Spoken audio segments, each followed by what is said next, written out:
presentation of Fox Sports. We are Sports. We are Southeast.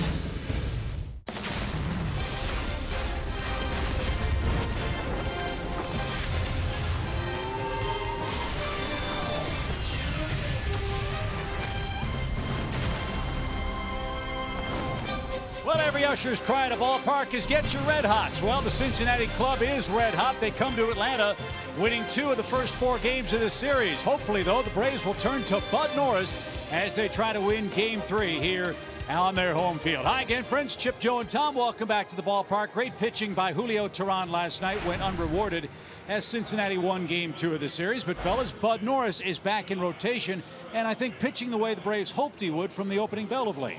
He got off to a rough start, though, guys. We all know that. He came out of spring training not really hitting his spots. You'll see on this video down the middle, and nobody was missing his mistakes. Everything was getting hit hard. But after a trip to the bullpen, some things turned around for him, Tom, and he's been pitching really well since he came back to the rotation. Yeah, his last 2 starts have been really good, and you'll see here by that same type of graphic that most of his pitches now are out of the middle of that box, out of the middle of the strike zone, getting some swings and misses. And look, anytime you can keep anything out of the middle of that box, you're going to have some success.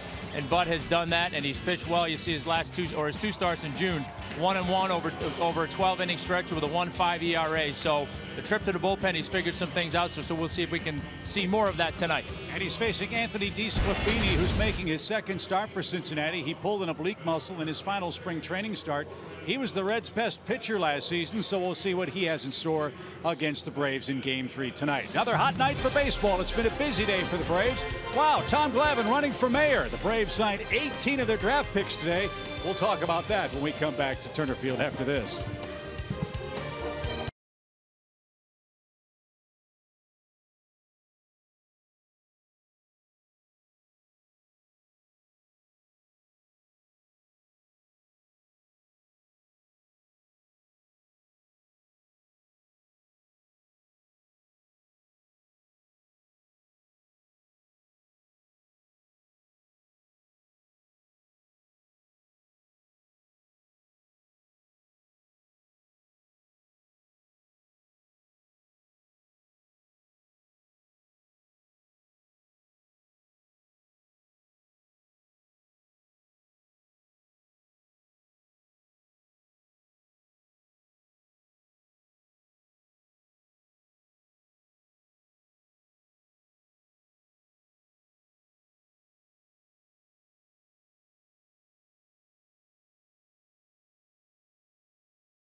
Game 3 of the Braves versus the Reds here at Turner Field on a very warm and muggy day, but a very special day here at Turner Field as two of the Braves' top draft picks are in the house. Joey Wentz and Kyle Muller are both here, and that takes us to our T-Mobile greater coverage of baseball. Both guys making it official and signing the dotted line today to make them official Atlanta Braves. Wentz was the 40th overall pick. Muller was the 44th, and the work has just begun. They both report to Orlando tomorrow, and I caught up with both of them in the dugout earlier today. Very excited to come down today and sign and get in Atlanta, and then tomorrow head off to Orlando. So yeah, really excited. It's been hectic. It's one I'll never forget though, and you know, I feel fortunate to get an organization like the Braves and be put in a good situation, a position to succeed. So I'm blessed, really. Oh, it's awesome knowing that they're gonna make an investment in me and hope that I can help, bring the program back up and help their organization. So I mean, it's a dream come true. 4 days ago, we won a state championship, and now I'm leaving to fly to Orlando and start short season rookie ball tomorrow. So I mean, it was a quick turnaround, but I'm excited and can't wait to get to work. And the Braves will try to get to work today with Bud Norris back on the mound for Atlanta, looking for another solid start. We have first pitch and starting lineups with Chip, Joe, and Tom coming up right after the break.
Welcome back to Turner Field as the Braves and Reds meet for Game 3 of our series. Hopefully Bud Norris can pitch as well tonight as Julio Teheran did in Game 2, and things have been looking up for the Braves right-hander of late. Yeah, 2-7 on the year, but since May 1st, been pretty good. 14 games, 1-3 with a 1.78 ERA. So his trip to the bullpen certainly has helped him, at least statistically, find some things, refine some things, and he's been a much different pitcher. And for Bud, who's 31 years old, 6 feet 225, his 4 keys to pitching success tonight. We showed you those video graphics earlier. Well, continue to be a bottom feeder. He's keeping everything at the bottom of the zone with great effect, and his slider has been outstanding. So hopefully he's got good command of that tonight to use against this hot hitting Cincinnati ball club. And it's a Cincinnati ball club that will feature a former Braves farmhand atop their batting order. Jose Peraza, just 21 years of age, has been with the Braves, the Dodgers, and now the Cincinnati organizations in his professional career. Votto and Phillips second and third. Jay Bruce the villain last night. Duvall's back in the outfield for the Reds. We'll get our first look at Ivan De Jesus Jr. He's at third base. And Anthony DeSclafani, not Sclafini as I called him earlier. I was thinking about Veal Scalapini, which is I think what I called him last season. So Anthony, my apologies. Dinner time. Yeah. So here's Peraza. He's 3 for 12. Braves signed him as a non-drafted free agent in 2010 when the Braves made the gigantic deal with the Dodgers last year that brought Hector Oliveira to Atlanta. Peraza was involved in that deal as well, and Norris quickly ahead of him, 0-2.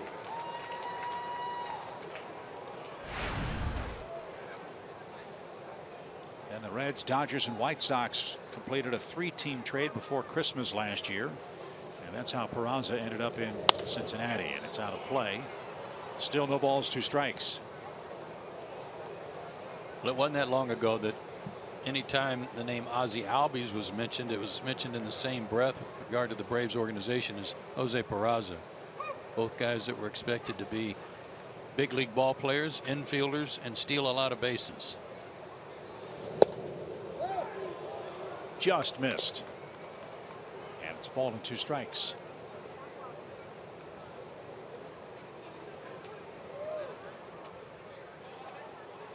Bud Norris beat the Cubs last time out, his first career win at Turner Field. Try to make it 2 in a row tonight. And Peraza all over that and is still alive.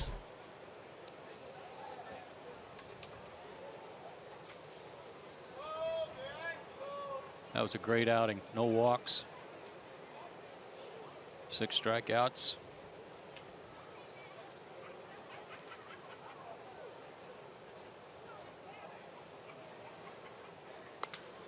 That's served out to second softly, and an easy play for Jace Peterson. And Peraza's retired for out number 1. Jace had a couple of errors last night. Hopefully he can have a clean game with the glove in Game 3. He'll be joined by Eric Ibar up the middle, Freeman and Garcia on the corners, Tyler Flowers behind the plate, Malik Smith, Ender Inciarte, and Nick Markakis left to right in the outfield.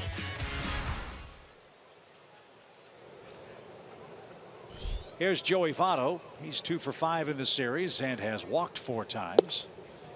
And a strike call by Marvin Hudson, who has the plate.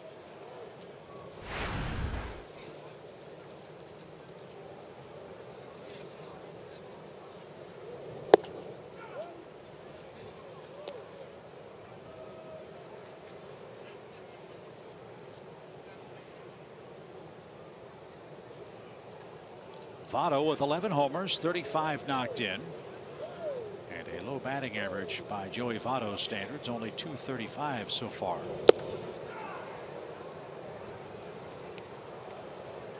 One of the things we've noticed since Bud Norris has come back from the bullpen is an increase in velocity. He's been 94, 95 in his starts since he came back.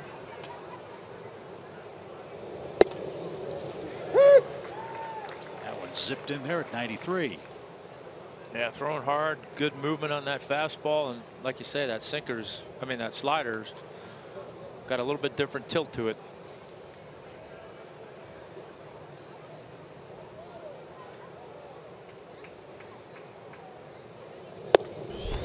Just missed a corner. Norris thought it was good enough.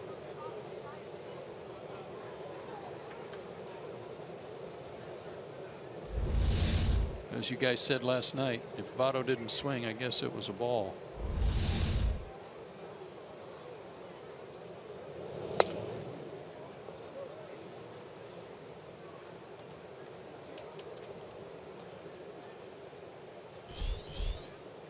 Brandon Phillips is on deck. The Reds are playing good baseball. They're 9-4 so far in June. They've won 11 of their last 17 games dating back to the latter days of May. Cincinnati at 26-39 for the year. And yes, Votto did not go around. What? Strike 5. Yeah.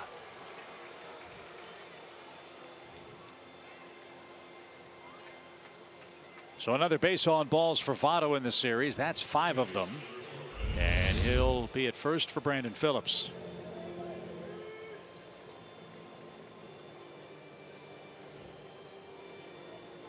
Yes, he did. He flipped it out there. Caught a break there, Joey Votto. So Christmas comes early for the Reds first baseman. And here's Brandon Phillips. And he got buzzed inside. 1 ball, no strikes.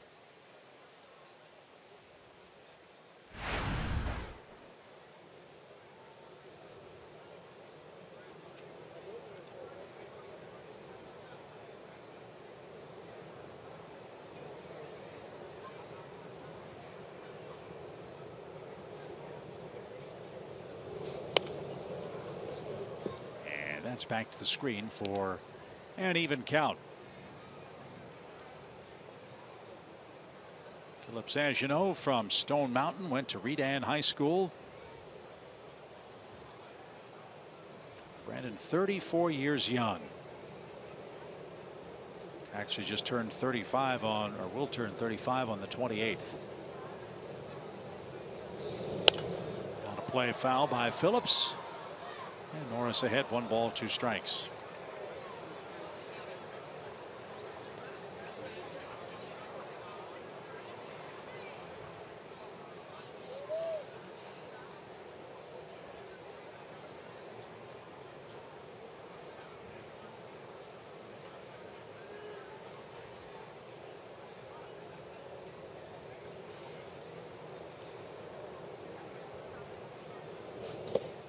Nice stop by Tyler Flowers. Brandon Phillips has been a big time run producer for the Reds ever since he came to Cincinnati in 2006. He's hit 10 or more home runs every year but one. That one year was 2014. He's had 3 seasons of 90 or more RBIs for the Reds, including 103 RBIs in 2013. Take a look at his numbers among active second basemen. Major League ranks: 2nd in games, hits, 4th in homers, 3rd in RBIs, and all kinds of hardware down on that bottom line.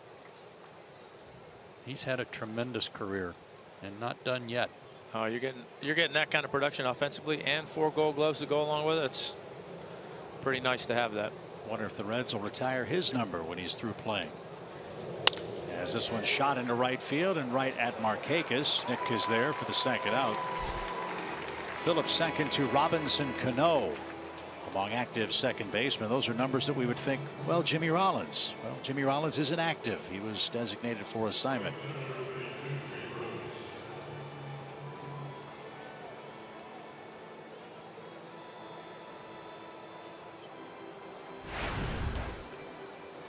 Rollins is a shortstop, but those are the kinds of numbers that Jimmy put up against Atlanta while he was with the Phillies.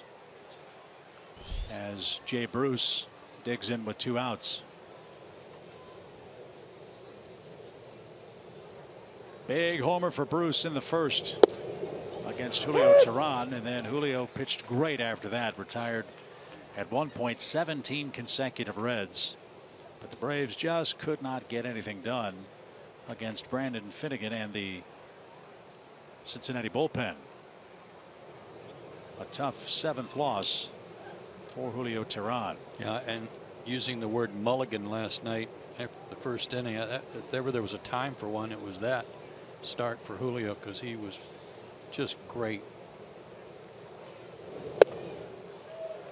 No balls, 2 strikes.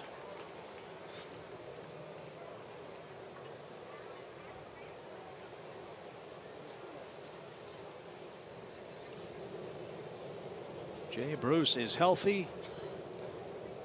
He is swinging a red-hot bat. And there are some who are surprised he's still wearing the Cincinnati uniform. They tried to trade him last year, thought about trading him in the offseason. And now with so many clubs looking for power and looking for outfielders, Jay Bruce's name might be at the top of the list for teams going shopping at the trade deadline August 1st. 1 ball, 2 strikes. Wind blowing out toward right. I agree with Tommy, though. Glab said last night, you know, the Reds are going to get some of their pitchers back. Their team is beginning to play better. Power is hard to find. You know, why be in any big hurry? Yeah, they don't have to be. No. They can wait 5 or 6 weeks before they decide to do anything. As this one's corked down the right field line into the seats foul. This was the big blow last night off Julio. A slider that came right to the barrel of his bat. I'll show it to you.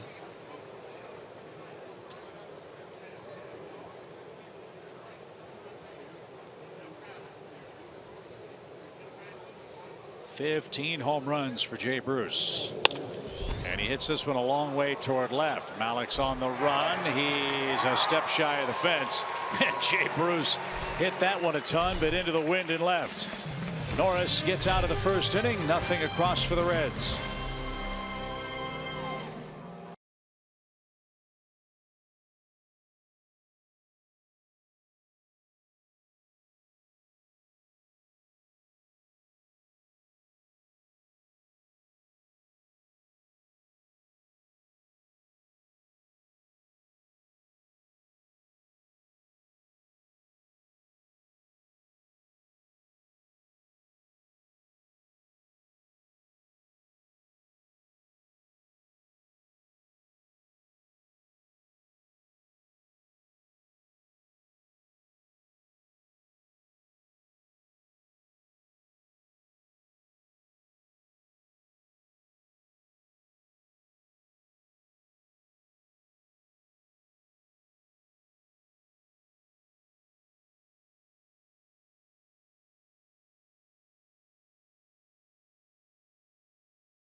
Base runner in the top of the first inning. Now the Braves come up looking for their 19th win of the season. And they'll get another look at Anthony DeSclafani, who's starting only his 2nd game of the year. Second start of the year. His first one, a good one against the A's on June 10th. 6 innings, 8 hits, earned run, 2 strikeouts. 0-1 in 2 starts versus the Braves in his career. See what he has out there tonight. He's been around the horn a little bit already. He was drafted by Toronto, then was involved in that big trade with the Miami Marlins, and then traded over here for Matt Latos. One of 9 rookies to pitch for the Reds last year as Malik lays down a bunt that's foul. In fact, the Reds set an MLB record last season. They had 64 consecutive games started by a first-year big league pitcher. And DeSclafani was one of them. And he won 9 of his 31 starts. Yeah, led the National League rookies in starts and innings pitched. So he was somewhat of a workhorse for him last year. Low 90s fastball, sometimes as high as 95 with a good slider. curve and an occasional changeup.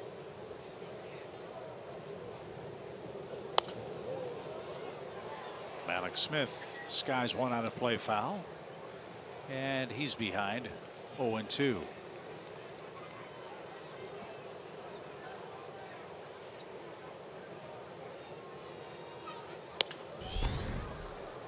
Sclafani made 2 starts against the Braves last May.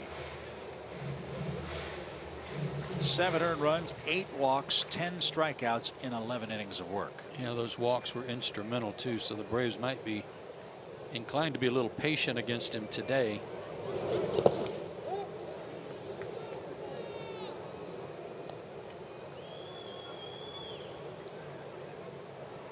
As he walked 3, struck out 2 in 6 innings against Oakland.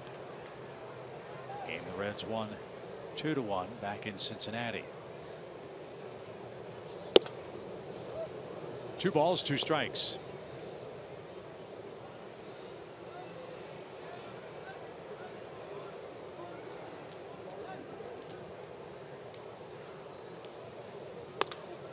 Up the middle, Brandon Phillips backhand, jump throw to first, and Malik's beat it.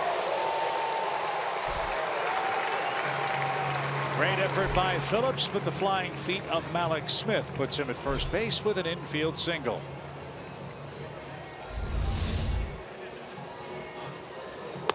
I think Brandon Phillips might be the only guy that makes it this close.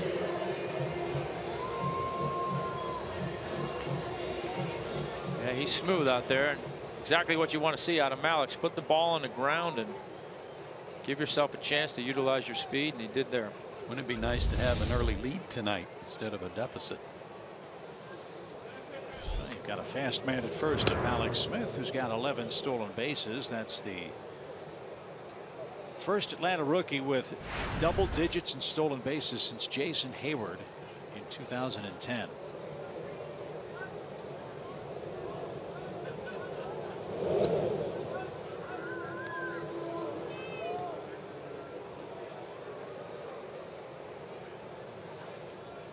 It's not Tucker Barnhart behind the plate for the Reds. It's Ramon Cabrera.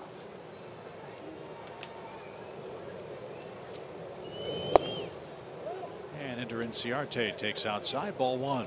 Cabrera is a dynamo back there. 5'8", 190. Yogi Berra like.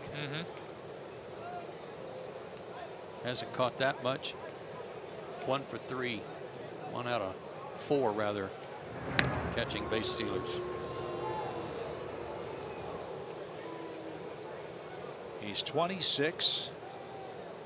Was signed to a minor league contract and got an invite to spring training last season, where he spent most of the year at Louisville, where he was the Bats' most valuable player. That's downstairs.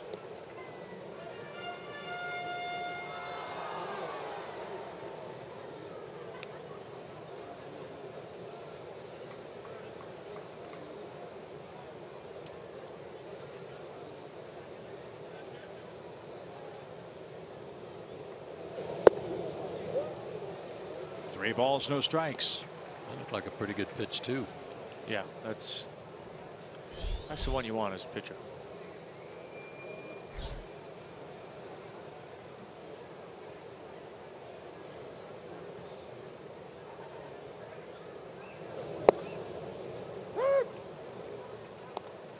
Did you scout the umpires when you pitched, Tommy, or did that factor in at all for you? No, early on it did. You know, early on, I mean, there were pitchers, umpires, hitters, umpires. You knew who they were, but once they combined them all and there was no more National League, American League, it was hard really to know any of them. Alex is going, and that ball is launched toward right center field. That ball is going to bounce off the wall, and Smith's around third. He's coming home, and the Braves do have a first inning lead on a ringing double by Ender Inciarte.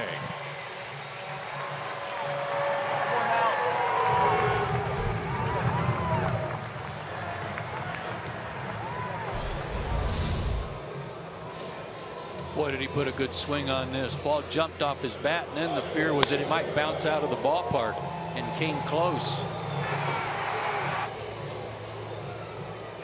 Skipped up high off the padding.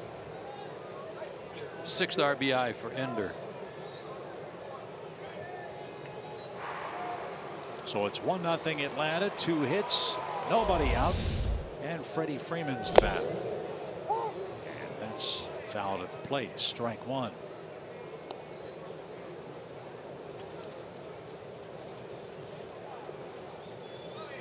So we've told you a lot what happens when the other guys score first. When the Braves score the first run of the game, they're only 2 games under 500. They're 11-13 this year. So an encouraging start as Freeman's behind 0-2.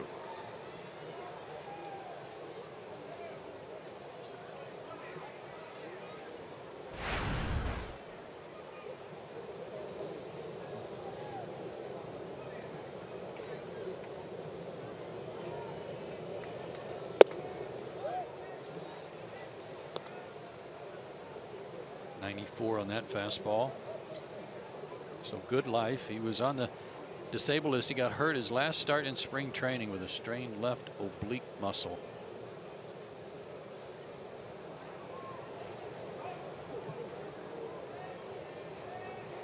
Ender's going to try to take third. Swing and a miss. Throw to third is late. Freddie is down on strikes. And it's a steal for Inciarte, his 4th of the year.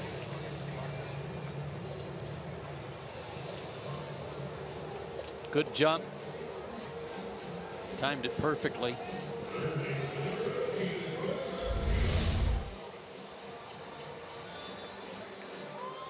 And as you want to do when you're trying to steal third, you get that walking lead, and they did not make him stop.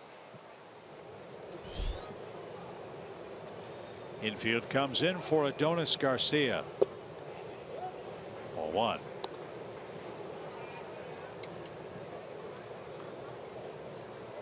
Garcia's had a nice series. He's 4 for 8 with a homer.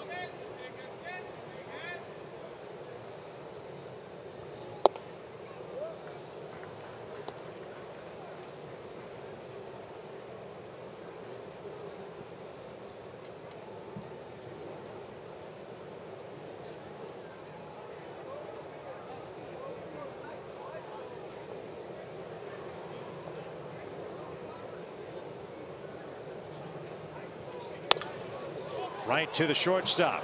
Play at the plate is going to be in time to nail Inciarte. Infield in, save the Reds a run as Peraza caught it and threw a strike to retire Ender Inciarte. 2 outs. Going on to contact even with the infield in. Inciarte broke quickly, but nice quick release by Peraza, like he was turning a double play. Made that an easy play for Cabrera.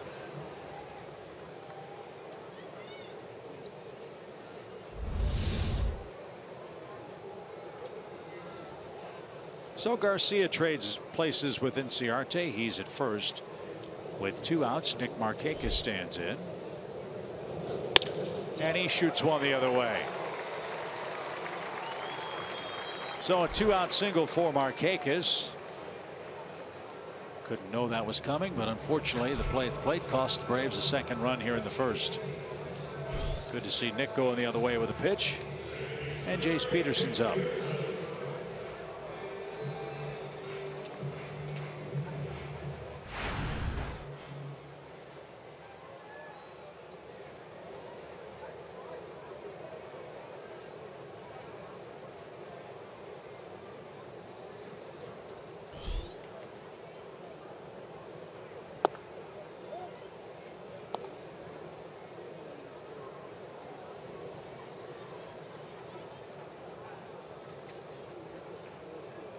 Norris has a lead.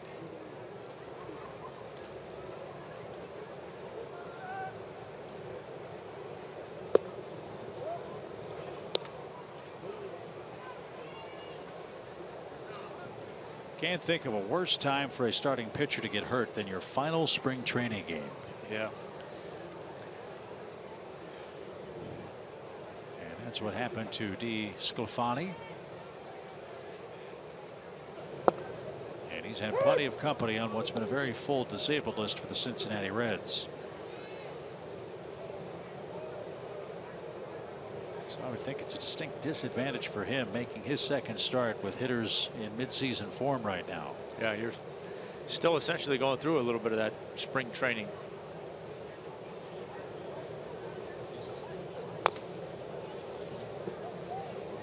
Two balls, two strikes for Chase Peterson.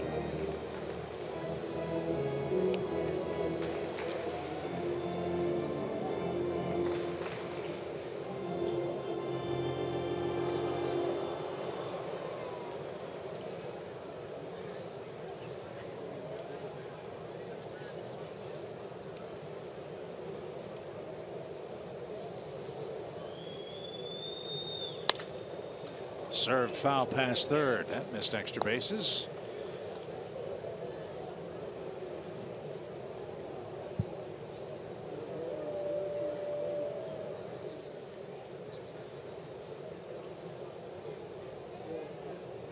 You bet. Nice play. And now the 2-2 pitch. Broken bat, bouncer toward Fado. And he'll step on the bag to retire the side. The barrel of the bat exploded and sailed past the mound. But a good start for the Braves offense. They've given Bud Norris a 1-0 lead early.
Very exciting day here at Turner Field. The Braves are welcoming in two of the newest Atlanta Braves. Joey Wentz and Kyle Muller are in the house tonight. They were two of the top draft picks for the Braves, and they both signed the dotted line today, and it is official. They are here. Wentz was the 40th overall pick.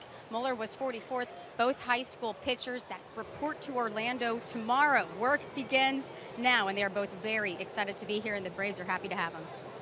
You know what's cool about that, Kelsey, is that those guys will be attached at the hip all the way through the system. They're about to become really good friends. And Tommy, we had that brief video shot of you during our open. You had a chance to talk to those guys before the game. Your impressions? They're big. I mean, they're huge. I mean, both of those guys is like, oh my God, you guys are big boys. But, you know, look, statistically, real good. A lot of upside, obviously. I know the Braves are thrilled that they had the opportunity to get both of those guys and really all three of the guys that they got at the top end of the draft. So exciting time for them, exciting time for the Braves, obviously. And I know they can't wait to get down to Orlando and get to work. And the Braves PR department put out a release earlier today that Atlanta has signed 18 of their draft picks, 5 of their top 10, 13 of their top 25. And of the 18 who signed, 11 were pitchers. 1 ball, 2 strikes. The signing deadline for all amateur drafted players is 5 o'clock Eastern Time, July 15th. And Ian Anderson, who was the Braves' first-round pick, cannot sign a professional baseball contract until after he graduates from high school, and that's 8 days from today, June 23rd. 1 ball, 2 strikes for Adam Duvall. That's fouled away. I believe that's a formality. They've already agreed to terms. It's all set. They just got to wait for the cap and gown ceremony. Why can't they just mail him his diploma? Go get him.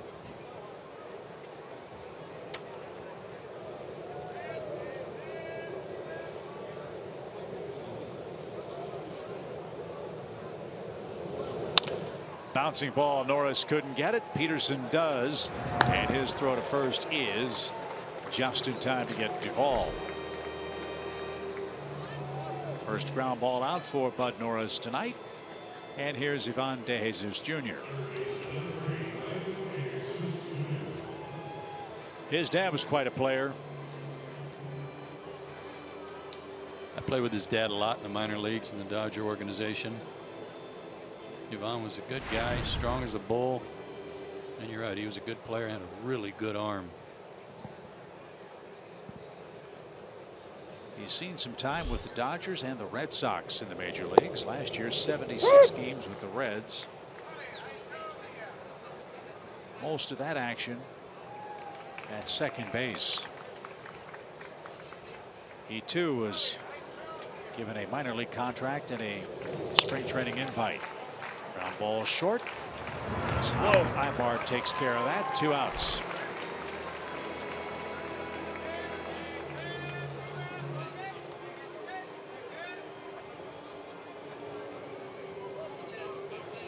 This is Tyler Holt. Again, Holt is playing center field with Billy Hamilton on the concussion list.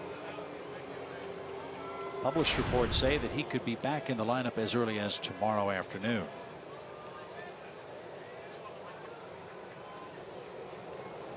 And that man is a speed demon.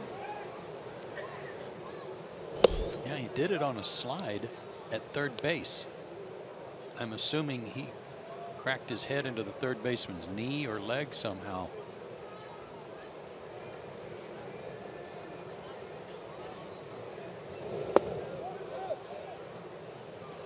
No swing, 2 balls, no strikes. I really like the idea of that concussion DL. Let the players get checked out. Think of how many catchers' careers have been shortened by the effect of the foul balls off the mask. Mike Matheny's talked about that a lot. The current Cardinal manager, a terrific receiver. Concussions, the neck problems from the repeated blows to the mask. Yeah, and you figure guys would be much more honest about it too when they're only on the DL for 7 days versus 15 days.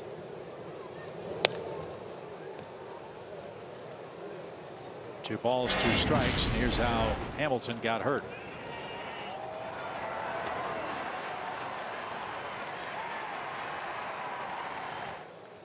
Yeah, Peralta cut him off. Boy, both legs looked like.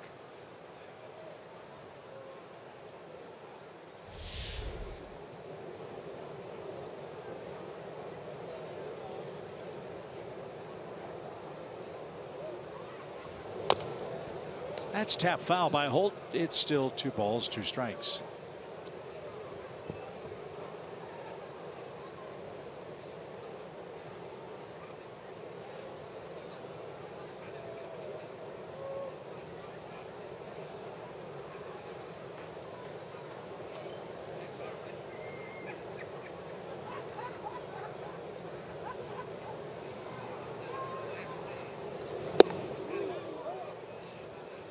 At the letters, too tight, full count.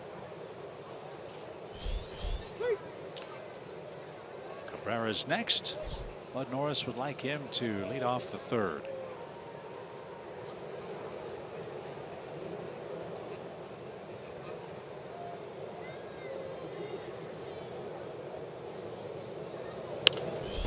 Popped up.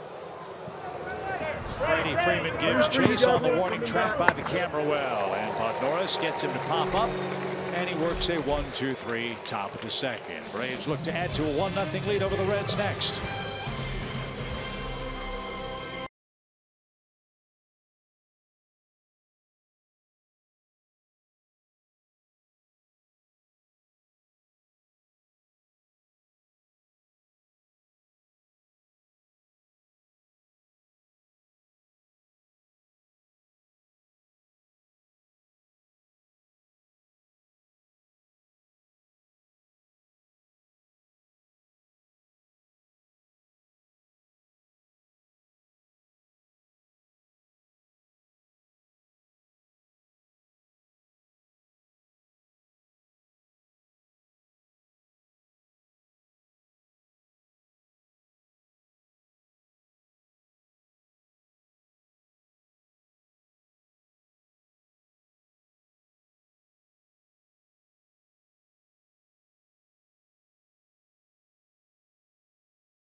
Nothing as we head to the home second. A reminder for you tonight, we're participating in the Home Run Challenge benefiting prostate cancer research. So far, after 2 days this week, nearly $360,000 has been raised. And you can make a pledge to help keep Dad in the game by going to homerunchallenge.org. Braves trying to get on the board against Cincinnati tonight. Reds won the first 2 games of this series. 9-8 and 3-1. Again, nice to enjoy a lead. It's only the second lead for the Braves in a game since their win last Friday against the Cubs. Freeman's 2-run homer in the 5th Monday gave Atlanta a brief lead.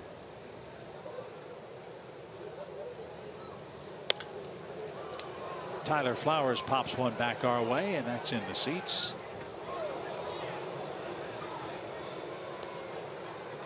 One ball, one strike.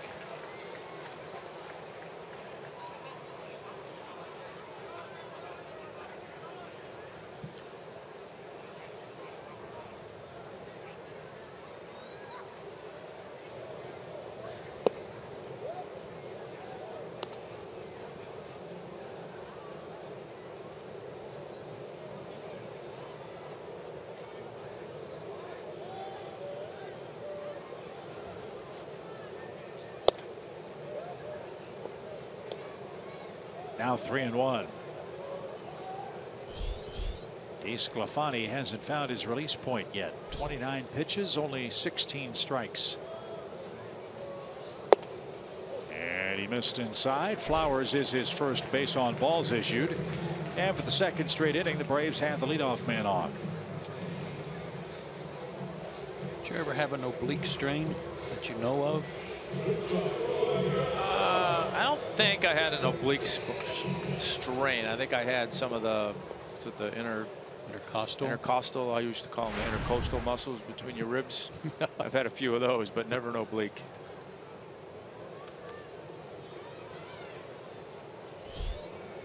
Eric Ibar is the batter.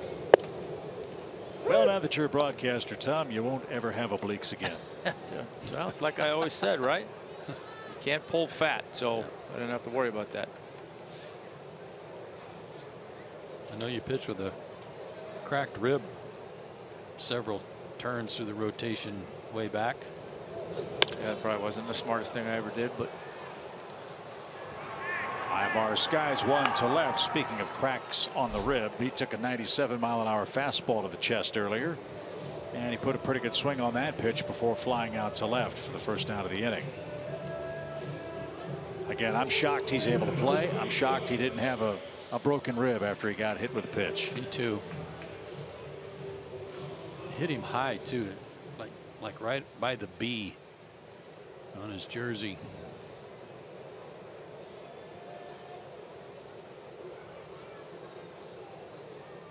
Bud Norris will try to help himself. He's 2 for 8 at the plate.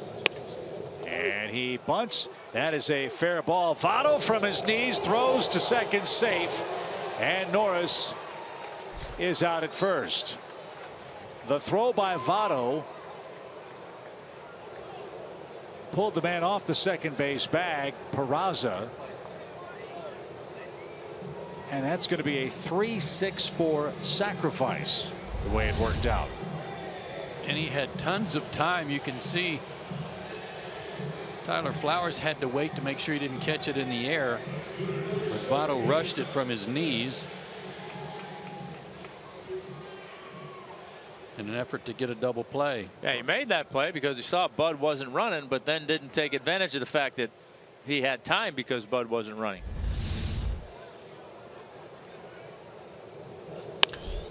And Malik Smith with the next pitch pops it in the air toward right field. Jay Bruce is there. He grabs it, and that'll retire the side. Tyler Flowers left stranded. We're off to the third.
Golfers in the world converge on the historic Oakmont Country Club for the 116th U.S. Open Championship.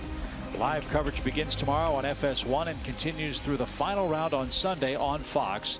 And of course, you can watch it all live on your mobile device. It'll be streaming on Fox Sports Go. Tommy, years ago, Joe and I actually got a chance to play Oakmont in Pittsburgh, and the two of us combined to shoot about 390. I believe it. It's a hard golf course. I mean, you get done playing that and you're worn out. And I had about 300 of the shots. we made a deal never to go back. Well, we're not sure if we made the deal or if they made the deal for us. Maybe. It's too much course for us, and it will be a lot of course for the pros, too. What a tough venue. So we'll look forward to Fox's coverage of the U.S. Open. The winner, of course, will take home the most uniquely named trophy in sports, the coveted U.S. Open trophy. Ramon Cabrera fouls one at the plate, and the count to the Reds catcher is a ball and a strike.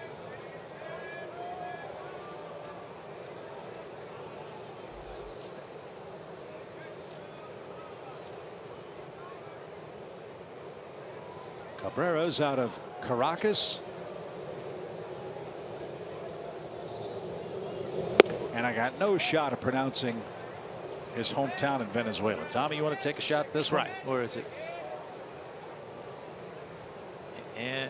Anzoátegui? Maybe? I don't know. 2 balls and a strike. Is that where they make the torches? Yeah. Anzoátegui.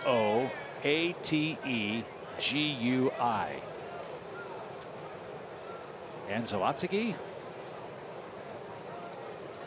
Don't know. But that's where he's from. And he is a fire plug. 5'8", 197, as Joe said.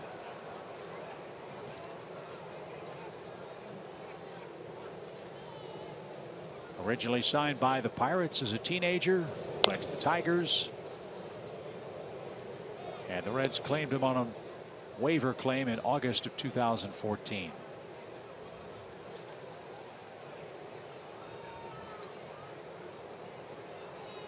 Cincinnati, of course, without Devin Mesoraco.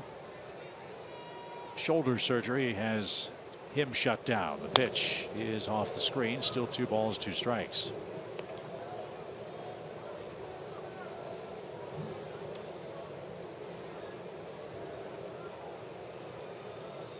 And losing Mesoraco is a big blow. He was an all-star for the Reds in 2014 with a 25-homer, 80 RBI season. He has been injury riddled in Cincinnati. The 2-2 pitch is right there for a called third strike. There's out number 1. Dropped a curveball on him, it looked like. Gave up on it. Got borderline call. He'll take it. Yep.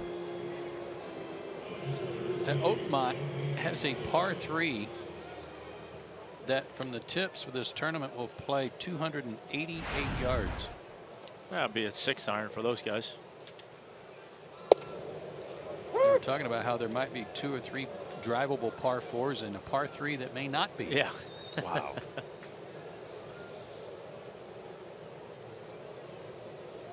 Reds pitcher Anthony DeSclafani is up, and that's fouled away. It's 0-2.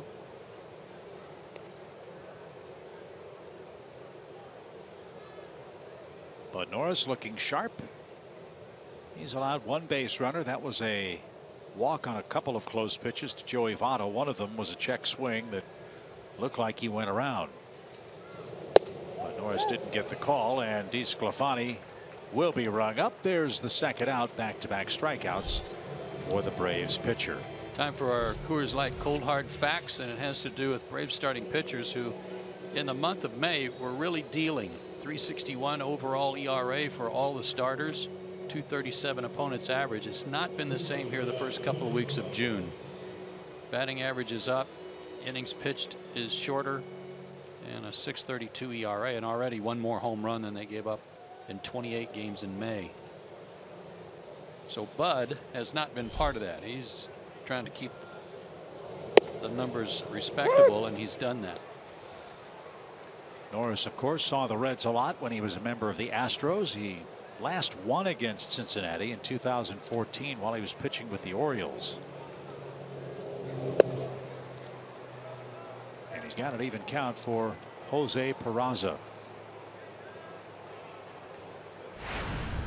He's teaming up with Brandon Phillips as the Cincinnati double play combination tonight. Peraza's the 29th different shortstop to play with Brandon Phillips in his Reds career. That's a lot. Zach Cozart has played with Phillips the most. Our old pal Paul Janisch has the second most games teamed with Brandon Phillips. Just missed. 3 balls and a strike.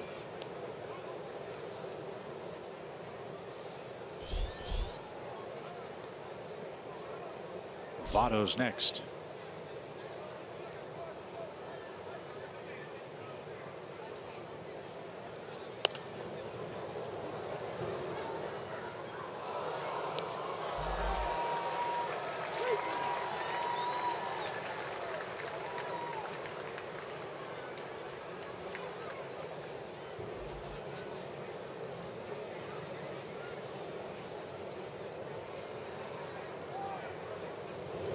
Swing and a miss, but Norris just struck out the side. Bud continues his impressive work. He's allowed just 1 base runner. He's got a 1-0 lead. And on a hot night, a cool breeze sends Atlanta to the bottom of the 3rd inning.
To the bottom of the 3rd inning.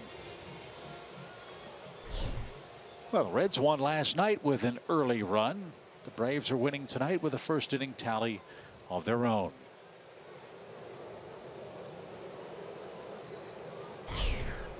DeSclafani will face Inciarte Freeman and Adonis Garcia. And it's a strike.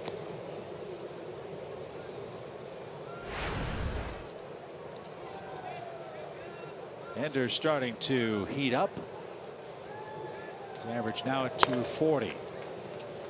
Threw in that slow curve, off-speed pitch, first pitch of the inning. I love that pitch. You don't have to try to be fine with it. You can just drop it in there, get ahead in the count to start an inning, because leading off an inning as a hitter, that's not even on your radar. No. If it is a strike, you still don't want to swing at it. Yeah. Unless you just go up there absolutely looking for it.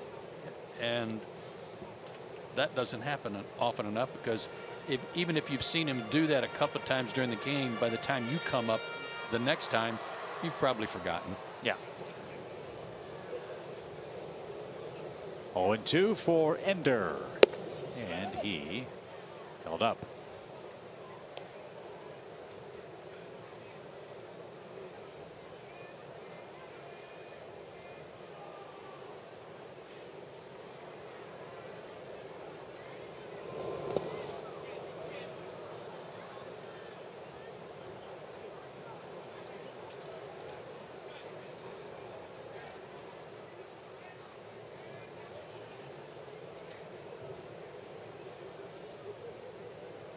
That has been a busy man for Cincinnati. Mark Riggins, their pitching coach. Tons of injuries, lots of ineffective work. And the Reds have really had to patch it together over the first 2.5 months. They've used 25 different pitchers this year and 11 different starting pitchers this season. They hope to get a couple of their principal pitchers back when they return from this road trip, which continues in Houston and against the Texas Rangers. Michael Lorenzen is expected to join the Reds bullpen, and Raisel Iglesias is expected to be back for the Cincinnati rotation soon. To left, Duvall has it, and there's out number 1. Yeah, Iglesias and DeSclafani combined last year on some good rookie numbers for their rotation. That's what they were looking forward to, having those two guys back again. They just can't keep them healthy. Good that they've got DeSclafani back.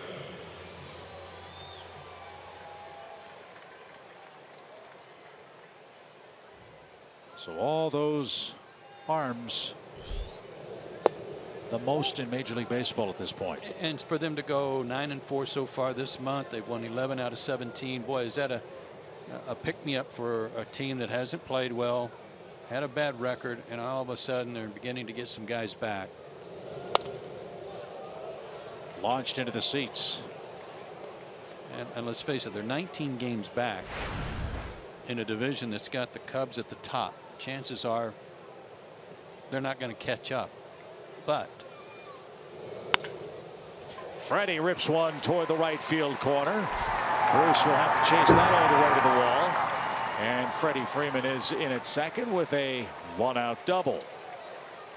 But what it does is give them a real good sense of what they're going to do next year in terms of putting their team together when they are able to judge these guys through the rest of the season.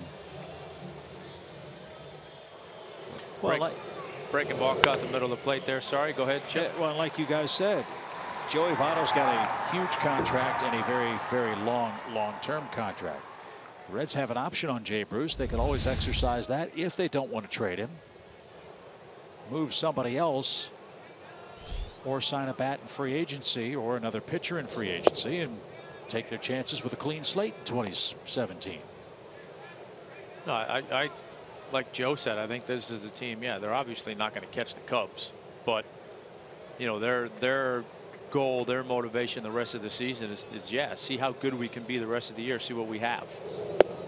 You know, see what kind of team are we once we start to get some of these pitchers back that have been hurt, and we can run them out there more often, and you know, see what we have on a day-to-day basis, and you know, and be in a much better position to evaluate where you are going forward and see what your chances are going for next year.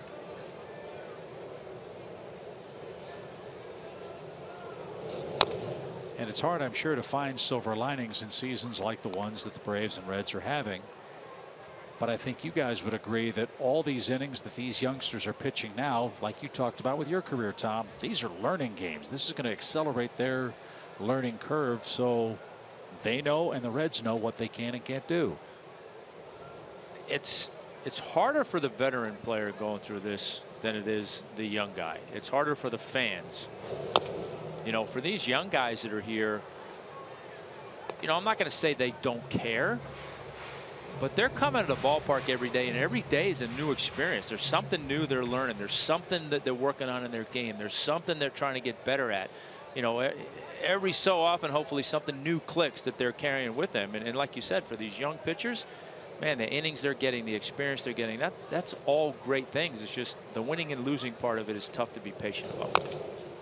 This guy Iglesias, as an example, with respect to this evaluation process. It's so important to know what kind of pitching you're going to have going into next season. Homer Bailey pitched in 2 games or something like that last year before he got hurt. They think they'll get him back by the All-Star break.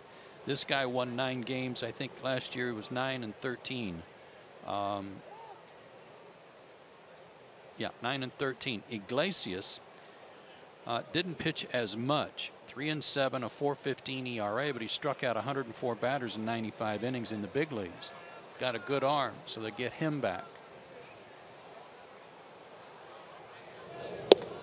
And to hear them talk about these 2 kids they've got in AAA that they're in the starting gates waiting to be released, Reed and Stevenson. Those are 2 nice complementary pieces too that they know in their hearts are going to be solid major league pitchers. 2 balls, 2 strikes, and a great battle by Garcia here in the Braves' 3rd inning.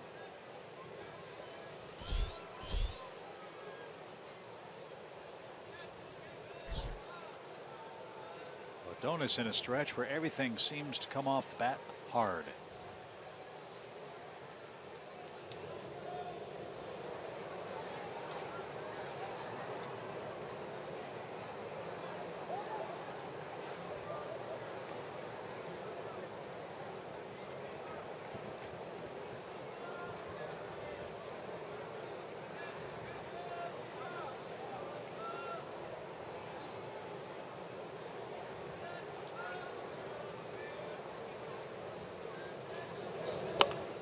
Off the end of the bat and over the shortstop Peraza.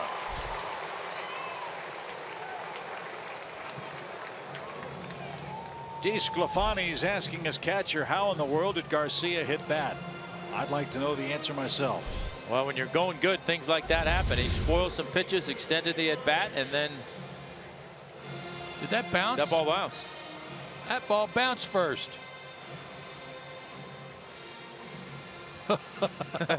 I don't know if I've seen that one. I don't know if I've seen it fair. I've seen it foul, but like I say, when you're going good, just bounce it up here. I'll still get a hit. Yeah. Just throw your bat at it. In the offseason, Adonis works out with Pakistan in the World Cricket Championships. And now DeSclafani has a sticky wicket, 1st and 3rd with 1 out, trailing by a run.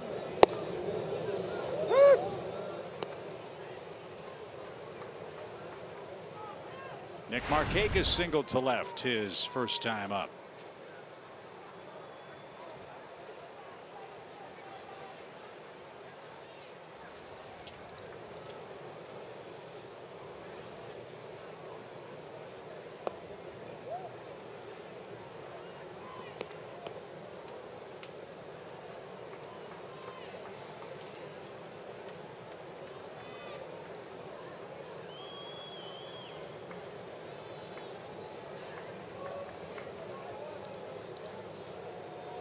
Trying to heat up here in June. So much more effective when he uses all fields. As I said, a base hit to left field his first time.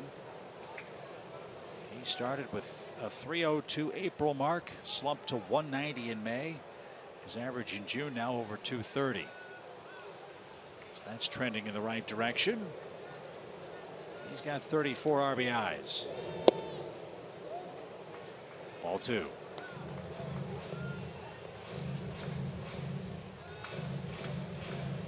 Well, they've had a wild game in Washington today. The Cubs and Nationals back and forth they've gone. That game's now in the 12th inning.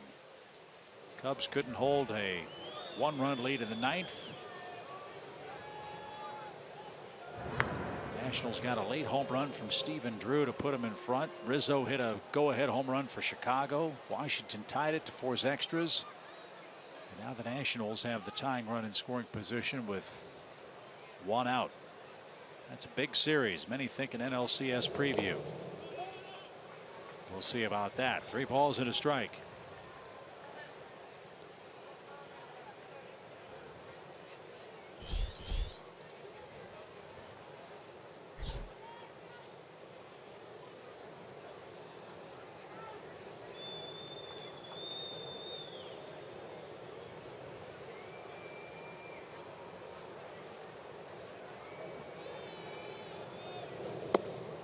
The bases are loaded.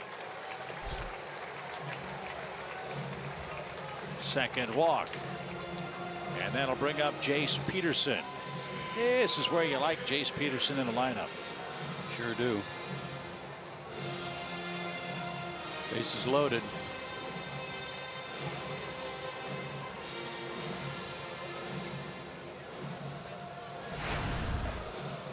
And that's why.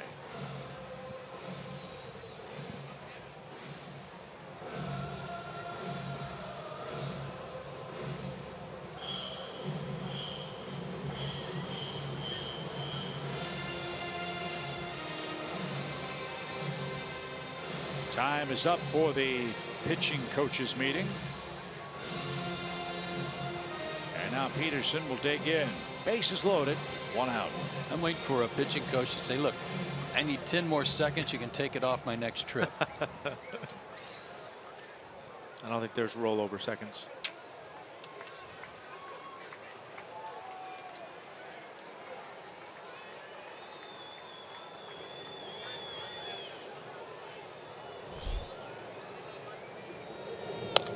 Grounded foul. That's a swinging strike for Jace Peterson.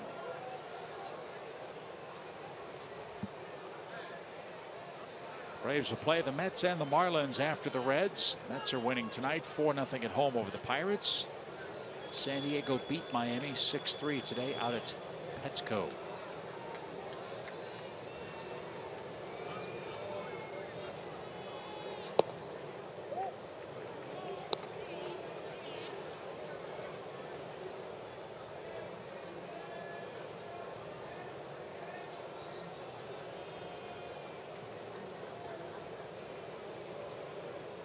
Sure, it'd be okay with Bud Norris if he got a couple of extra runs to work with here. Bouncing ball to Votto. He's coming home. Terrible throw. And Freeman is safe. Joey Votto has hurried 2 throws in this game. 1 to second base, 1 to the plate. And the fielder's choice gives Atlanta a second run. He made a nice pick on the short hop, but decided to throw off the wrong foot in his haste.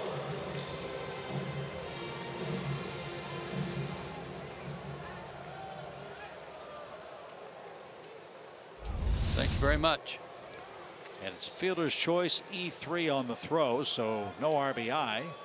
2-0 Atlanta for Tyler Flowers. Bases are still loaded.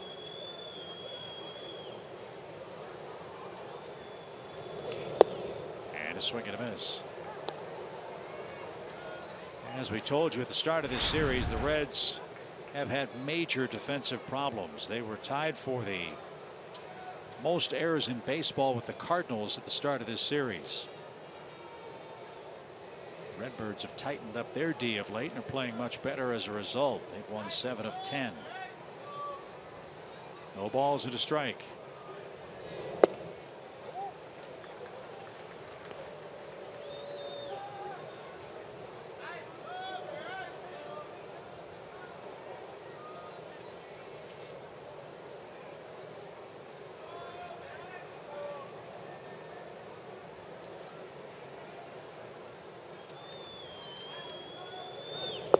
Cincinnati now with 52 errors this season. It's the highest total in the National League. The most errors in the American League is 44 by Oakland.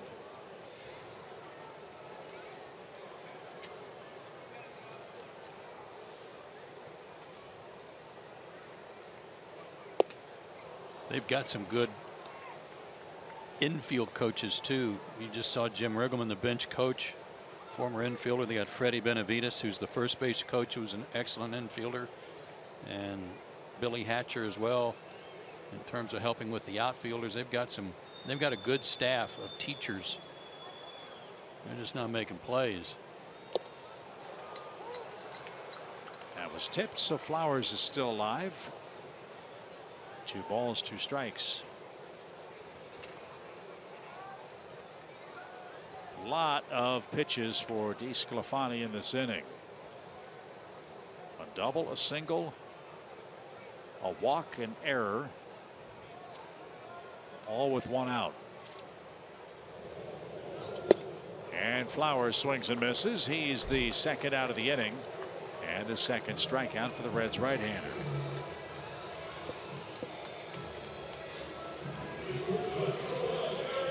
Might have been out of the inning. That Votto made a play.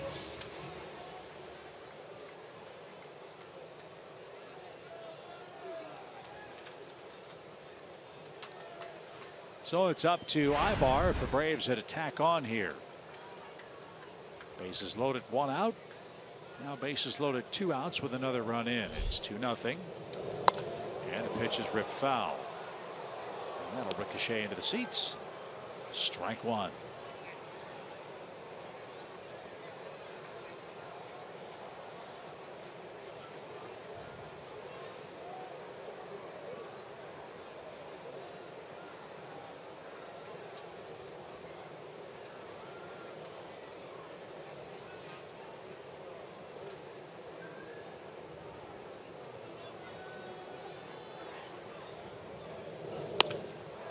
Fly ball headed for shallow left center. That ball is down. 2 runs are going to score. Ibar on his way to second. It's 4-0.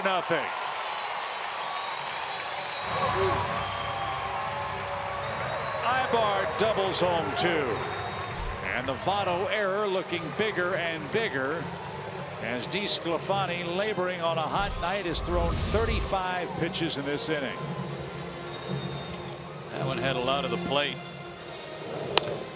And sometimes the baseball gods shine on you when you've paid a price, as Ibar did earlier in this series.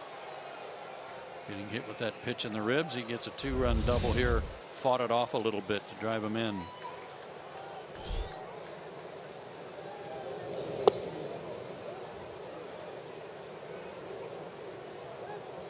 So Ibar now with 9 RBIs and 7 doubles.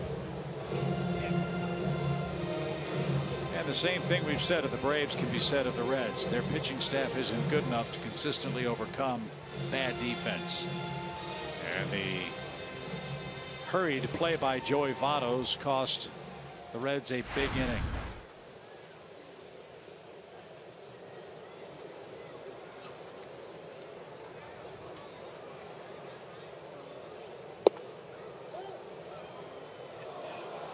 That was called a strike.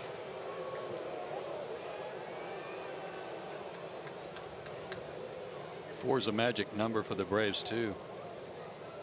When they score 4 or more, they're 15-10.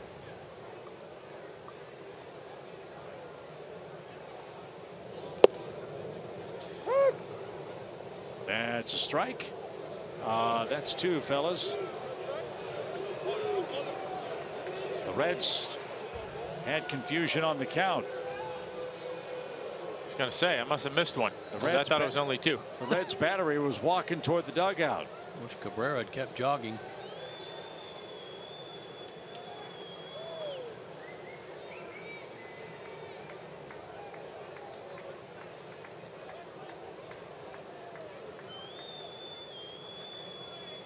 And now the 1-2 pitch.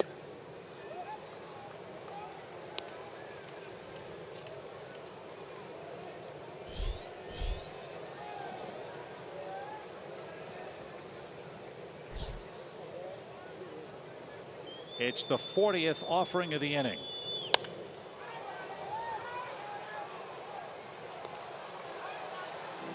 And not surprisingly, the Reds bullpen is getting busy. A.J. Morse got up a little while ago. He's ready to go.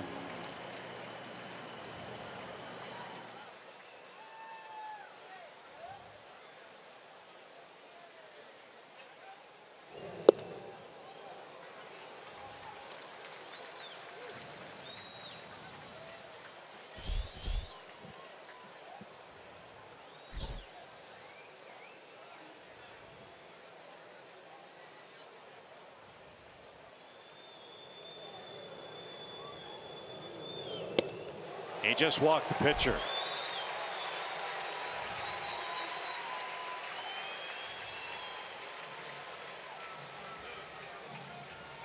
Third walk of the game. And Brian Price is on his way out to the center of the diamond. It's the second start of the year for DeSclafani. And that's going to be the end of his night. The Braves have touched him for 4 runs, 6 hits. And the 3 Braves runners aboard are his responsibility too. Braves fans, catch a flight to 2017 spring training with Delta Airlines and your Atlanta Braves. Visit braves.com/Delta Dugout for details.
Fox Sports South are asking fans to nominate and share stories of people who are going above and beyond to inspire those around them.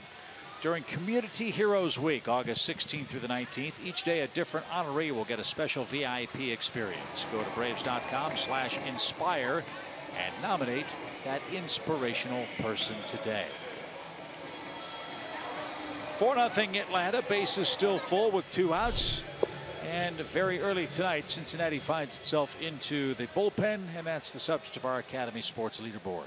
Their bullpen has been part of the reason why their record has been so bad, because they've been through a lot of arms. They've had very little success, and you can tell by those rankings.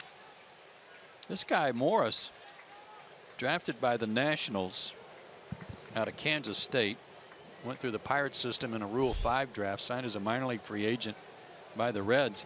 Finished second to Steven Strasburg in the Golden Spikes Award their senior year. I should say their last year of college baseball.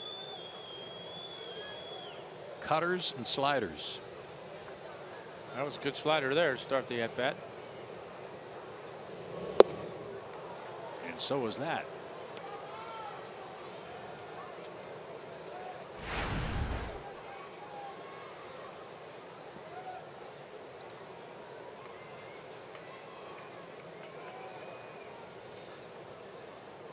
Morris is no kid. He's 29 now. And he just got Malik Smith out on 3 pitches. And that retires the side. Atlanta cashed in a bad throw from Joey Votto. And Eric Ibar with a 2-run scoring double has given Bud Norris a big lead as we head to the 4th inning in Game 3.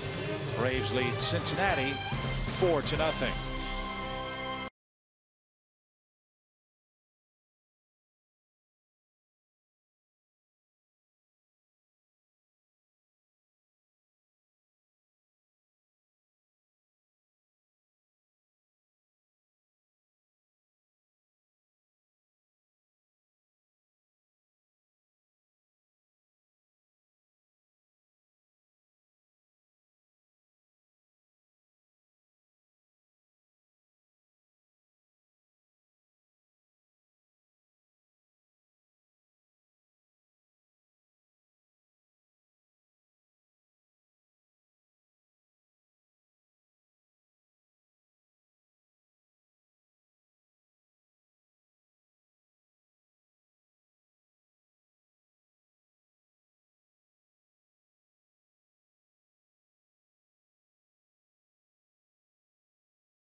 the Open at Oakmont? I don't know who's going to win, but I hope one of three people wins, either Rob Oppenheim, Andy Pope, or Matt Borchert. I think Jason Day is going to win the U.S. Open. I mean, the course conditions are pretty impossible, so it's whoever can keep the ball in the fairway. But good luck to those guys. It's going to be fun to watch.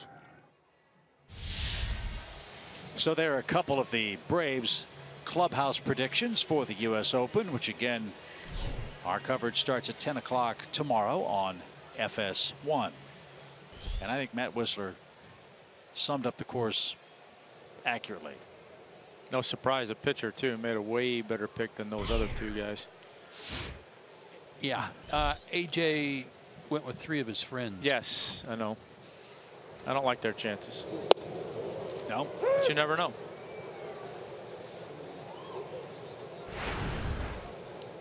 Joey Votto leads off. He's the only red base runner tonight. And he should have been rung up on a check swing.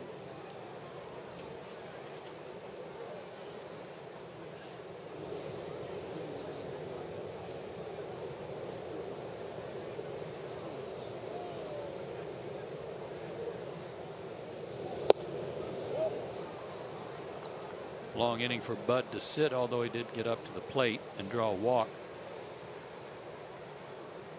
See if it had any lasting effect.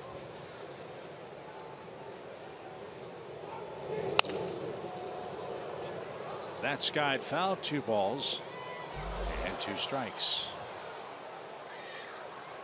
Votto's 32. He'll turn 33 in September. He has another 7 years left on his contract. And there's an option for the 2024 season on that deal.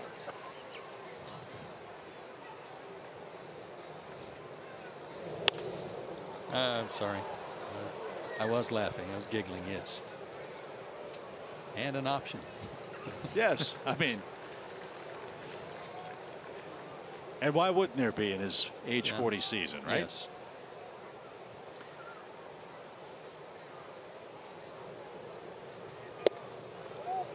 That must have sounded like a ball. Must have been high, I guess. 3 balls, 2 strikes. Brandon Phillips is next.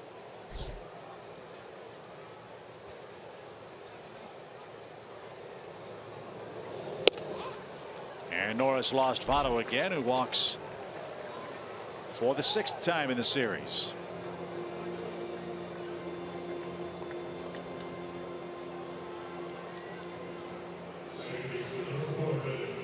Well, we've talked a lot about Brandon Phillips and the amazing numbers he's put up as an offensive-minded second baseman. There are only 2 ballparks that he has not hit a home run in: Nationals Park in Washington and this one.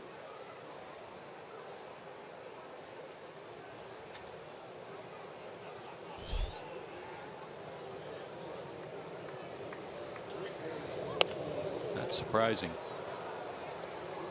I can think of several Brandon Phillips home runs, but based on what you just said, I guess they were all at Great American Ballpark, because there's been quite a few.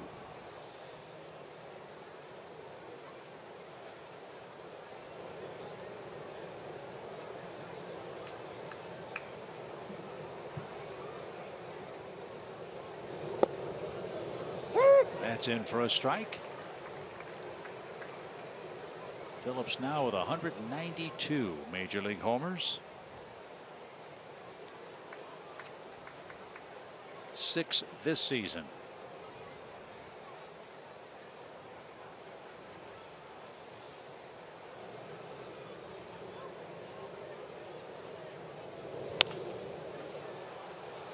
And he's hanging tough. 0-2. Final in Washington. The Nationals came back and beat the Cubs 5-4. Well, that's a huge win for Dusty Baker's Washington club. Chicago swept them in a 4-game series earlier this year. Washington just took 2 out of 3 from them on their home field.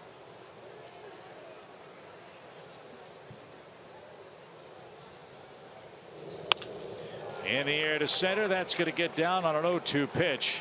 And that's the first hit of the game for the Reds. Votto stops at second, 2 on, and nobody out. That reminds me of Brandon Phillips' first at bat either last night. Yeah, it was last night when he fought off a lot of pitches, fell behind early, and then got a slider. Maybe this one was up a little more, but same thing, and lined a base hit to left before Bruce hit a homer. And speak of the devil, here he is, the Reds right fielder, Jay Bruce.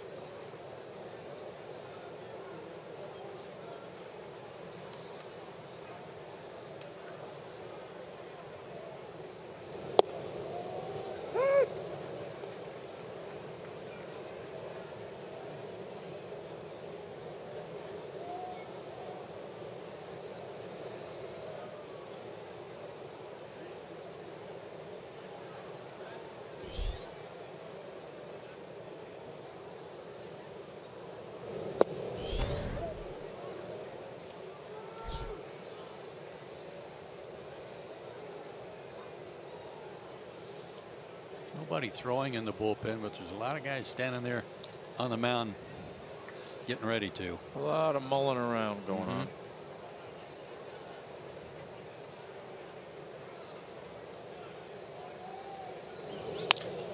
That one's headed toward the gap. That's going to be trouble. Votto around third is going to score. The throw's going to be cut off by Ibar at short. It's an RBI double for Jay Bruce. It's a 4-1 game. And now runners are at second and third and still nobody out. 13 doubles for Jay Bruce. It's a dead gum leadoff walk. You know, you get that 4-0 lead. You want to get the first guy, and Bud just couldn't retire Votto. That's how they got their 3-run inning started in the first last night. It was a walk to Votto, a base hit by Phillips, and then a 3-run jack. And now here's another potential big slugger in Adam Duvall. 18 homers. Not this time, though. A pop up to right. Phillips is going to tag. Markakis the catch. Here comes his throw. It'll be way late. So it's a sac fly for Duvall. 45 RBIs for him. It's a 4-2 game, and Jay Bruce tagged on that play as well.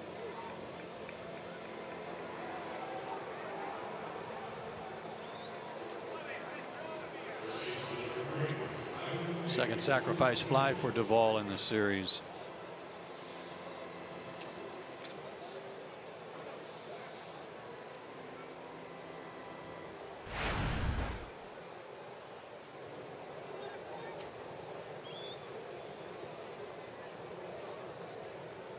Good base running by Bruce.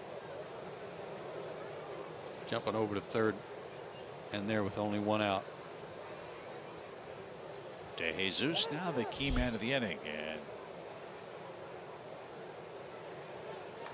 something's bothering him in the batter's box. Now he's ready to go.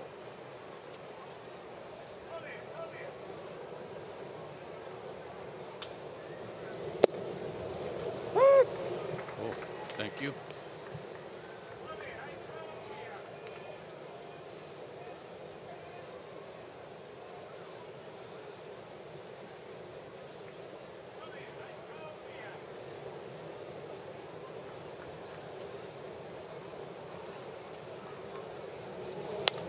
But there were numerous times, Tommy, in your career where situations similar to this, runner third, less than 2 outs, and you throw a pitch, and as soon as you threw it, you went, strike one. Yeah. Oh, thank you. Yeah. Yeah, that's, you know, changes the whole at bat. You throw that one, like you say, you're thinking, and then you get the call. It's like, oh, all right, 0-1 instead of 1-0. That's much better.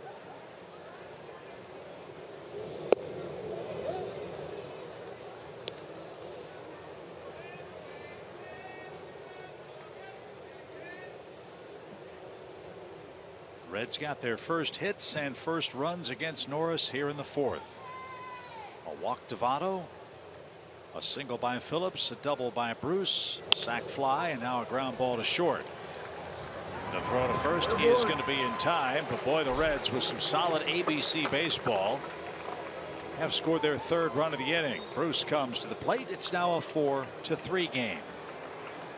Made a good pitch. He got a ground ball, but Bud Norris's reaction as soon as he saw it was, oh,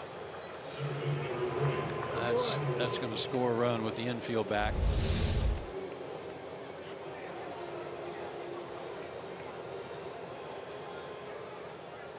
So a one-run affair. De Jesus with 10 RBIs, and here's Holt. He popped out to Freddie Freeman to end the second. Strike one.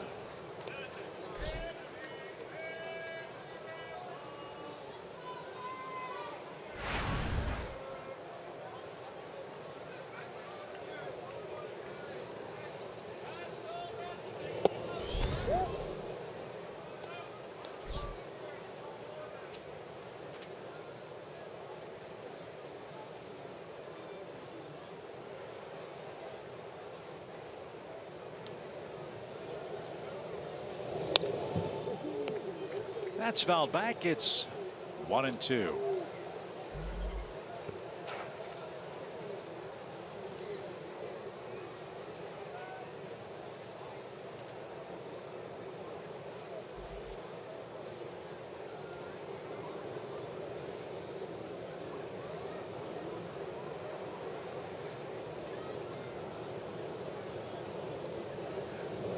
Swing and a miss. And that'll retire the side. But all of a sudden, as my partner has said so many times, we got a Waco. It's 4-3. Atlanta in front.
Fourth inning, time for tonight's home field advantage, brought to you by Lowe's. And this subject is infield production. Some guys are going really good right now. Freddie Freeman's last 7 games has seen a drastic improvement. Jace Peterson has gone crazy since he got called back up. 5 hits, 5 walks. Chase Darno not in there tonight, but 367 average. And Ibar and Adonis Garcia also doing great work. We've been talking about Adonis and all of his good hitting and fielding. So good work by all the guys that are working on the infield.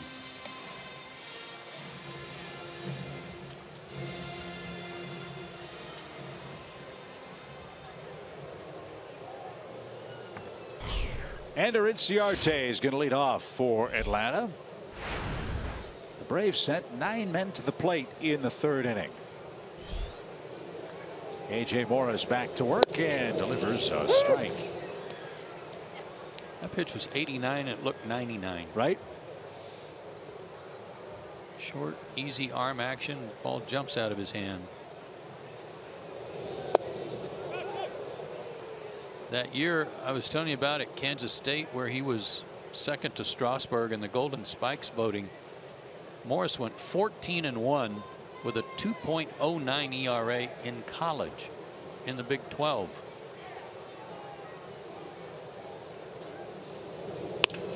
right back where it came from. He deflected it to the third base side of the mound. High throw. And Votto couldn't get the tag down in time. And Morris rushed it. And that cost him. Inciarte's aboard to start the 4th inning. That ought to be a base hit.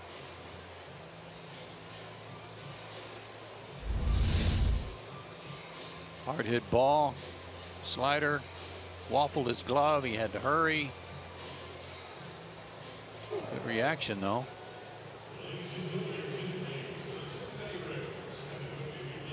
And the Reds are going to challenge this call at first base. Did Votto get the tag on the shoulder? He did definitely tag him. And it looked like his foot was still in the air. And the crowd sees the same thing we see. And Jim Joyce, the consummate professional, he's got the headsets on as well. He doesn't bother to look at the replay on the scoreboard. He just waits for confirmation from New York as to whether this call will stand or be overturned. And from that angle, looks like Inciarte's out.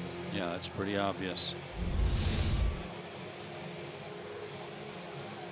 He is.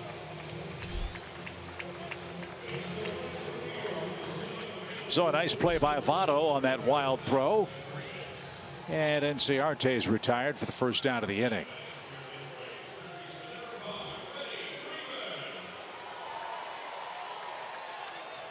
Freeman has a double. He has scored a run.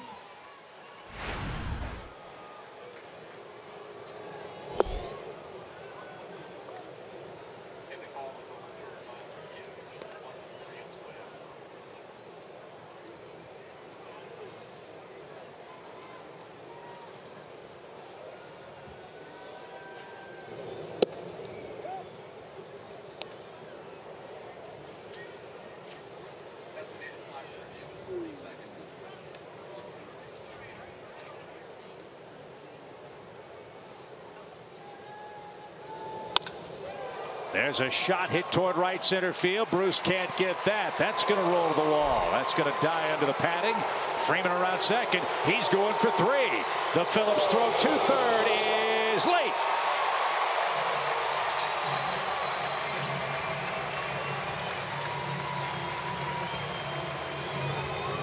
I think Freddie was going to be happy with a double. But the ball got hung up under the padding. So Bruce had to go get it. And when that happened, Freddie said, well, then maybe I'll just go for 3. That cutter came right into the barrel of the bat.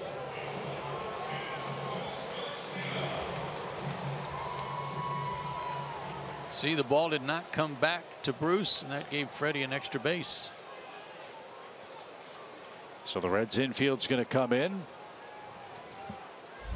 And Adonis Garcia will try to make it a 5-3 game, and he almost got hit. 1 ball, no strikes.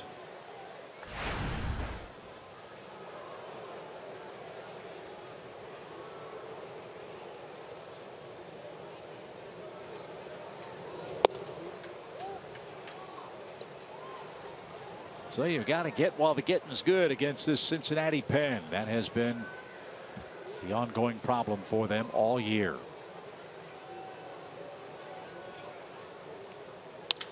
Ground ball to short. Peraza looks Freeman back to third. There's the second out. Looked like Adonis broke his bat on that pitch. Right off the end of the bat. And it's the second time tonight he's had a runner at third, less than 2 outs, and hit a grounder like that to short. In the first inning, they threw Inciarte out at the plate. Chan Ho, what are the Braves with Risp tonight? 2 for 10.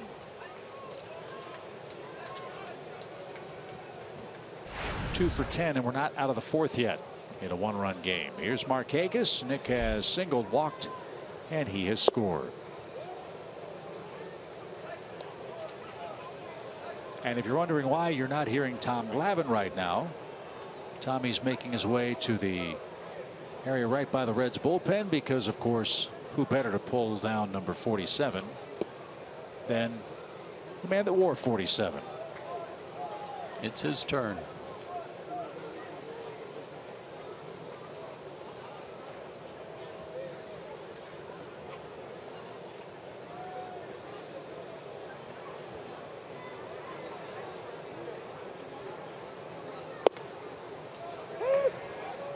Now you've already pulled down a number.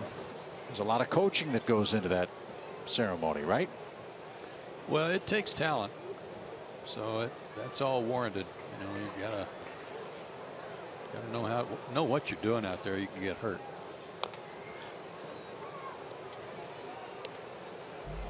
Apparently. So we'll see just how athletic the former Braves pitcher is when he sends us to 46 home games remaining. Can't do that till this one's an official game. Not quite there yet. Braves batting in the fourth and leading 4-3. Deuce is wild. Here it comes, and it's outside. Full count. Everything he throws, whether it's the cutter or slider, is coming right into the left-hander. That's why Freeman was able to lace that one to the gap. So that works well for all these lefties in the lineup tonight. For Morris, he's trying to hit that outside corner with a backdoor slider or cutter.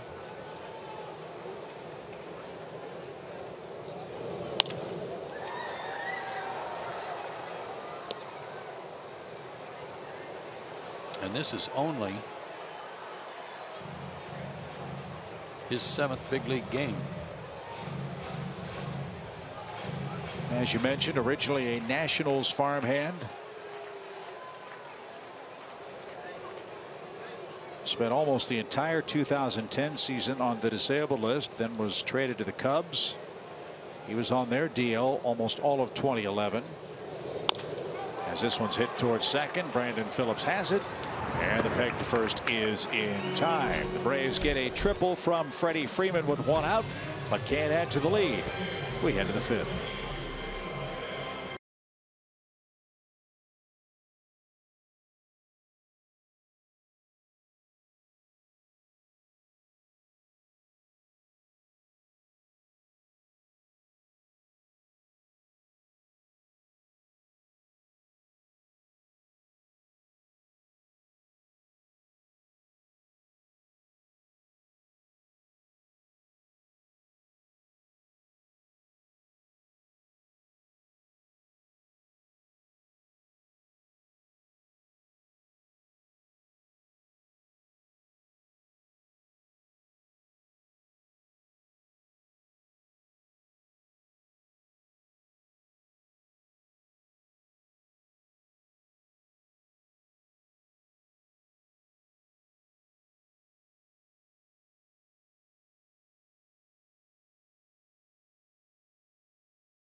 Baseball is presented by Academy Sports and Outdoors. Right stuff, low price, every day.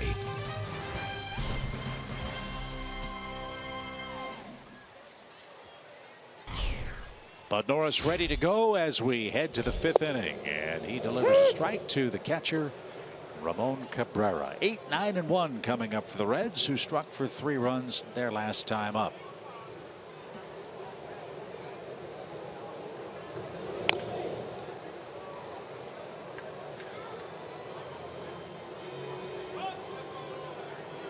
And quickly 0-2.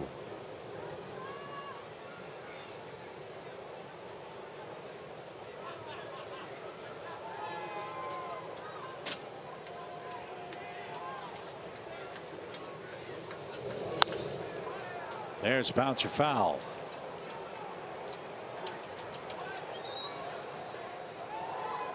Braves had a pretty famous catcher whose last name was Cabrera, didn't they? I'll say. Francisco Cabrera.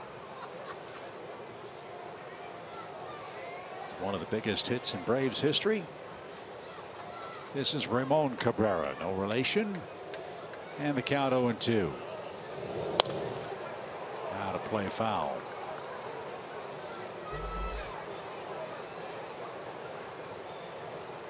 They actually had some, they were doing like some kind of countdown today on satellite radio of some of the great baseball calls. And there was a call of Sid Slide, but it was by the network. Morris climbed the ladder. Cabrera didn't get it. He's retired. Which was a good call in and of itself by Sean McDonough, but nothing like your dad's call. A little prejudiced on that one. Bud Norris has 5 strikeouts. 4 of them have come to the 7, 8, and 9 hitters in the Reds lineup. And this is the first time A.J. Morris has hit in the big leagues. He mentioned all the great accolades he had in college. The difference between him and Steven Strasburg, with the exception of Strasburg's Tommy John injury, health. This guy's missed a ton of time. Most of 2010. Half of 2011.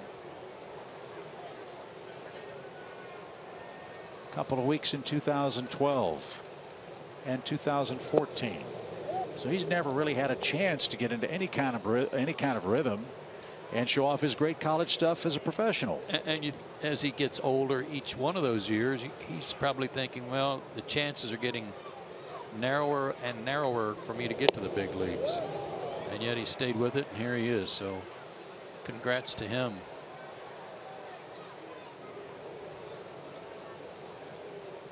A.J. Morris went to Humble High School in Texas. And he's down on strikes. Norris has 6 of those in the game. He's gotten both Reds pitchers to swing and miss. So back to the top. Here's Peraza. He is lined out softly and he is struck out.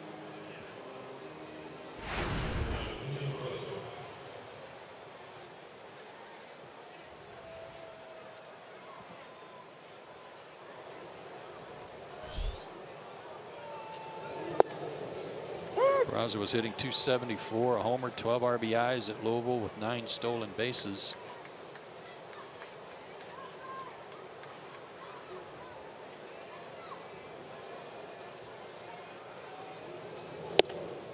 In the Braves minor leagues in consecutive seasons, he had 64 swipes, 35, 25, and last year between Gwinnett and Oklahoma City he had 33.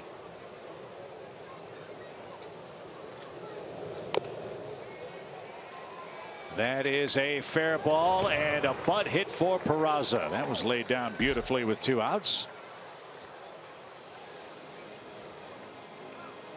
No chance at all unless that ball spins foul. Slider.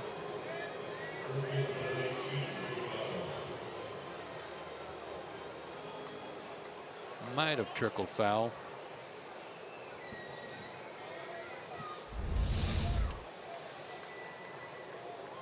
So let's see how the Reds play it. Here's Votto. The Braves have walked him twice. The second walk turned into the first Cincinnati run. And a close play at first. And even though Votto has that low batting average, he still has a high on base percentage because he walks so much. He's reached base now in 16 consecutive games and has scored 15 runs in that stretch.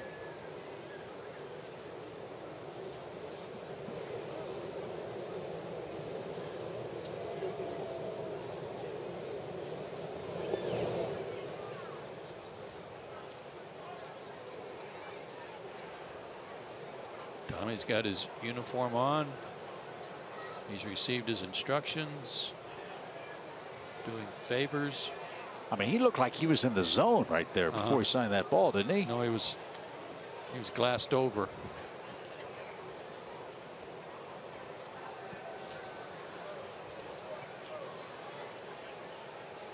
Short lead by Peraza now. They want Votto to swing the bat. Now he's going. Pitch low. Flowers throw to second, not nearly in time. Peraza with an easy steal of second.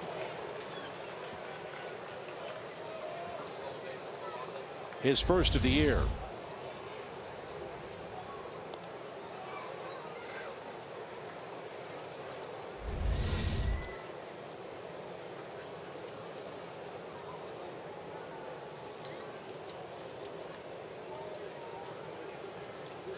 So you've got a base open. You've got Votto up there. And a 1-0 count.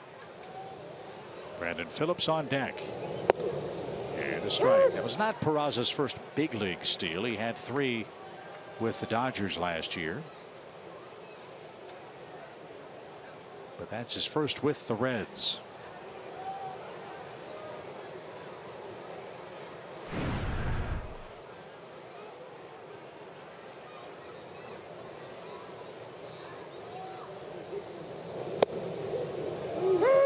Votto last year scored 95 runs.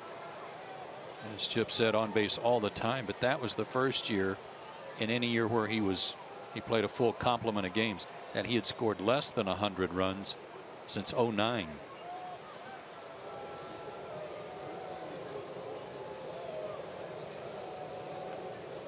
One-two pitch. And Votto is down on strikes. But Norris didn't nibble with the Reds first baseman. He just struck him out. And Tom Glavine, the stage is yours as we count them down here in Atlanta. 47 games left at Turner Field, including tonight's Game 3.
Starts at 11:30 Eastern on Fox Sports Southeast. If you can't catch it on TV, that's okay, because you can stream Braves games on your mobile device with Fox Sports Go, a free app available through your app store. Just download, log in, and watch the Braves wherever you go. Presented by Circle K, home of the world famous Polar Pop Cup.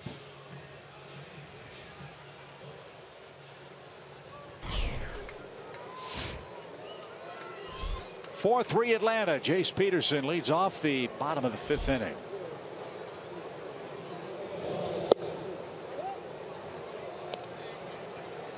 Tom Glavine still getting loose down there under the Reds bullpen.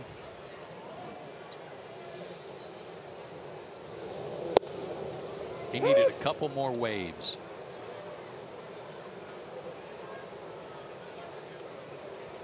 They may try to sign Tom. And why not?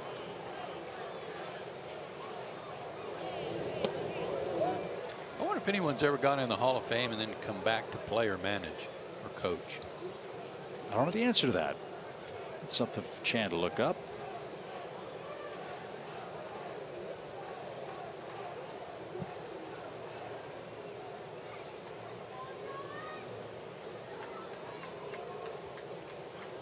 I wonder how many pitchers use that bench that Tommy's sitting on in that bullpen.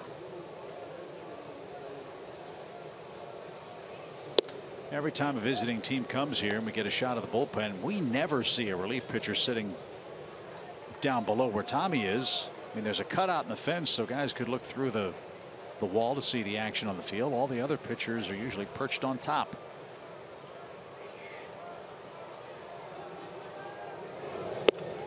And ball 4. Jace Peterson's aboard. Well, Tom's right there in the general vicinity of our left field camera. He could walk over there and have Gumby show him a few things, you know, about focus, relativity.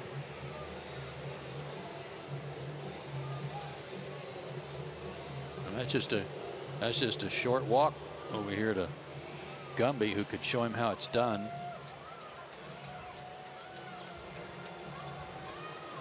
Yeah, get him over there. Yeah.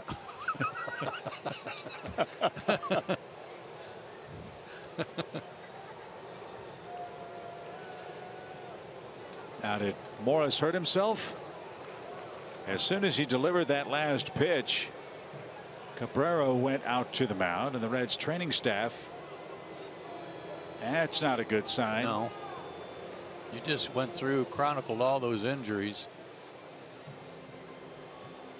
I'd say that's reason enough to come out of the game if they're having to go through that.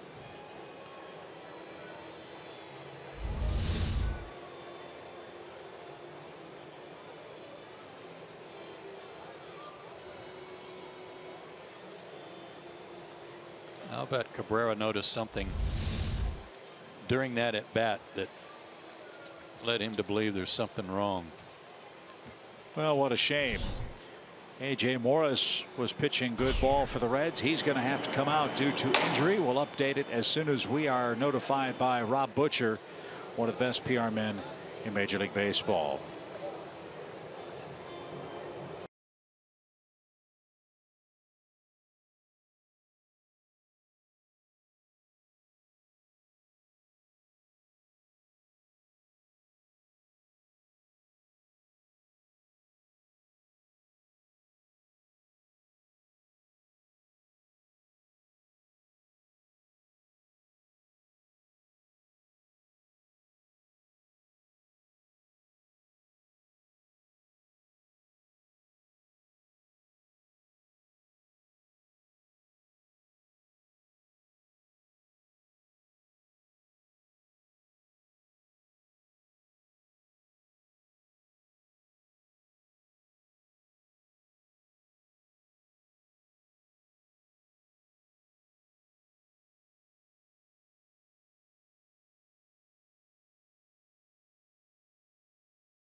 Deep down, I really want Jordan Spieth to win, just because he's the young guy coming up, and he's a lot of fun to watch. But it's going to be hard to beat Day, and under the pressure situations, he's been killing it. So I have to go with Day. Bud Norris just qualified. I'm picking Bud. I think Jordan Spieth's going to win. You know, he came off some really good rounds a couple weeks ago. You know, reigning U.S. Open champion. He's got the accuracy and the putting skills. So those Texans stick together. Funny how that works, huh? Yeah. Nobody's picked my guy yet. Who's your guy? I'm going with Rory McIlroy. Rory McIlroy. That's a good choice. And you can see whose prediction will get off to the best start tomorrow at 10 o'clock. FS1 has coverage of the U.S. Open from Oakmont, as A.J. Morris had to leave with an apparent arm injury. And this is big Josh Smith, 28 years old, out of Margate, Florida. A 21st round pick by the Reds in 2010 and one of many rookie starters to pitch for them last year. And C7, this is his 7th game, so they just have had a revolving door in their bullpen. 4-pitch guy, fastball in the low 90s. Smith was 0-4 last year, a near 7 ERA in 7 starts. Walks were a problem for him last season, as you might expect. First time in the big leagues. 21 of those in 32 2/3 innings. His big league debut came June 23rd against the Pittsburgh Pirates. So he'll have as much time as he needs to get ready. And he will face Tyler Flowers here in the Braves' 5th. So while we have a moment, we remind you that we hope you'll have the Force with you at Turner Field for Star Wars Night, Friday, July 1st. Everyone who buys a Star Wars ticket package gets a limited edition Jedi Sherholtz bobblehead. I love that. Go to Braves.com/Star Wars for more information.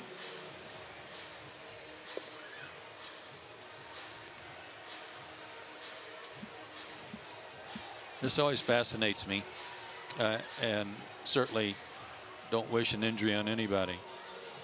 But when a guy out of the bullpen is brought in and told he has all the time he needs, it takes him 30 minutes to warm up. Whereas he could have been called in after about 5 or 6 warm-up pitches down there if they needed him to come into the game. Well, that gives us a chance to answer the question that you had. Has anybody gone to the Hall of Fame and then come back later as a player or a manager after being elected? The answer to that's yes. Ryne Sandberg was a Hall of Fame player, came back and managed the Phillies. Okay. Ted Williams was the first in 1969. He managed the Washington Senators.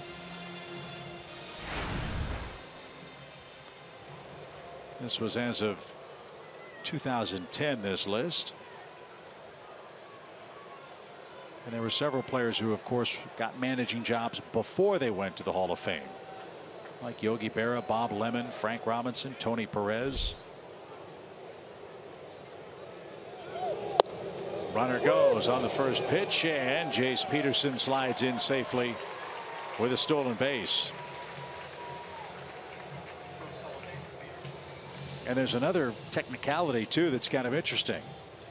There were several iconic players turned managers. Guys like Ty Cobb, Tris Speaker, Walter Johnson, Rogers Hornsby. The Hall of Fame didn't induct a charter class until 1936, and they managed before there was a Hall of Fame. So thanks, Chan. And Flowers skies one out of play foul. No balls, 2 strikes. That was really a good choice there by Jace Peterson and Brian Snitker, with the guy who took forever to warm up go on the first pitch. He wasn't expecting that. Jace got a great jump, stole it easily.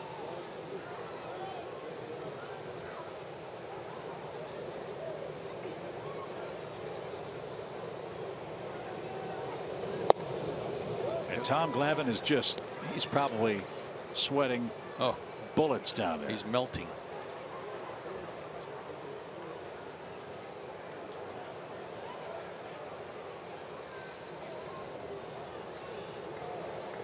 Still waiting for his camera audition.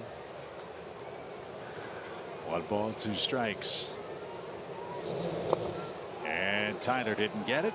Well, he is racking up strikeouts at a furious pace. 2 more for Tyler tonight. No advance of Jace Peterson. He's still at second as Smith retires the Braves catcher for his first out. This isn't Great American Ballpark, which is a home run haven. Many people consider it a bandbox because of its dimensions. But even a 1-run lead at Turner Field with the Reds is not a comfortable one right now because of the way they're swinging the bats. And they certainly have a lot more power in their lineup than do the Braves. So any add-on runs here in the middle innings would be huge.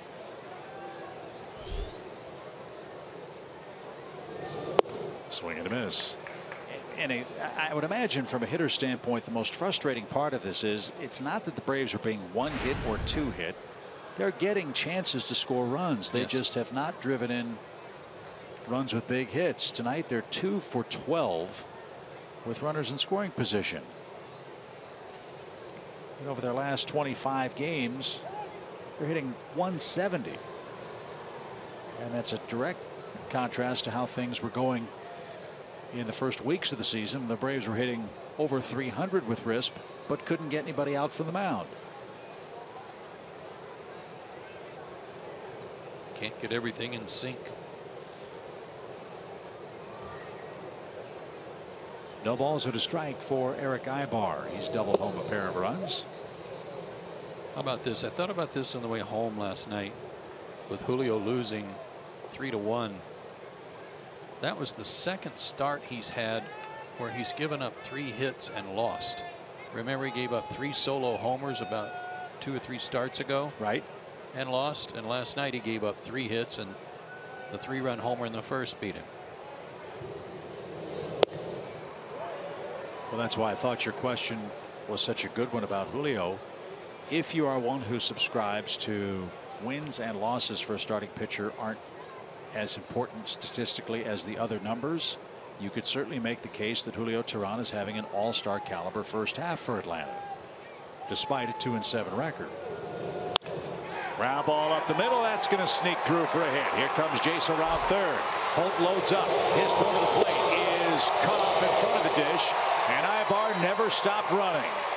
He's in at second with another RBI hit. That extends the lead to 5-3. It's a single, an RBI, and Ibar takes second on the throw. Slider coming right into him. Finds the opening. Holt plays very shallow in center, so he was on this ball quickly. But then the throw well over Votto's head and off the mark.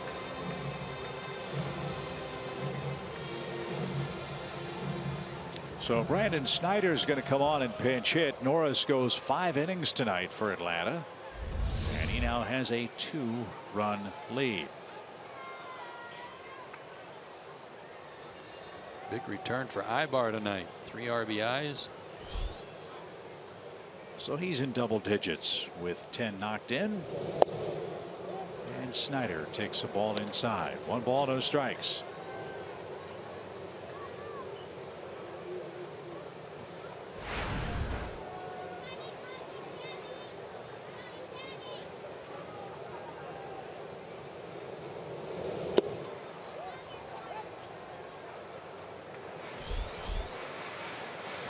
Casey Kelly will be next out of the chute for Atlanta after Bud Norris went 5 innings, 3 hits, 3 runs, a couple of walks, both of those to Joey Votto, and Norris struck out 7 men in 5 innings tonight.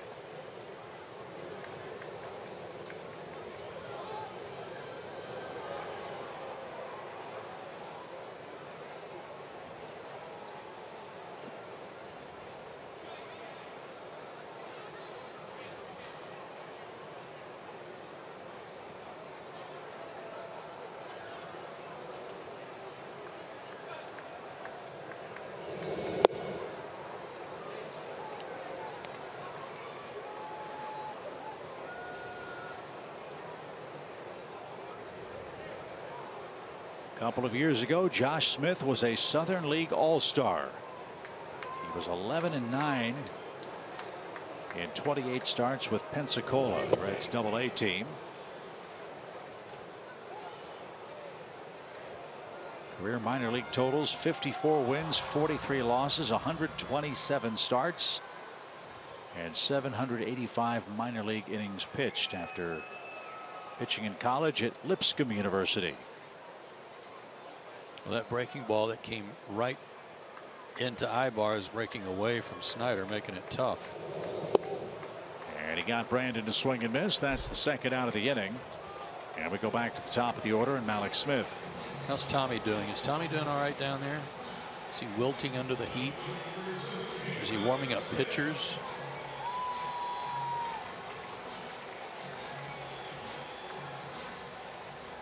Looks like he's all right.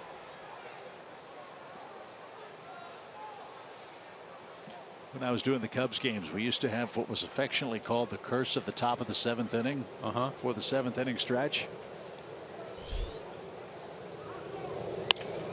Knox drives one down the left field line, foul.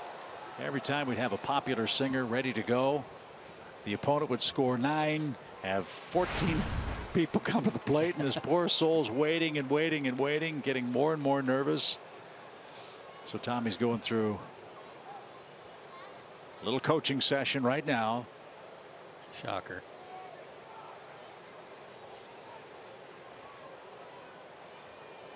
I sent him a text and told him to start practicing his waving, so maybe that's what he's looking at now.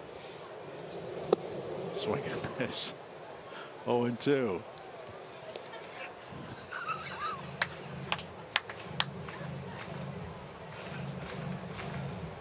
Unbelievable. Yeah, he got caught. Yeah, for crying out loud.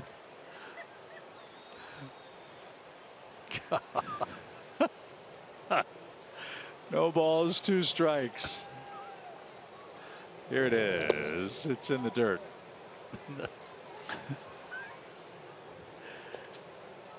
Well, I will say you were a great partner. You did warn him of what to expect. I've been warning everybody.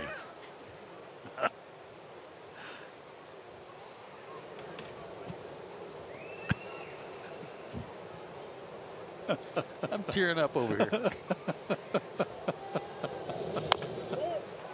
Oh, 1 ball, 2 strikes.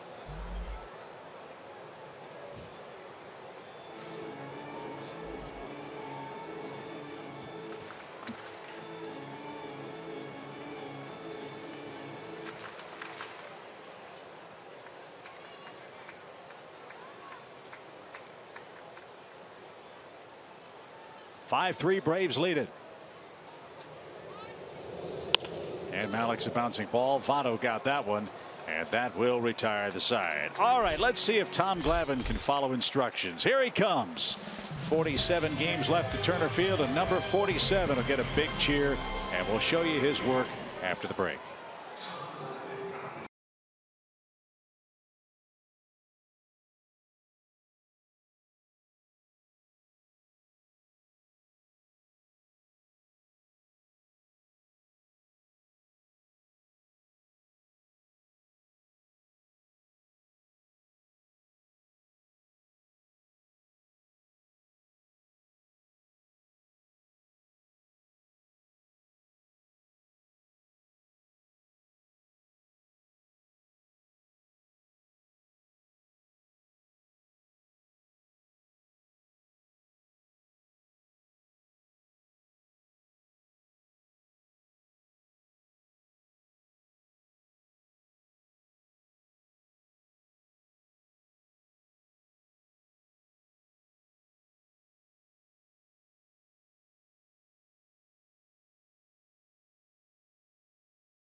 Tom Glavine with 17 great years as a Brave and a Major League Baseball Hall of Famer.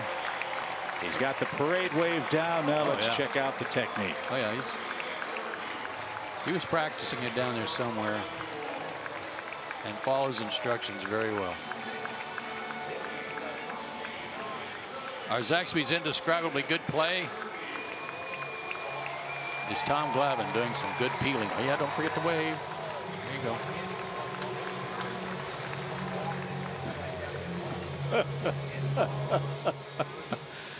That was great. So here we go to the 6th inning. 5-3.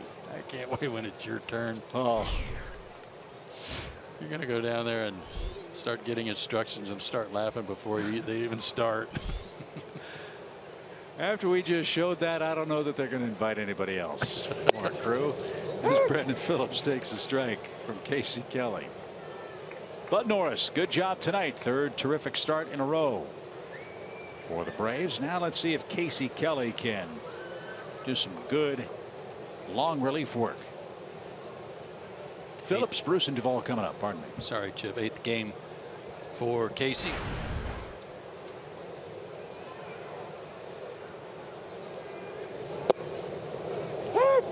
And he's quickly ahead of Brandon Phillips.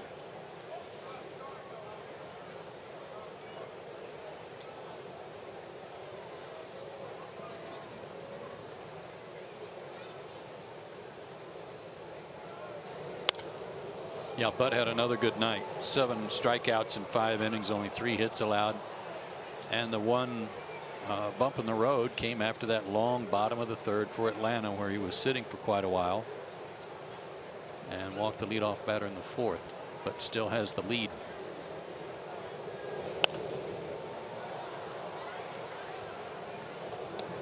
Phillips hanging tough. A couple of foul balls after 2 quick strikes. Phillips was a terrific athlete. Here in Atlanta, he had offers to play football and baseball with the Bulldogs up in Athens. But he was originally drafted by the Expos. There aren't many old Expos left. Bartolo Colon is one of them. Brandon Phillips is one of them. I think Ian Desmond was drafted by the Expos.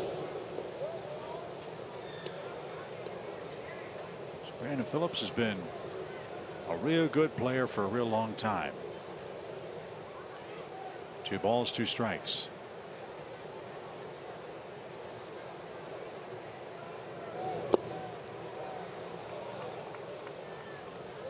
So from nothing and 2 to a full count. Yep, don't lose him. Not with that guy on deck.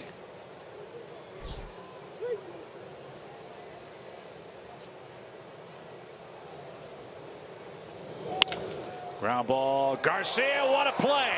Loads up. Freeman couldn't handle the hop, and it bounces into the Braves dugout, and Phillips will stand at second base. What a remarkable grab at third base by Adonis, but an errant throw puts Phillips in scoring position. Remember, he made a play similar to this early in the homestand, and he threw a 1-hopper to Freddie intentionally. That one he might have been trying to do the same thing, but he got too much on it, made it a really difficult hop to handle.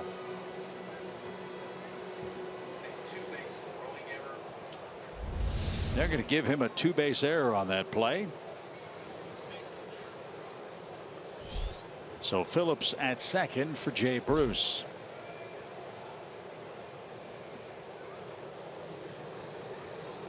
He represents the tying run, and he shoots that one into left field for a base hit. That ball took some funny spin when it got to the outfield grass, and Phillips will score without a throw. And Jay Bruce is having a huge series here in Atlanta. That is 7 RBIs for the Reds right fielder against the Braves in the first 3 games. He's up to 51, and he's not missing any opportunities to get anybody in. Again, didn't hit it hard. In fact, it's probably a good thing he didn't.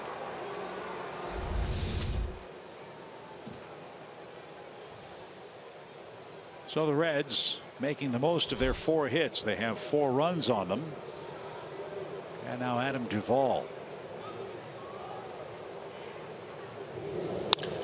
He unloads deep right center field. Markakis on the run as far as he can go. That's high off the fence. Bruce had to wait and see if it was going to be caught, and he's only able to get to third base on that drive to deep right center field, and the Reds have him second and third with nobody out. Remember the other night when I said we have one scouting report on Duvall, and that's that he hits the ball high. Here's another one. That thing was in the air forever. It looked like a Davis Love III T-ball. Nice play by Nick off the wall to make sure that Bruce, oh boy, just missed getting out of here. That play, though, by Nick kept Bruce from scoring.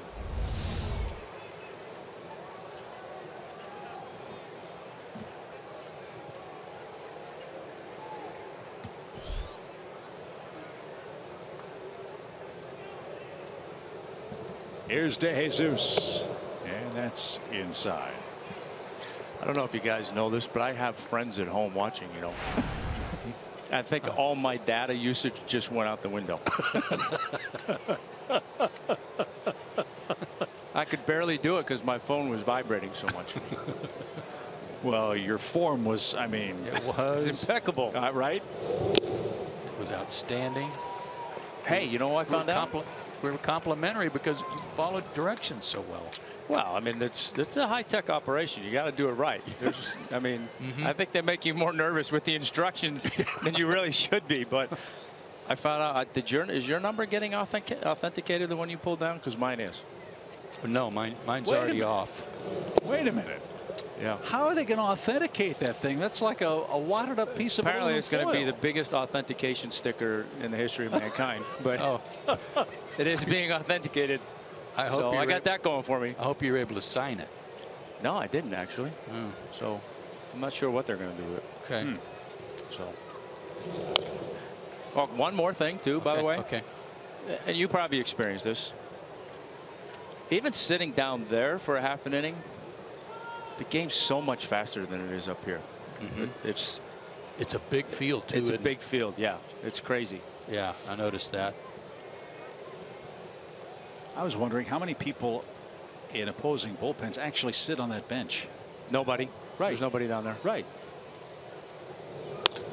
Line drive into left center field, a base hit. Inciarte's going to cut it off, but not quickly enough. Casey Kelly has come in and has been rocked. The Reds have scored 3 runs against the Braves reliever, and they have taken their first lead of the night. It's 6-5. Like I said, it's not Great American Ballpark, but you hate clinging to a 1 or 2 run lead with these guys the way they're swinging it. And now it's DeJesus picking up his 2nd and 3rd RBIs of the night. No, we were concerned that you're just sweltering down there too. That was hot. No, I don't think I even cracked a bead of sweat. No. No. Good.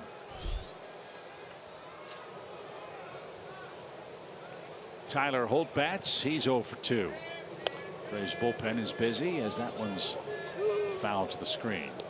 6-5. Reds have jumped back in front. Braves led this game 4-0 after 3. Takes a potential win away from Bud Norris.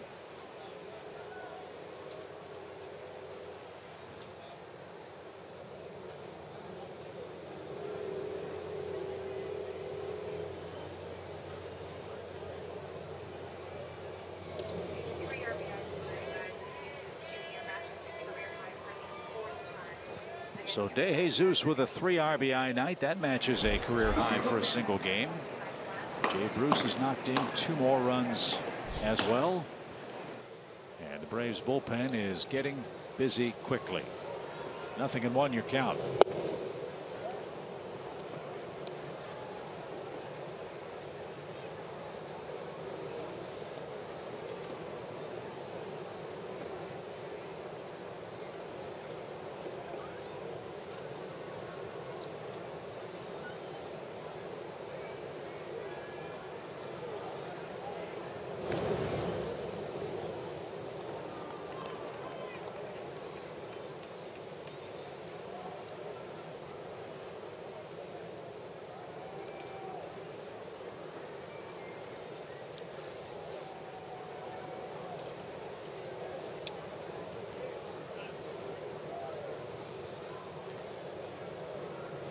Runner goes. Pitch popped into shallow center. Inciarte's coming on. He makes a great diving catch. Throw back to first. Double play.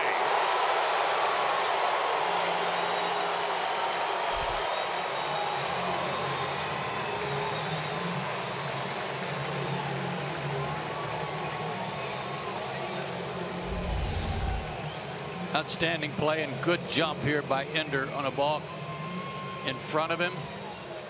Gets to his feet quickly and airmails that one over to Freddie. Heck of a play.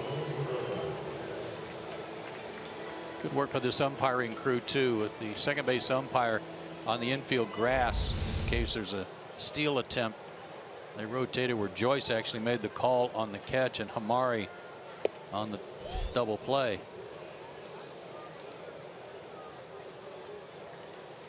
Well, that helps. You bet. Base is empty. 2 outs, 3 in for the Reds as Ramon Cabrera drives one down the right field line. Will he keep that fair? He just missed a home run.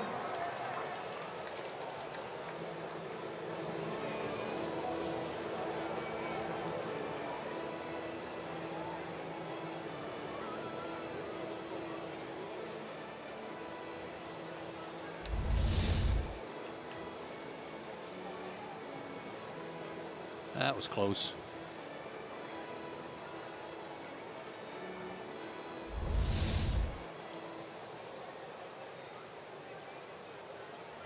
Glad you're okay. 1 ball, 1 strike. And a short hop line drive to Ibar, who can't make the play. So Cabrera reaches with 2 outs. That'll pile on a few more pitches for Casey Kelly. Second error of the inning. Don't forget that this inning started with a great piece of glove work by Garcia, but then the throwing error.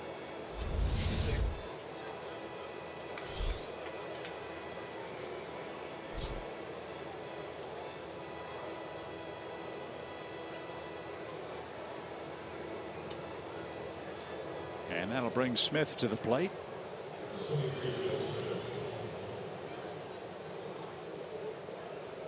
With a runner at first and 2 men out.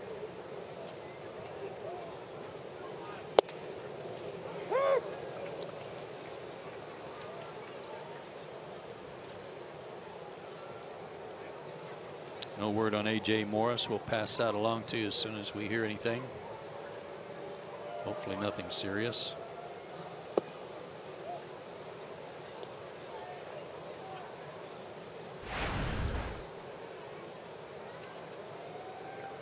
As we mentioned, Smith started 7 games for the Reds.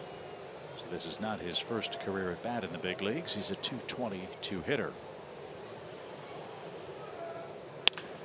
And a sharp ground ball back to Kelly.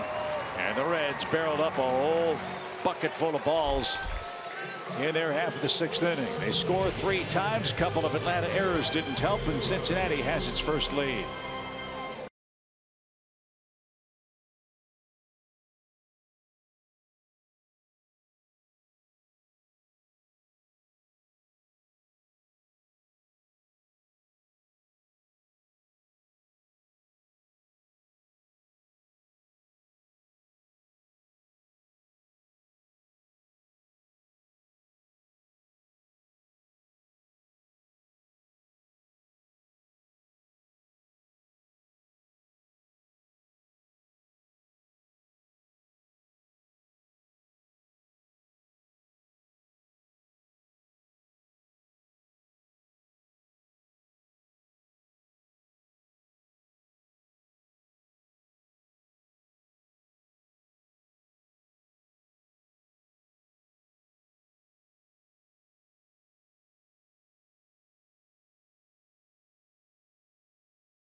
It's time for tonight's State Farm double play replay.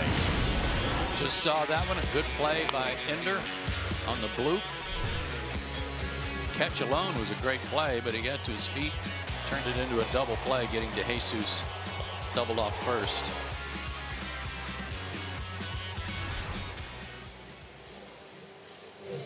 lead off the inning in time for the Braves bats to go back to work.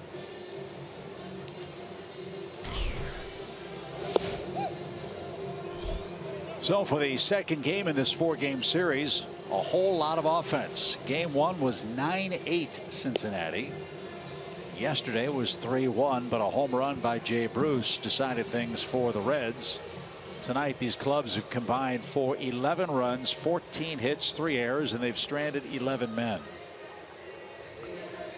And Jay Bruce has had a gigantic series. And there's another game to play, and that's here tomorrow. Quick turnaround, early start. Dan Straley will pitch for the Reds. Matt Whistler will pitch for the Braves. First pitch 12:10. Braves live at 11:30 in the morning.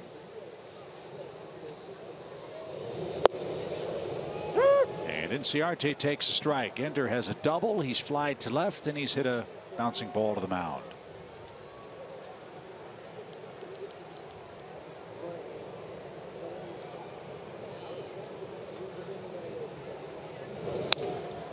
Cut. Ender is not a great big guy, but he's real strong and he's got a quick bat. And as we saw his first time up tonight when he doubled to right center, he can drive it too.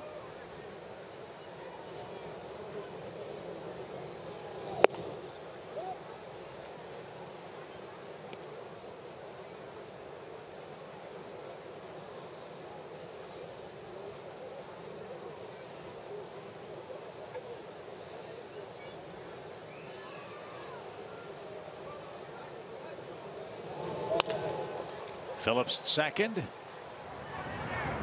And a nice smooth easy throw to first retires Inciarte. There's the first out of the Braves 6th inning. Just kind of wonder what must be going through Julio Teheran's head tonight too.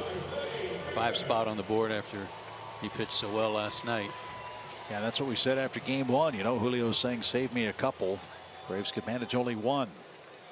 Yeah, that more times than not seems to be the case. You're that guy stuck in between. There's a bunch before and a bunch after. Freddie Freeman's had a good night at the plate again. He's got a double, a run, and a triple.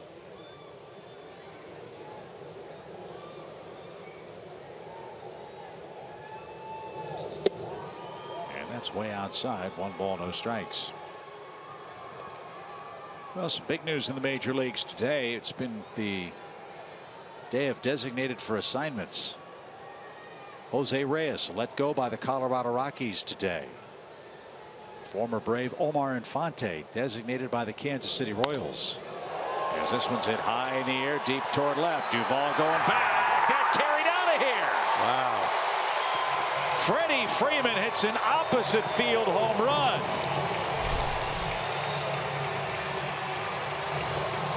And all he needs is a single for the cycle. You gotta like his chances for that.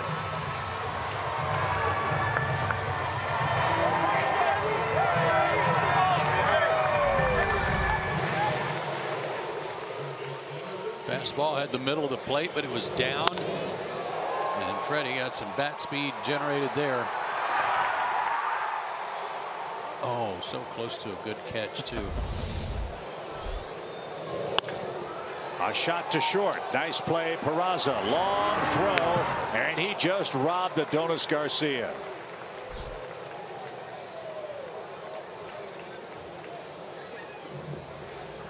Gorgeous play by Jose Peraza. Showed you a pretty good arm. He got up too, didn't he?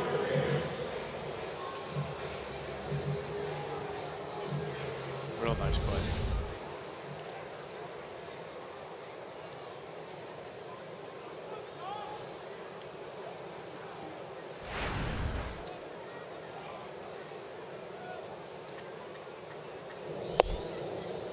Well, I'll say tonight what I said in game 1. You like the Braves' chances because they hit last.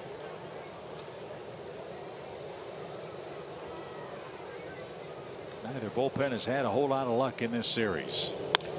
And that one smacked towards center. Long run Holt. He's back, and that ball carried out to the warning track. Markakis gave it a ride, but he's retired, and so are the Braves. But Freddie Freeman has hit his 11th home run, his second of this series. He's a single shy of the cycle. Some opposite field power ties our game at 6. We go to the 7th.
This series, we've got more of it tonight. 6-6 after 6 on our Chevrolet game summary.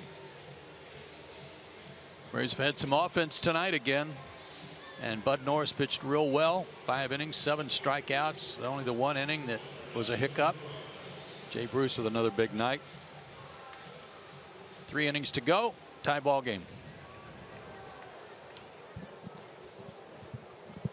And it's Ian Kroll. He's the 3rd Braves pitcher tonight, and the 2nd in relief of Bud Norris.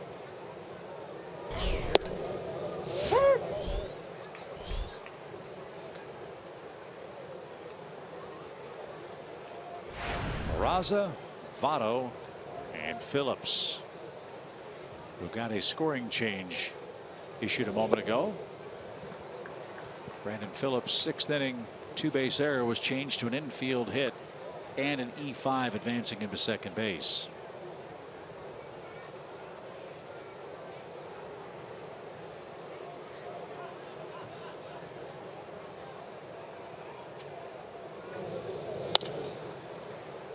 And Peraza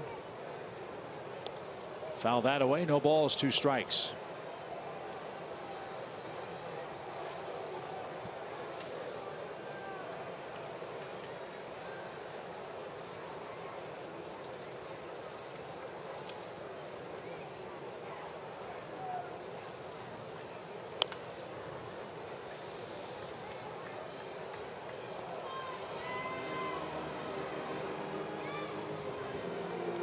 Ian Kroll's given up just 3 earned runs in his last 10 outings.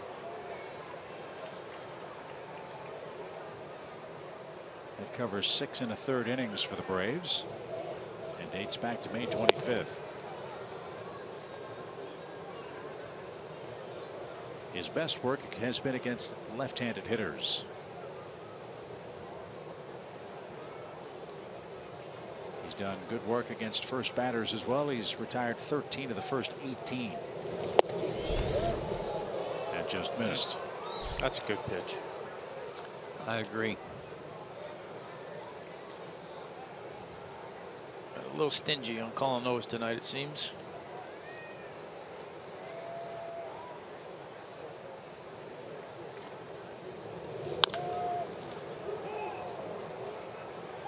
So Peraza still alive at 2 balls, 2 strikes.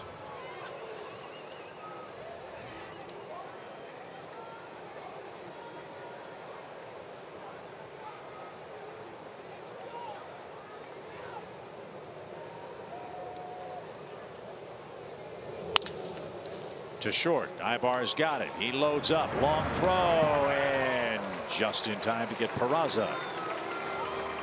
1 out. Kroll gets the first man. That always helps. And now it's lefty-lefty with Joey Votto coming up.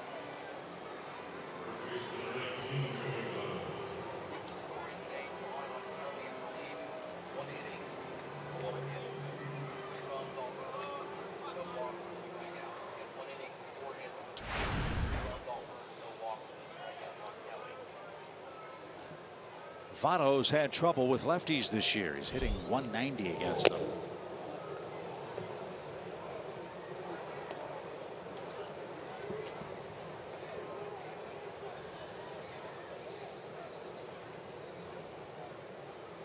.24 strikeouts and 63 at bats against left-handed pitchers for the Reds' first baseman. And the count now 1 ball, 1 strike. So that's a far cry from what he's done in his career.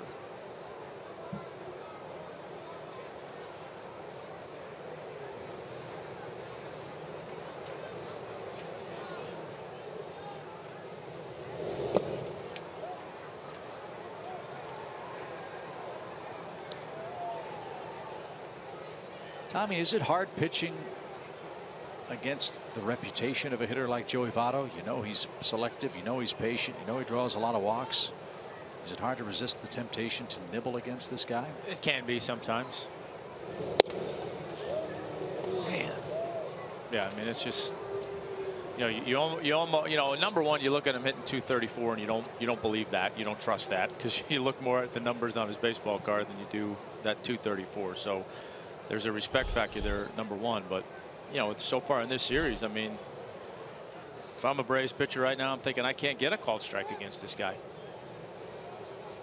You know, and you don't want to give into the temptation to just throw one down the middle so you can get a called strike. But you know, it seems like you execute your pitch and don't get the call.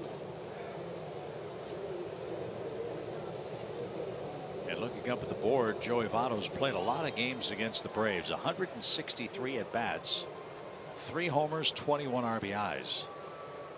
That doesn't seem like an awful lot for a hitter as good as he's been. As the ball's skied to the left side and out of play. And Votto, a .270 lifetime hitter against Braves pitching.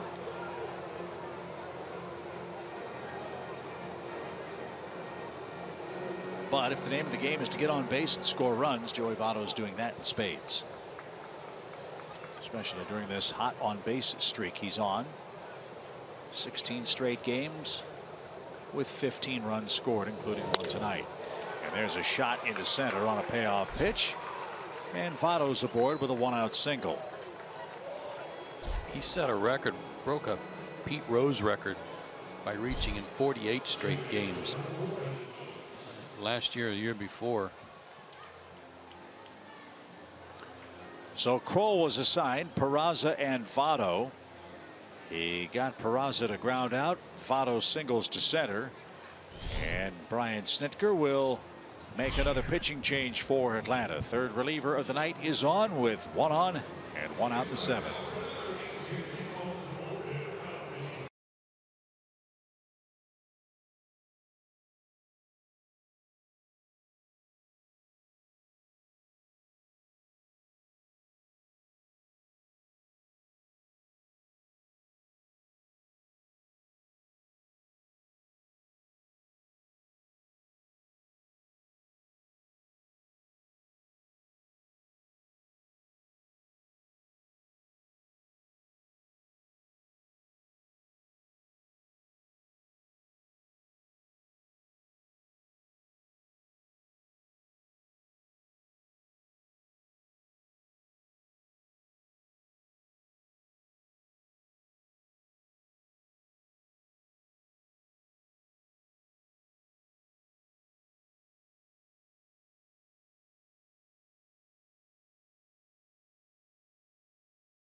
It's time for your Xfinity game break. We'll take you over to San Diego, where the Padres are hosting the Marlins, and it was a big day for Ichiro Suzuki, looking to break a record tonight. First inning, Ichiro beats out an infield single, and that would tie Pete Rose's record of total pro hits. And then we'll take you into the ninth. He's not done yet. Ichiro doubles to give him 4,257 hits, passing Pete Rose. The Padres won this one 6-3.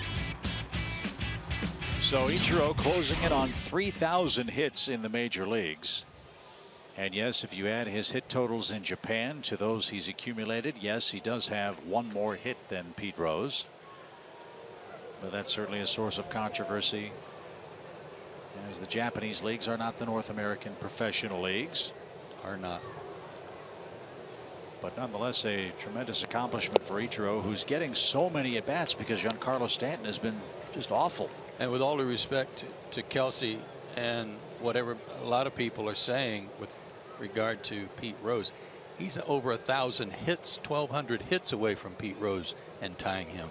If you count his hits in the minor leagues? No. No, in this league. Oh, in this league, yes. In this league. In this league, right. He's got a long way to go. Right. Good point. But he will go down as one of the all-time great hitters, and he will get to 3,000, it appears, barring injury for the Marlins. And we will see Miami at the end of our road trip, which begins Friday night in New York with a weekend series with the Mets. Then a 2-game stop in Miami next Tuesday and Wednesday.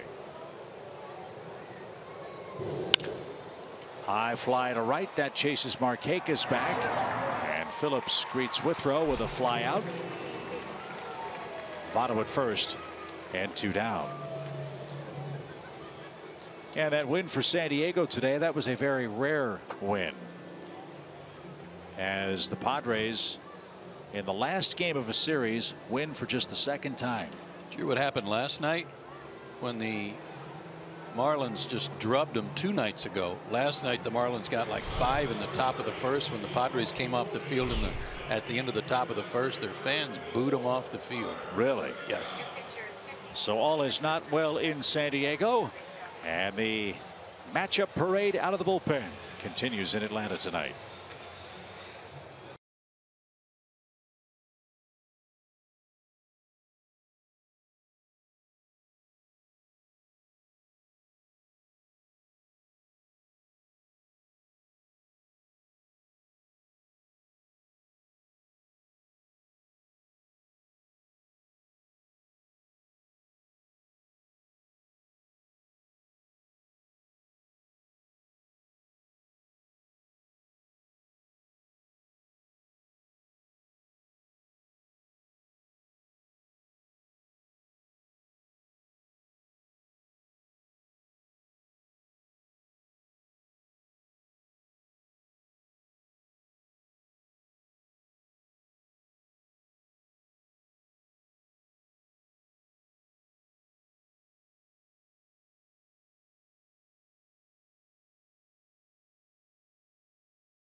Is sponsored by Delta Airlines, your local Ford dealer, and Xfinity. X1 from Xfinity will change the way you experience sports.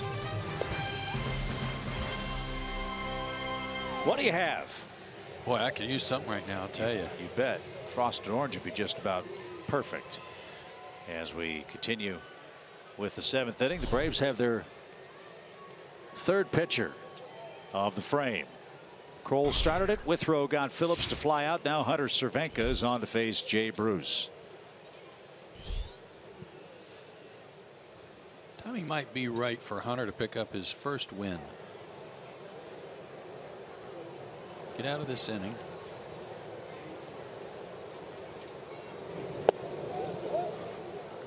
be the pitcher of record when the Braves score in the bottom half.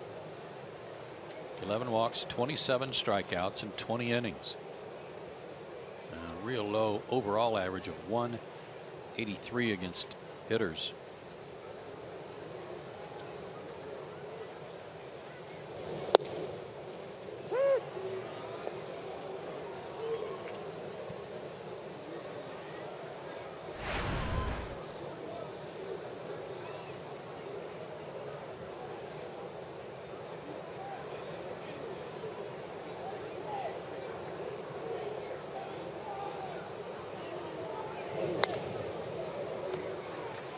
Ten o'clock in Atlanta. We are in the 7th. Joe Simpson, Tom Glavine, Kelsey Wingert, Chip Carey with you from the ballpark. Game 3 of our series with the Reds. One more tomorrow. Then we hit the road for 6 days, 5-game road trip.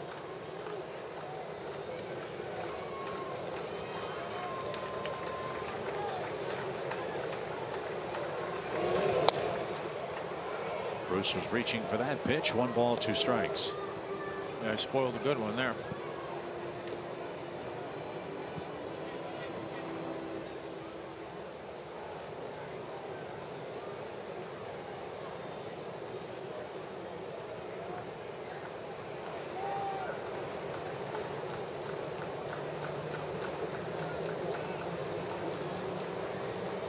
Runner goes. The pitch is dropped by Flowers. Tough pitch to handle.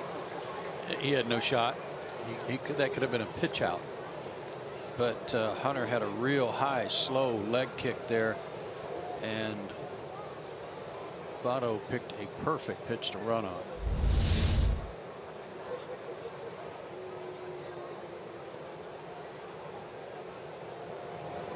Short lead, and he was just going on the first move. So a hit might mean a run. And an even count for Jay Bruce.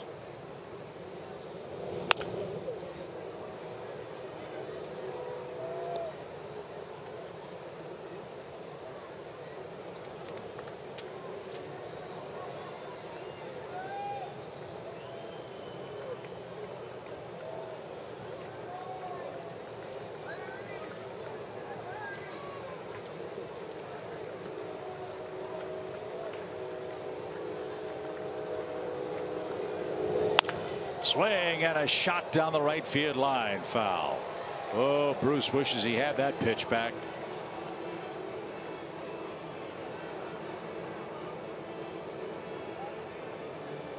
Cervenka lives to tell the tale as the count remains 2-2. Yeah, they've been trying to keep that cutter and breaking ball away from him. That one stayed in the inner half.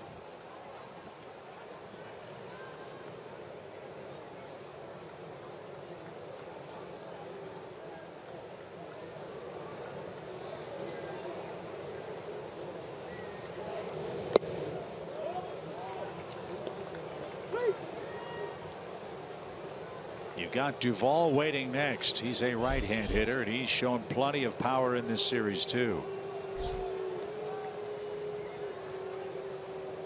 And Alexi Ogando is loosening in the Braves bullpen. If Cervenka loses Bruce, you might see a righty-righty pitching change.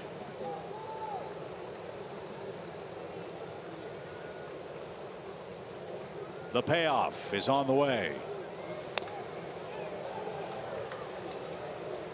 That was different. That was his off-speed breaking ball, his curve ball, and threw it for a strike. Bruce was lucky to get a piece of it.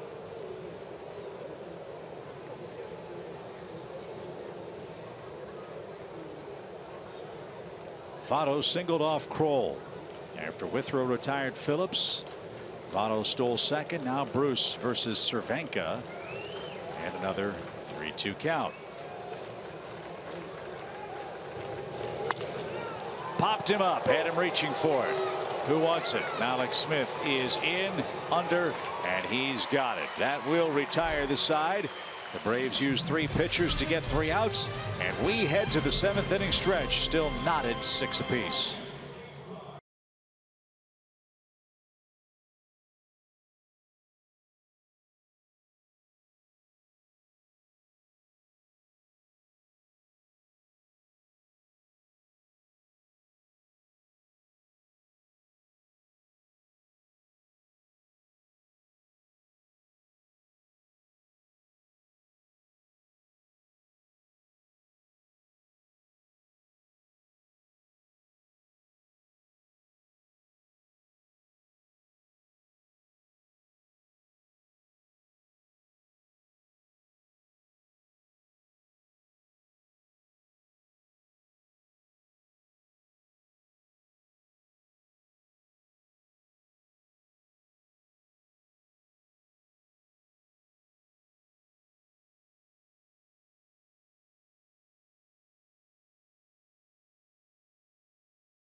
celebrate the top moments in the history of Turner Field. Tonight, an unforgettable one. Remember Brooks, Conrad, and this mighty clout against the Reds.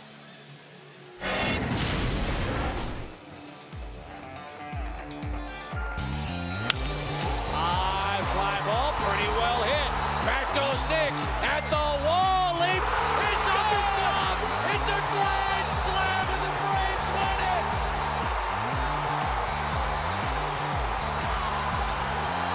Are you kidding me? The most improbable, most impossible grand slam maybe in the history of the franchise. It's one of the most exciting home runs in this ballpark because of Brooks's reaction when he thought the ball was caught and how it all ended. That was spectacular. So here's to 20 years, brought to you by Synovus, the bank of here, as J.J. Hoover takes over for Cincinnati. And Hoover's been hit. But he pitched well last night, and he went 2 innings last night. Only runner to reach was Freddie Freeman, who was hit by a pitch.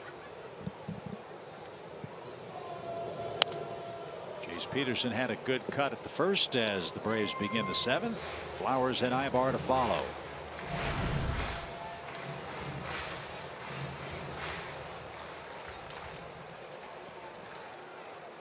Jace has gotten on 2 more times tonight. He's 0 for 2. He has stolen a base. He's scored a run via a base on balls.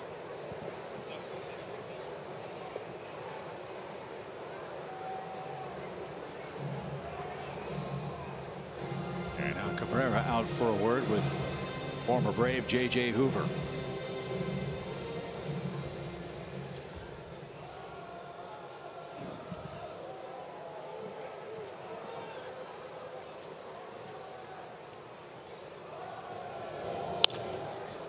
Hot shot foul past first.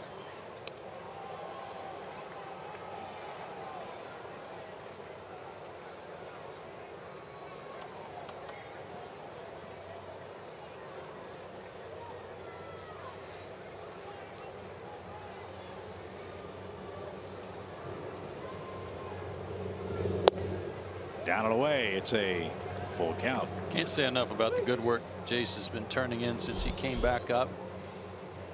You know, hitting under 200 here, hitting under 200 at Gwinnett.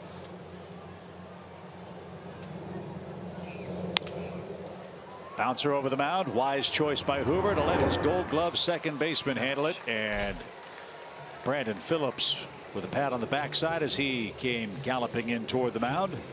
1 out. Just curious. I'm going to ask Chan Ho to look it up. What's the most errors Brandon Phillips has ever made in a season? This was a tough play. In between hop. No trouble. He just makes it look so easy. Yeah. He makes plays at second like Andrelton made them look at short. Flowers swings the first pitch, and that thing just died in center field. It sounded like it was hit a lot harder than it obviously was.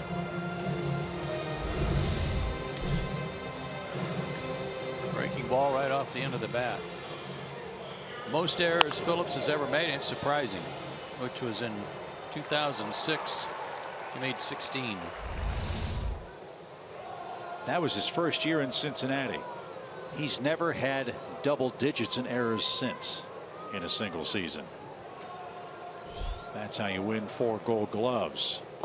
One shy of Joe Morgan's record of 5 with Cincinnati. The all-time career fielding percentage leader by National League second baseman is Brandon Phillips. In 2014, he played 151 games, committed 2 errors. Yeah, sometimes that can be a little misleading, a low low error total, because the guy doesn't get to a lot of balls or he won't lay out for some balls, but he's going after everything. 1 ball, 1 strike. for Eric Ibar. Eric's had a nice night tonight in what's been a disappointing offensive season. He's picked up 2 hits, 3 RBIs. He's now up to 10 in the RBI column. And he's 4 points away from getting that average to 200. And any concerns we had about how he would look or how effective he would be after taking a pitched ball to the ribs in this series may be being answered tonight in Game 3.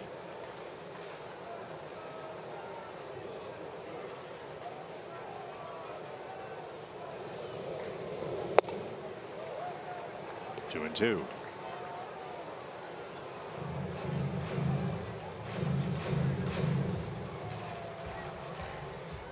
J.J. Hoover's a big dude. 6'3", 240.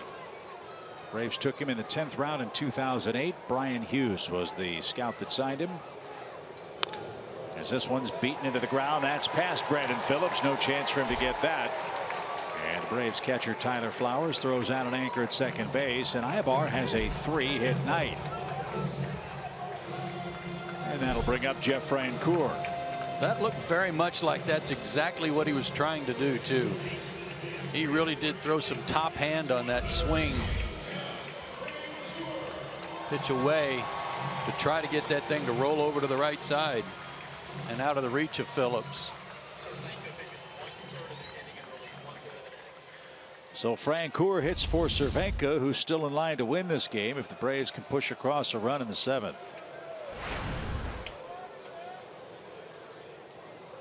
Cervenka got Jay Bruce to fly out. Ball 1 to Jeff.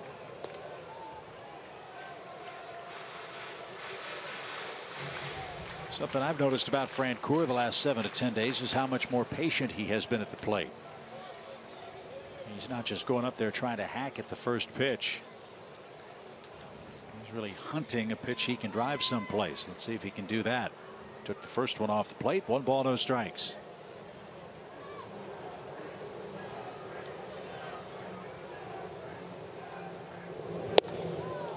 And a good rip at that. But the slider fooled him. 1 ball, 1 strike.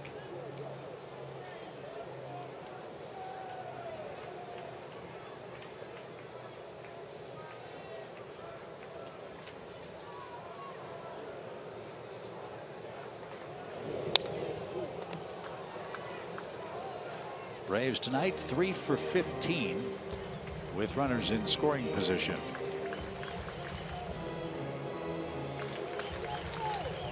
That was a good swing at the slider, too.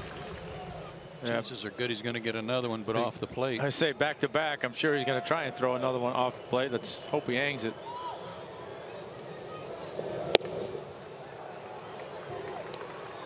Wasted a fastball instead.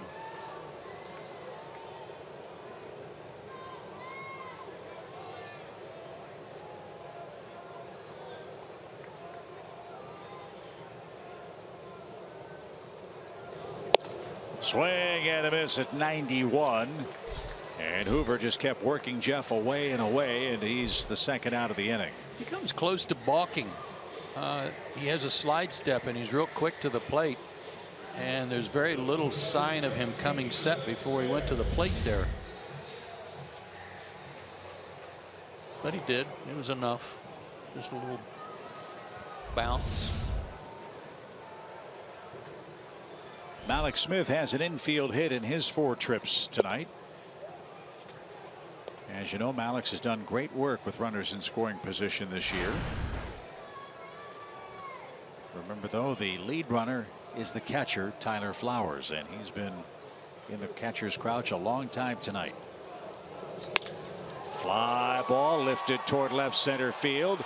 Duvall is there, and that will retire the side. No runs, 2 hits, 2 left. We're off to the 8th.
This is game 3 of our series with the resurgent Cincinnati Reds. The Braves invite all dads and their daughters to attend the Saturday, June 25th game for this year's father-daughter game. Create a memorable experience with your loved one. For more details, go to braves.com/father-daughter. That'd be a good night to come to a ball game. And his dad used to say, tomorrow will be a dry run for Father-Daughter Day. With a 12-10 start. And if you haven't made your plans, we hope you'll join us as we wrap up this series with the Reds. Jim Johnson is the 5th Braves reliever. His 21st game. Adam Duvall takes a strike. 4th pitcher of the last 4 batters. Well, I like what I've seen of this guy. Yeah, Duvall's got power to all fields, doesn't he? He scored a run. He's knocked in one. And he lifts this one to left field. Playable from Alex. He's there. And Duvall flies out for out number 1 in the 8th.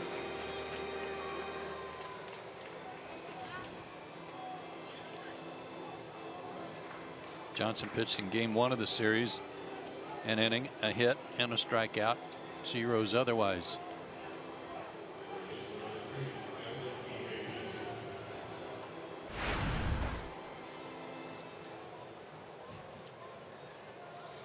Here's DeJesus. He's got a 3 RBI game, matching a career high. Knocked in 2 runs with a single back in the Cincinnati 6th.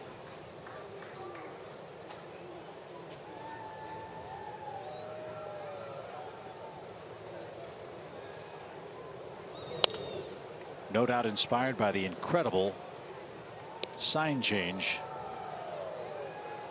a half inning before. Unfortunately, you're probably right. Wait.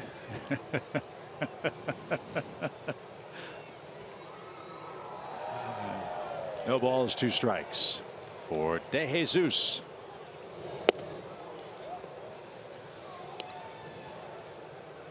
Anybody else feel it get cooler all of a sudden? Yeah. Flag's starting to flap a little more briskly from left to right.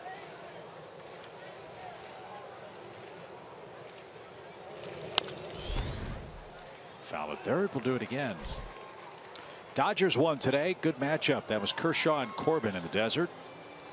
LA finally won a 1-run game.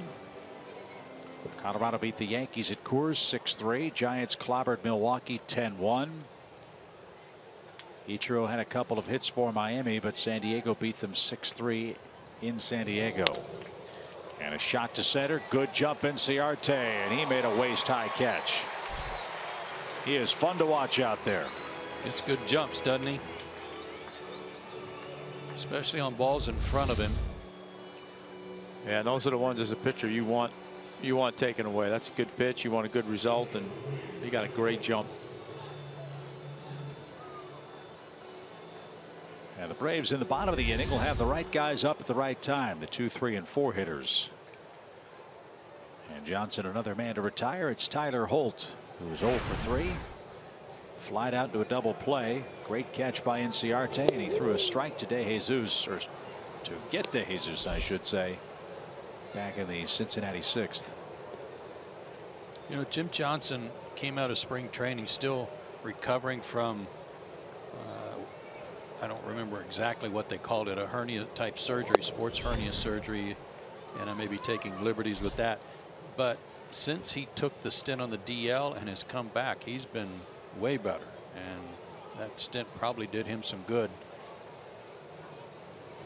from a healing standpoint. He's stronger. And you make a good point, because coming out of spring training, remember all the concern the Braves had about having a lefty in the bullpen? Didn't really have any until they got Eric O'Flaherty from the Pirates. Jason Grilli had a goal to make the opening day roster and did, and probably wasn't 100%. Johnson wasn't 100%. The Braves did have some bullpen troubles in the first weeks of the season. Maybe the stint on the DL right now for Eric O'Flaherty will do him some good too. And Eric nursing a sore knee. this one's bounced toward third. That is a fair ball. Adonis unloads and threw a cannon shot to first to take care of Tyler Holt. When he doesn't think and just turns it loose, he's got a very strong and very accurate arm. Johnson, a good inning of relief. We're still tied at 6.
Duvall going back. Got carried out of here.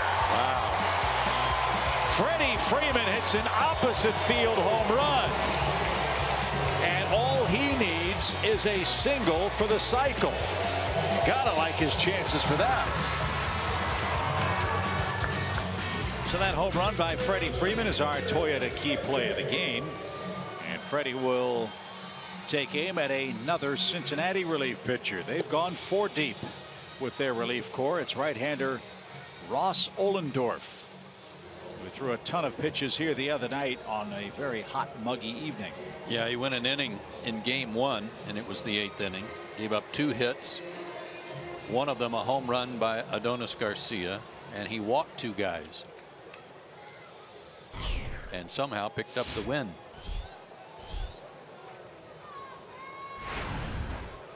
So let's see if Ender Inciarte can get things started.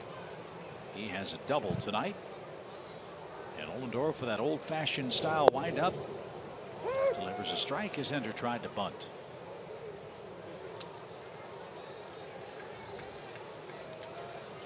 That windup, I mentioned Paul Bird the other day, but it actually looks more like Rob Dibble.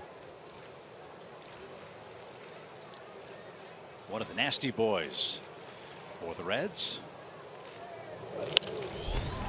Popped up foul. It's quickly 0-2.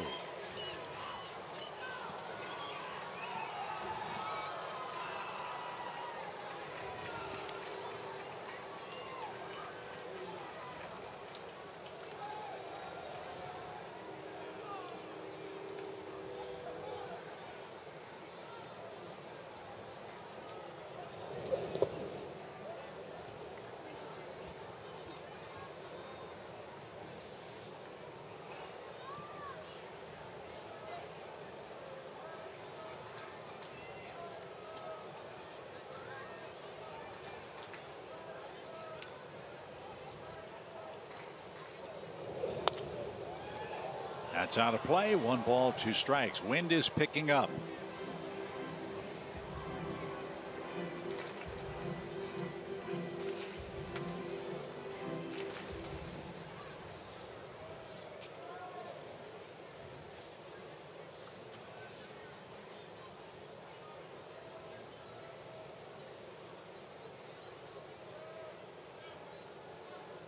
And now the 1-2 pitch.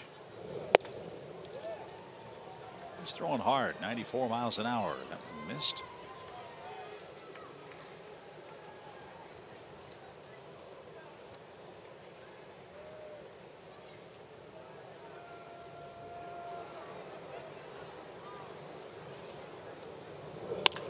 Line drive left, but it's going to hang up for Duvall. Boy, he was in shallow and right there.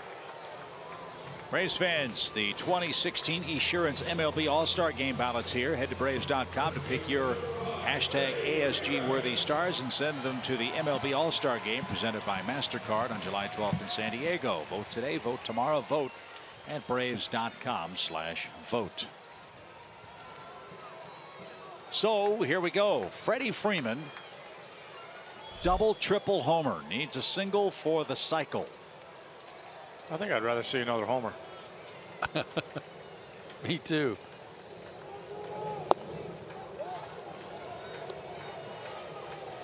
And in case you forgot, Mark Kotsay is the last Brave to hit for the cycle back in 2008.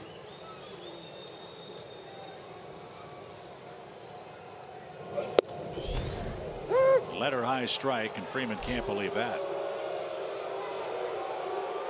As many pitches as we've seen look like strikes, that one didn't. No.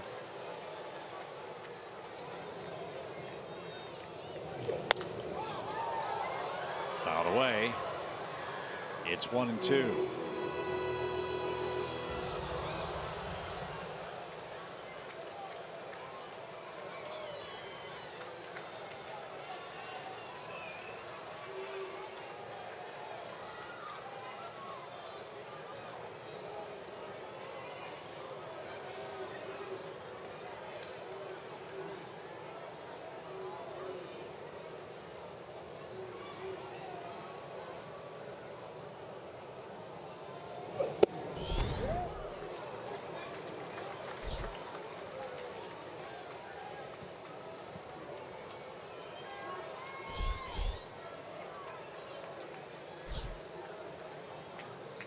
Garcia waits next.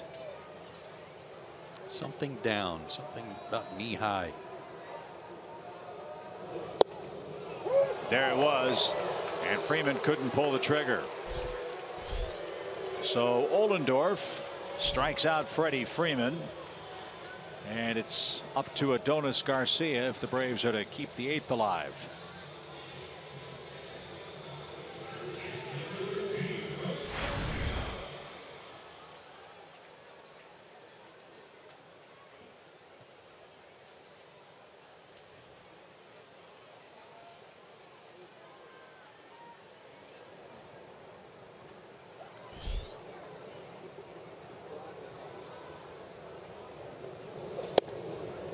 The other night when it was so hot you could see the perspiration just cascading off the bill of Ohlendorf's cap.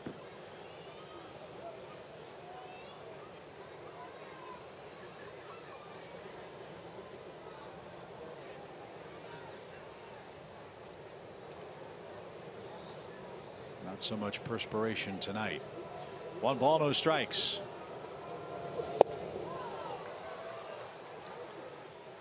Good change up there.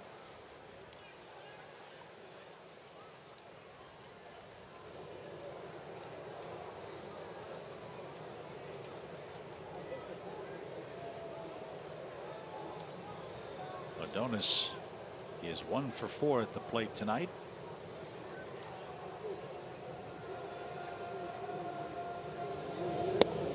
He's getting ready for the U.S. Open, which starts tomorrow.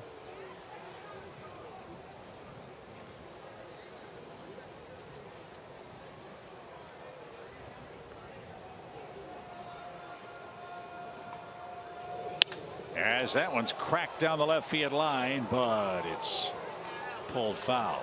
Yeah, he was practicing his bunker shots earlier tonight. He does have a base hit, and believe it or not, he came on a pitch that bounced.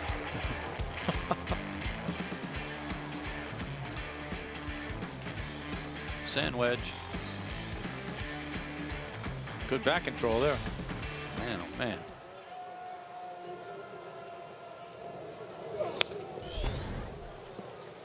Trying to sneak the fastball by him and can't. Keep trying. Yeah, Adonis turned one around here 2 nights ago against him. The wind is howling toward right now. An opposite field shot might work just fine too. The 2-2 pitch. He did it again. He hit that ball off the ground again, it sounded like.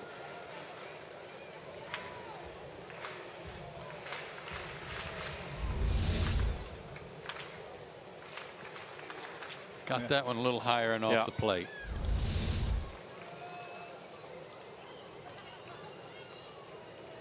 Another 2-2. And he is wearing out that part of the ballpark. This one's going to ricochet back onto the field of play. Do it again.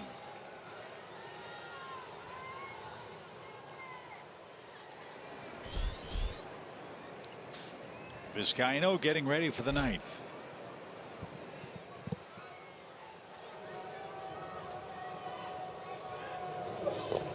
And a swing and a miss will retire the side. Ollendorf with a couple of strikeouts in his perfect inning in relief. And we go to the ninth. Still tied 6 apiece.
Soon to see Braves Live presented by Xfinity. Jerome and Matty Diaz are standing by on our post-game set out beyond the Braves bullpen. Plenty to talk about tonight.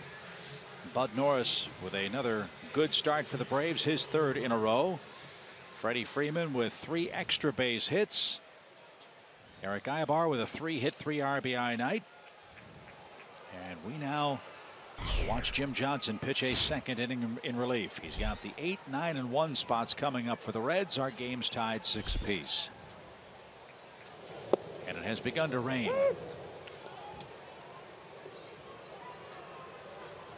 Just a light misting rain right now. As Ramon Cabrera leads off, he has struck out twice. And he's going to loop one into left field for a leadoff single.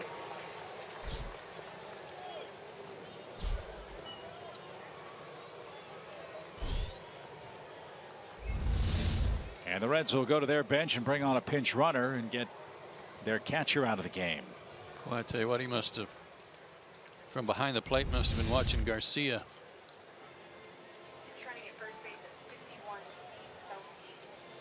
And it's Steve Selski, fleet-footed outfielder, who's going to pitch run.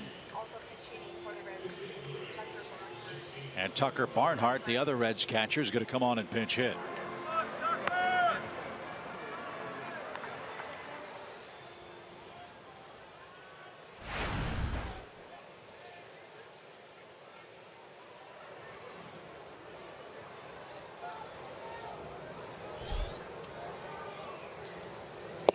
Barnhart shows bunt and takes outside. Ollendorf with 2 strikeouts in his perfect inning of relief. The last thing either team wants is a rain delay with a 12-10 start tomorrow. But the fans now head for the concourse level as big raindrops start to fall. Radar is pretty ugly.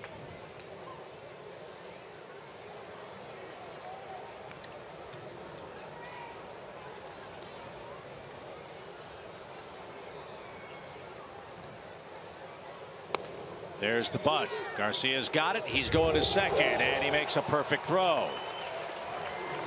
So Adonis keeps up his good glove work. He forces Selski. Barnhart bunts into a force play.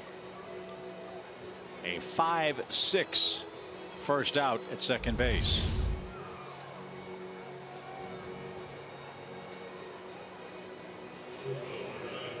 Not a good decision by Barnhart there to try to go to third, to bunt it to third. The Braves will take that exchange anytime. You've got a catcher running at first now instead of Selski, and Jose Peraza's in the box. 1 on, 1 out. Tie game, 9th inning, and foul back.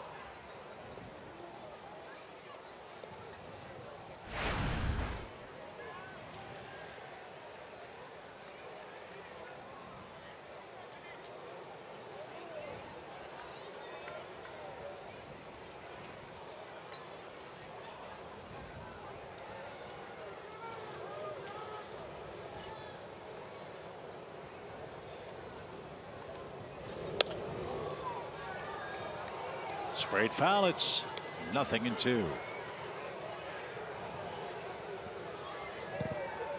Credit to our camera operators who are trying their best to hold these cameras still in this really stiff wind that has just picked up big time, blowing across from the left field pole to the right field pole.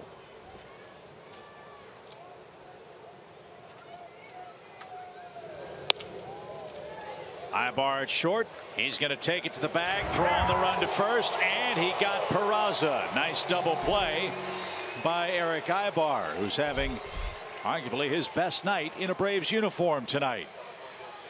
Twin killing.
Ball is sponsored by Chevrolet, Georgia Power, and Xfinity. X1 from Xfinity will change the way you experience sports.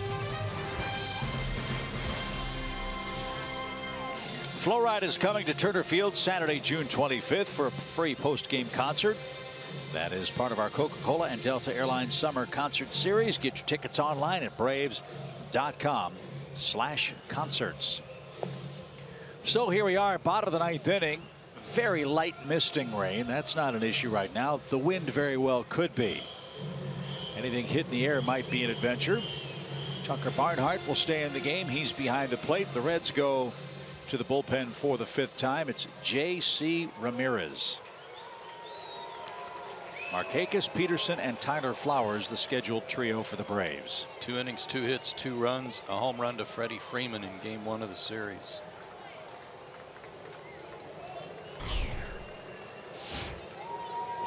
Nick Markakis is 1 for 3 tonight. He has also walked and scored.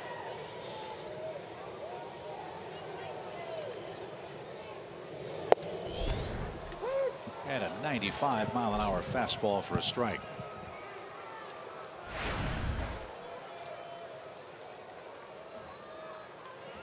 Ramirez is from Nicaragua.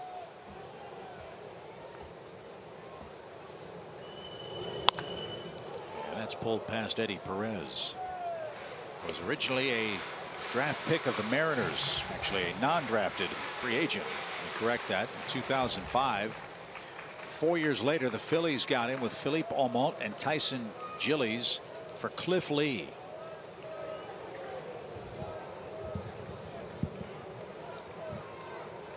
He's pitched in the big leagues with the Phillies and the Diamondbacks,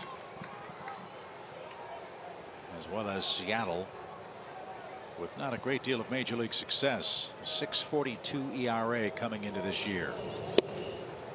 And that's high. 1 ball, 2 strikes.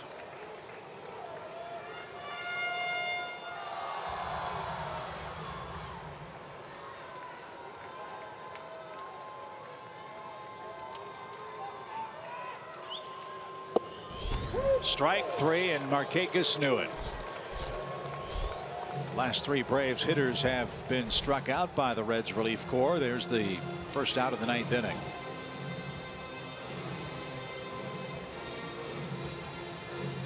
It's funny, we saw him the other night have a split finger grip, but never saw him throw one. It's all fastball slider.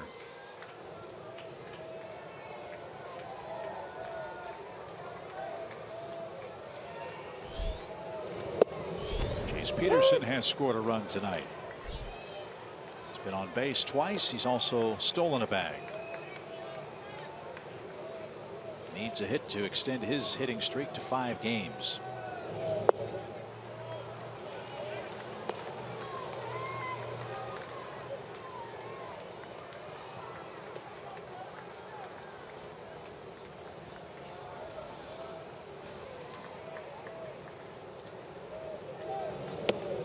And 3 pitches takes care of the Braves second baseman. Ramirez looks like a different man tonight. 2 up, 2 down. You know what? He might be throwing a split. That looked like a splitter. I thought the pitch before might have been 2. This is 2 pitches ago when Jace had a funny swing. And that was 91, and the strikeout pitch was 90. Yeah, absolutely. Yeah. Great camera work. Good pitch.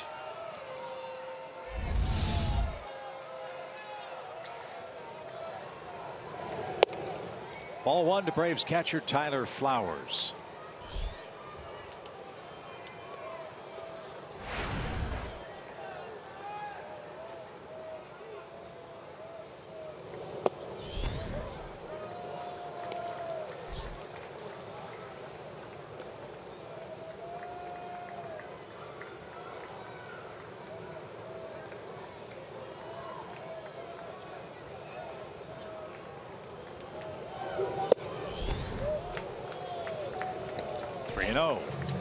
All help appreciated. If we get to the 10th, Arodys Vizcaino will be the next pitcher, it appears.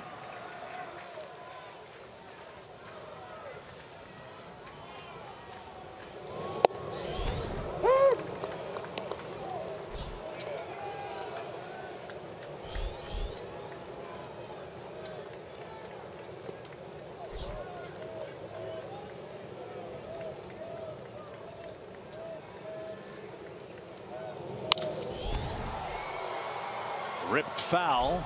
Wind pushes that out of play. And now it's a full count.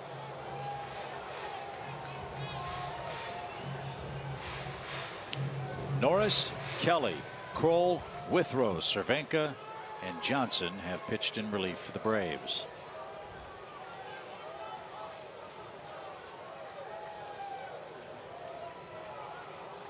Maybe Ramirez will hang a splitter here. Let's see. 3-2. Straight fastball at 97.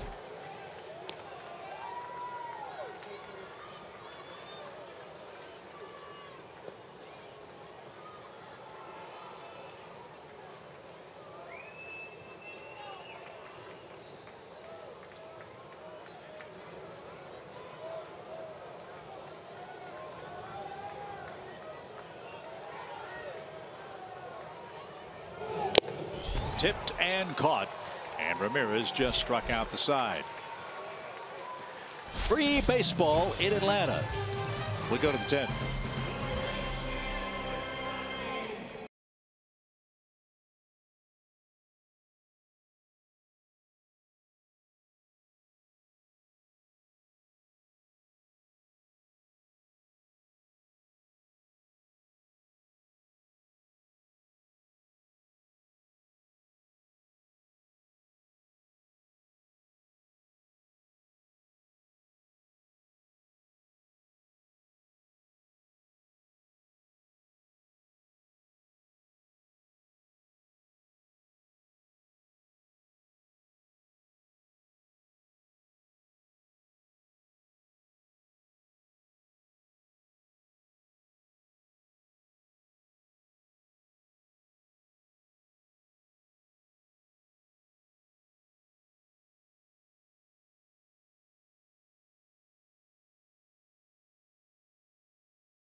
Jerky all season long.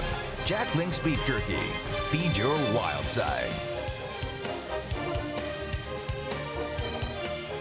Along with our producer Gretchen Caney, our director Gary Lehman, and the rest of our great Fox Sports crew, we welcome you back to Turner Field for the 10th inning. 6-6. Here are your free baseball records. The Braves are in their 11th extra inning game. The Reds are playing their 4th. And Arodys Vizcaíno is the man on the mound. He could use some good luck. He's had a couple of rough outings in the last week for the Braves, and he's got a tough inning ahead that starts with Joey Votto for Cincinnati. Well, that's how it started a couple of nights ago, the first game of this series. An 8-8 tie in the 9th inning, and Votto led off with that loop double to left, and the Reds turned that into a run, what turned out to be the game-winning run, and Vizcaíno took the loss.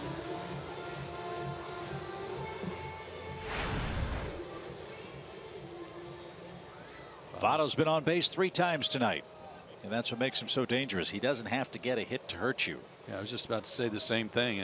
Every night he's on base at least twice.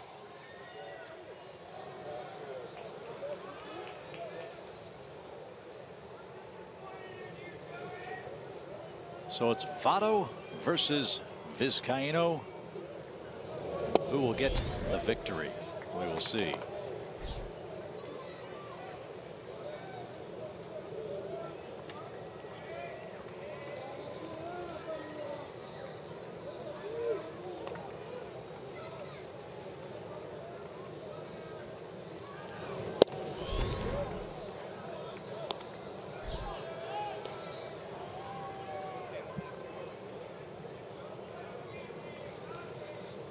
Two balls, no strikes.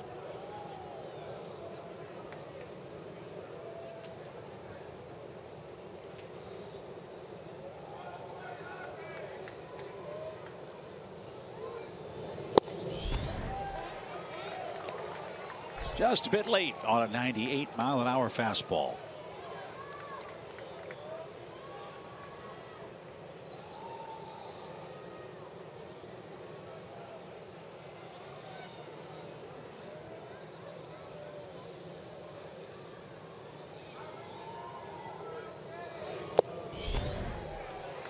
Strike 2.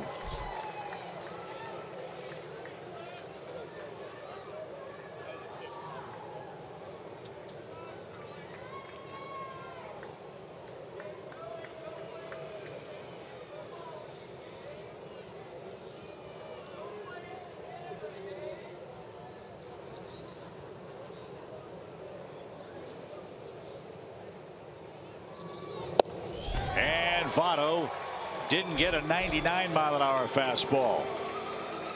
Vizcaíno takes care of him for the first out. It's pretty obvious what Joey was trying to do in this at bat. He wanted something middle in that he could yank, and you can tell by those last 2 swings he was just reaching for the ball.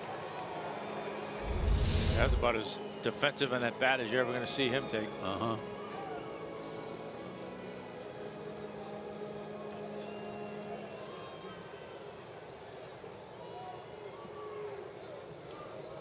Brandon Phillips, the batter.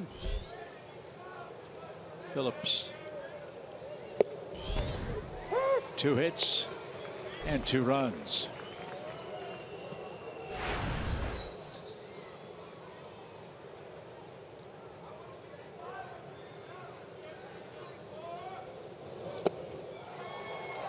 And Arodys is very sharp.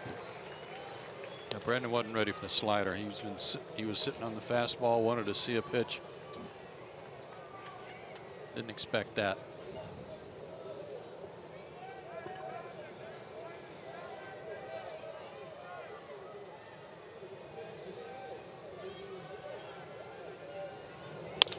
Bouncing ball up the middle, gloved. The throw to first is going to be late, and Brandon Phillips hit it in a perfect spot. An infield hit on an 0-2 pitch, and that brings up Jay Bruce with a favorable wind for the left-hand hitters tonight.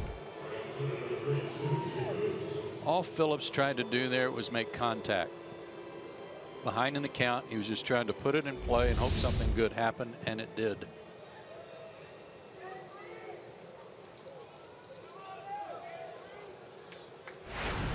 A single, a double, 2 RBIs, and 2 runs for Bruce.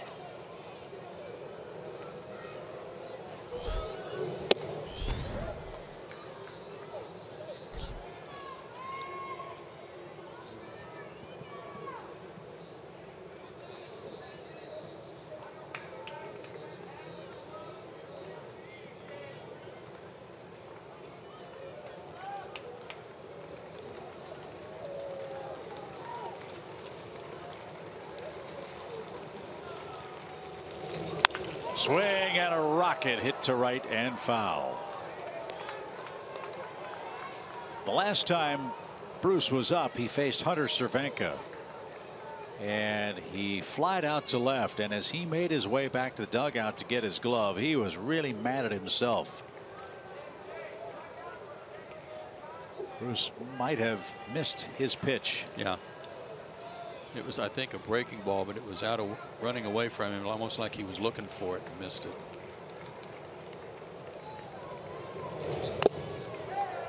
Flowers took some punishment as Bruce fouled it away. 1 ball, 2 strikes.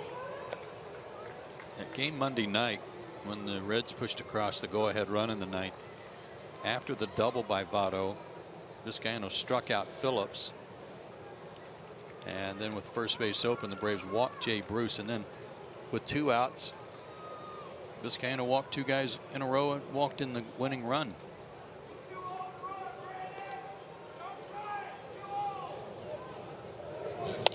Look out. Hey. We talked about Phillips last night when Votto was up, turning his back on home plate for just that type of situation.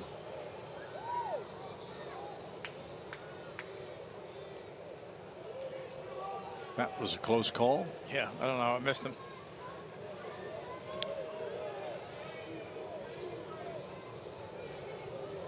One and two.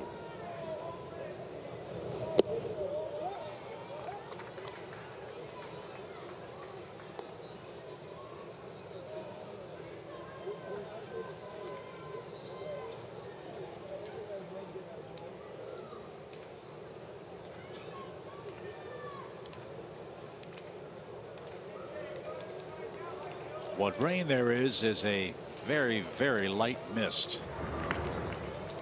The wind has died down a bit, so hopefully whatever bad weather was approaching the ballpark is going to miss us.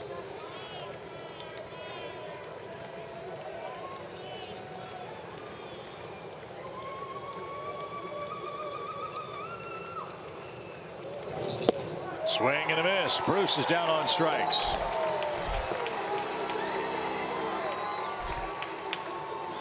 Well, that was a good pitch. Had him out on his front foot. Just a straight change. Yeah. Beauty. Yeah, real good. Very good pitch.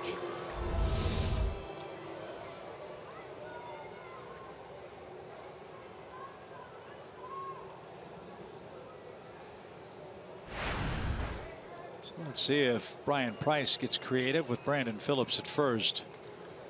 And Duvall up there. Moving on the first pitch. And what scares you about this guy is he can hit anybody's fastball. Remember, he threw a 98-mile-an-hour fastball to Duvall in this series, and he pulled it foul, and Vizcaino didn't throw him another fastball in the sequence.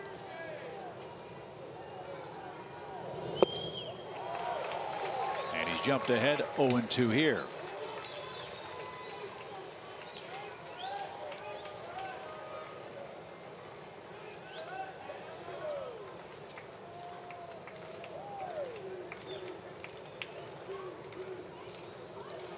Be a good time for Phillips to run. He didn't, and Vizcaino just struck out the side. He gave up the infield hit to Brandon Phillips, and the Braves another shot to walk off, this time in the 10th inning. 8-9-1 due for Atlanta.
Brian Sitker looking over his lineup card. There aren't that many options left for either the Braves skipper or Reds manager Brian Price.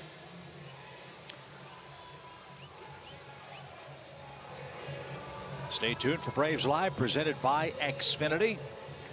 Hopefully after the Braves walk it off right here in the 10th. Eric Ibar will lead off. Chase Darno's grabbed a bat. He's in the on-deck circle. Then Alex Smith are coming up. Ramirez back to work for the Reds after he struck out the side in the bottom of the 9th. Throwing strike after strike. 15 pitches, only 4 have missed the strike zone. 5 straight strikeouts for Braves hitters.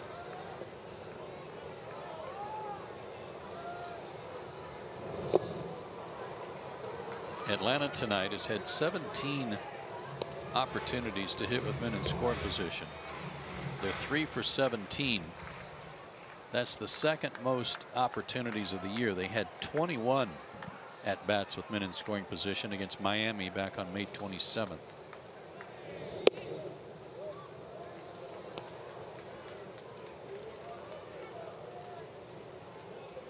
The Braves have left 10 men on base tonight.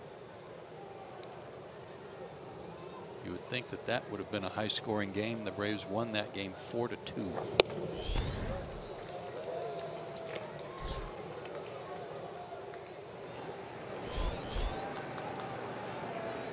7 of the 10 left on have been in scoring position.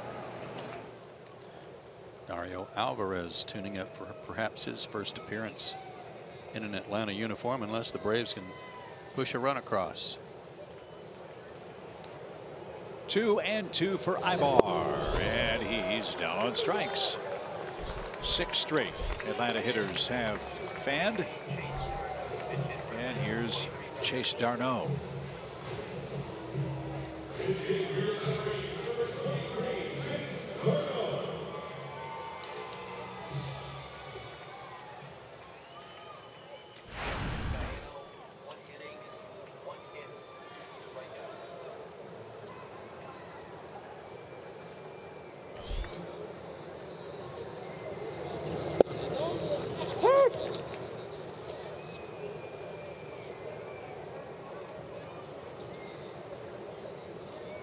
If I'm correct, the only regular player the Braves have left is AJ.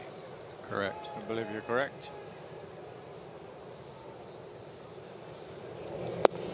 They have 3. They still have Zach Cozart, Eugenio Suarez, and Kyle Waldrop.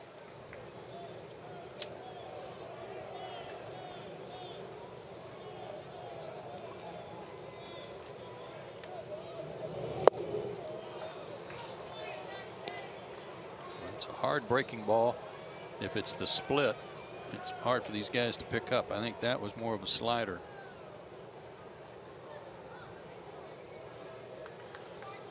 Let's see what Barnhart calls for. They're going away. 1-2 pitch. And Darno hits that one toward the club level.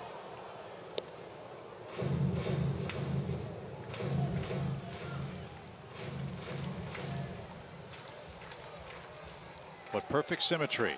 Number 66 pitching in a 6-6 game. 1 ball, 2 strikes.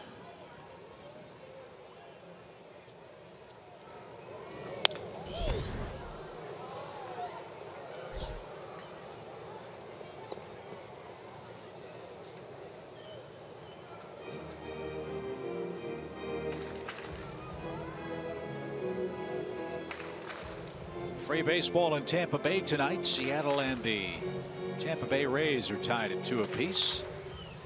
Red Sox beat Baltimore 6-4. White Sox 5, Detroit 3. Kansas City 9-4 over Cleveland. Minnesota and the Angels scoreless. 5 straight wins for Kansas City. Ned Yost is doing a heck of a job keeping that team moving forward with all the injuries they've had to deal with this year. As Darno awaits 2-2 pitch, and he couldn't stop himself. This is amazing. 7 straight Braves hitters have struck out, and Malik Smith digs in with 2 outs. And 5 by Ramirez. He does not appear to be wanting to be lumped in with the rest of those bullpen problems the Reds have been having.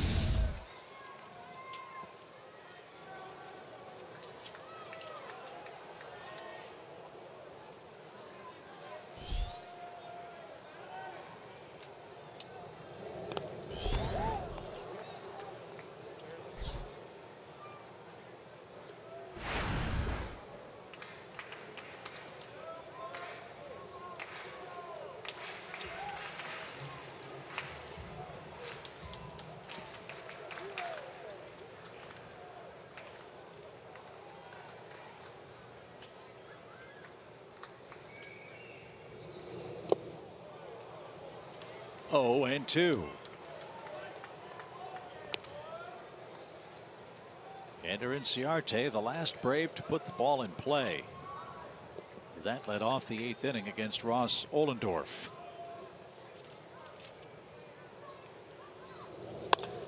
Malik Smith shoots one to left. He singles on an 0-2 pitch, and the ball got away from Duvall, and Smith in at second. The ball gets away again, but it rolls all the way to Joey Votto at first. What in the world happened to Duvall in left? He overran it a little bit and then slipped trying to get back to it. Yeah, it must have had a little bit of spin when it hit in the wet grass. Took a little bite.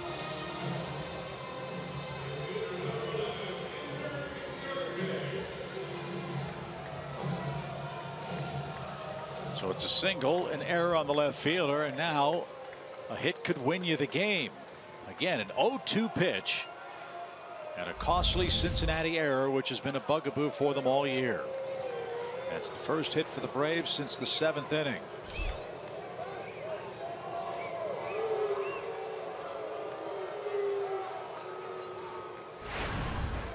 Second error by Duvall.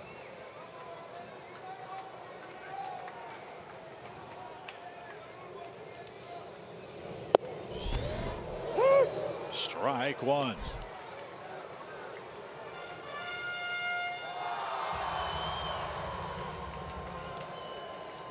Duvall and Holt are shallow in left and center. Bruce not so shallow in right, but he's got a great arm.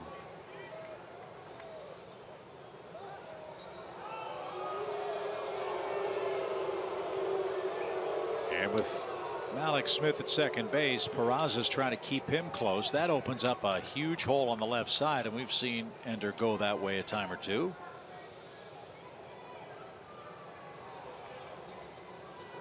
And being late on one of this guy's fastballs might help him accomplish just that. But now he's got to dig out of a 2-strike hole. He didn't like that call.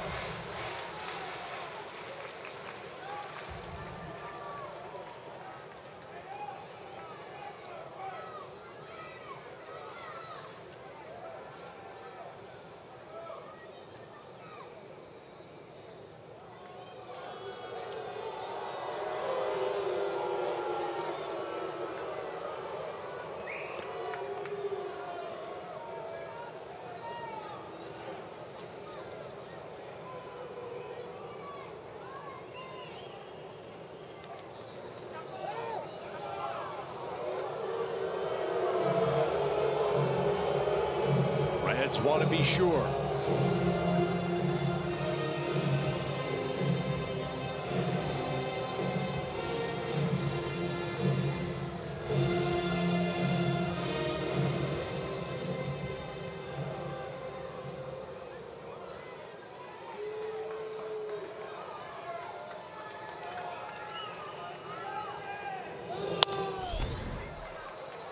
Foul to the left side, and Ciarte's still alive.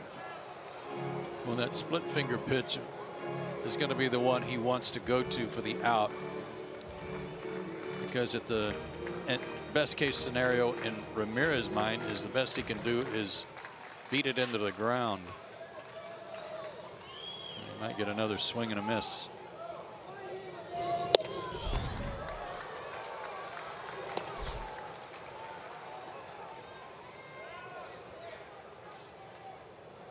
We approach the 4-hour mark in the game.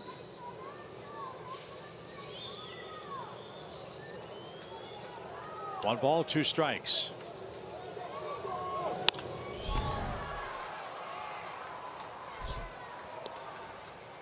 And with every passing pitch,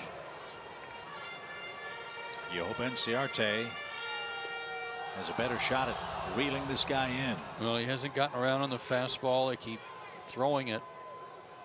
Must be concerned about speeding up his bat with a slider, or worse yet, a mistake on a split.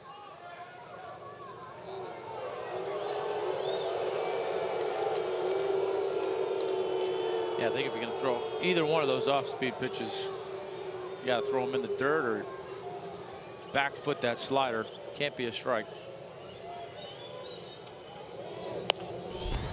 Jammed him, but Ender fought it off. 98.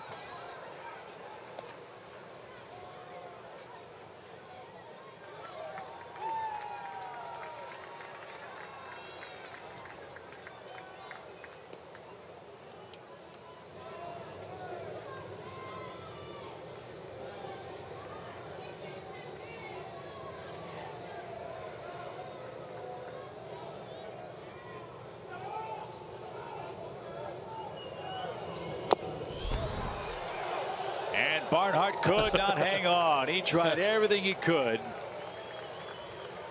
to fool Marvin Hudson. He's just trying to figure out a way to keep it in the air.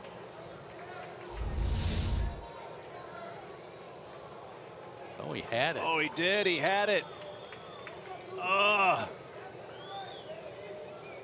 Oh, that close. 0-1-2. What a battle.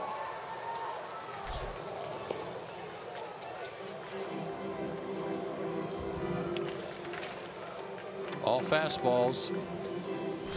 Maybe that's what's leading to this trip to the mound.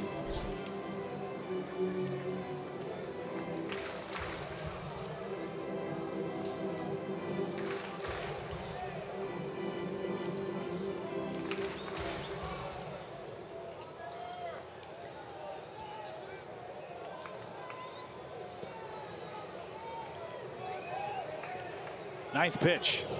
Struck him out.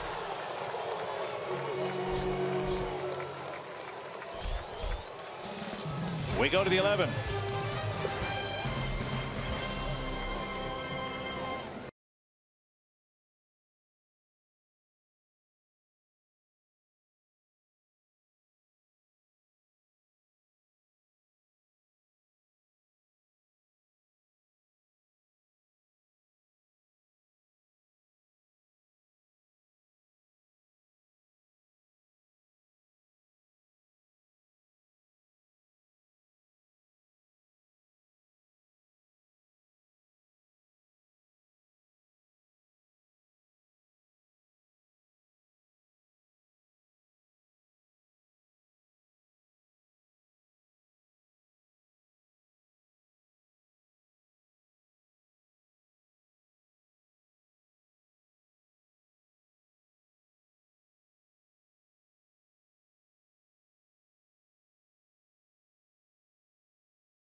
Are presented by Jack Link's Beef Jerky all season long. Jack Link's Beef Jerky. Feed your wild side. To the 11th we go, tied up at 11 apiece. And this bullpen, we've seen it tonight. They've been getting taxed all season. The most appearances by a team in the league since May 17th. And Dario Alvarez making his big league debut as a Brave. He was brought up yesterday in exchange for Ryan Weber. Now Dario down in Gwinnett. He had a 1.13 ERA in 8 games, and he was picked off of the waivers from the Mets, so he is familiar with Turner Field and the Braves. He pitched here twice last season, and he's played with a lot of these guys down in Gwinnett. Now, while I'm on the subject of the bullpen, we do have an update on Shea Simmons, who has been rehabbing Tommy John. He has been shut down again. He has tendonitis near his shoulder. He was scratched from his last appearance in AA Mississippi, and they could definitely use another fresh arm in this bullpen because, like I said, the most appearances by a team since May 17th. All right, Kelsey, thank you very much. Great report. We hope Shea Simmons will be all right as Dario Alvarez ready to make his first pitch as a Brave. Chase d'Arnaud, as you saw, stays in the game to play left. So the Atlanta outfield, d'Arnaud, Inciarte, and Markakis left to right. And Ivan De Jesus Jr. leads off. He's knocked in 3 runs for the Reds. And Alvarez's first pitch as a Brave is a strike. While Alvarez was with Gwinnett, he had the reverse splits working. He did better against right-handed hitters than he did lefties.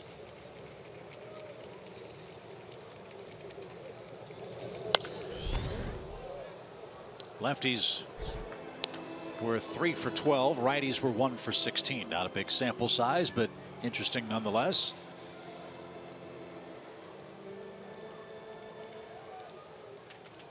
And I believe the only man left in the Braves pen is Alexi Ogando. So Ogando and AJ are 2 left, as well as potential starting pitchers. And the swing and a miss by De Jesus earns Alvarez a 3-pitch strikeout. That was nasty. Very nice. Very nasty. 95-mile-an-hour fastball followed up by back foot slider. It's a good pitch.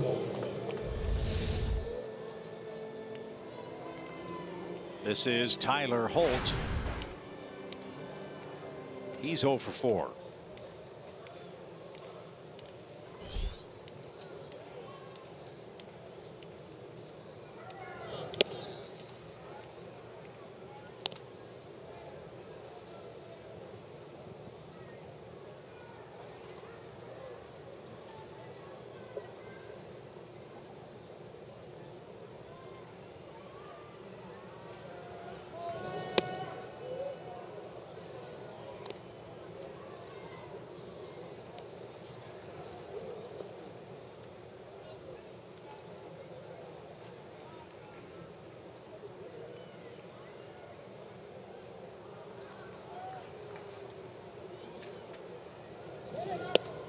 We saw it earlier this year in an extra inning game against Miami where the Braves had to go to their rotation to finish up the game, and Whistler got a save. I was just looking back. John Gant is scheduled to pitch Friday in New York. He last worked 3 days ago against the Cubs.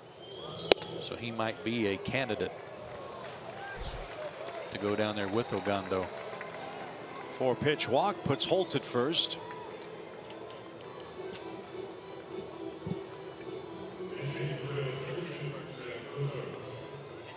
And Zach Cozart grabs a bat.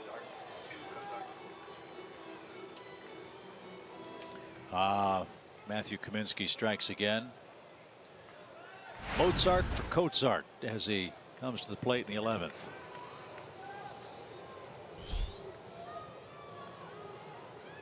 Cozart at 278, 9 homers. And almost got hit.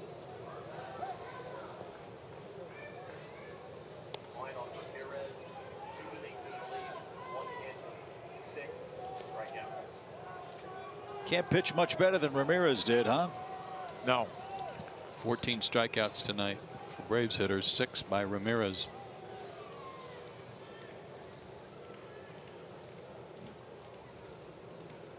One ball, no strikes.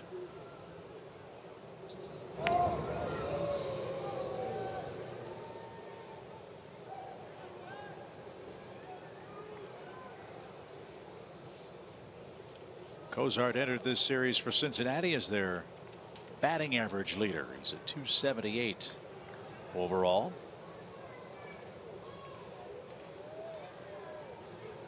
Runner goes, big jump. The throw by Flowers is short hopped, and it's an easy stolen base for Tyler Holt, his 4th of the season.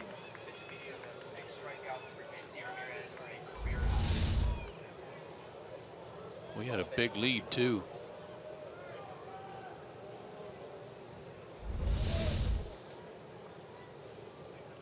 So a new set of signs with Holt at second base.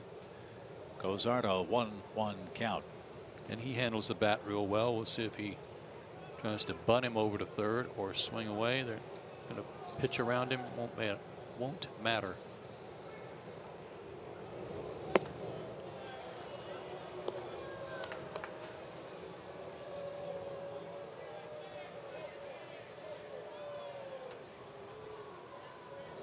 Reds catcher Tucker Barnhart will be the next hitter. He'll have 2 on with 1 out.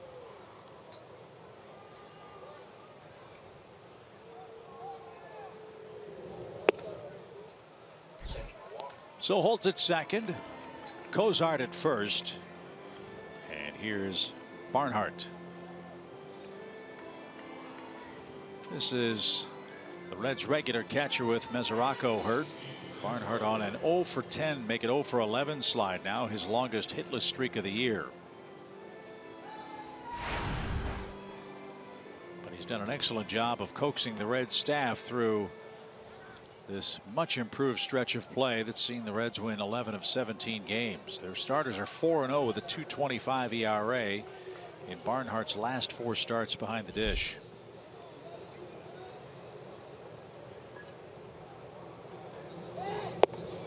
And a breaking ball for a strike.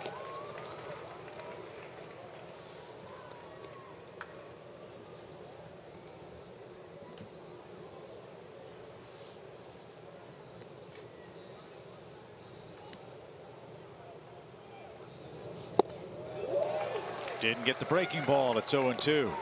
That's a good breaking ball. I can understand how right-handers have had a little problem with him at AAA.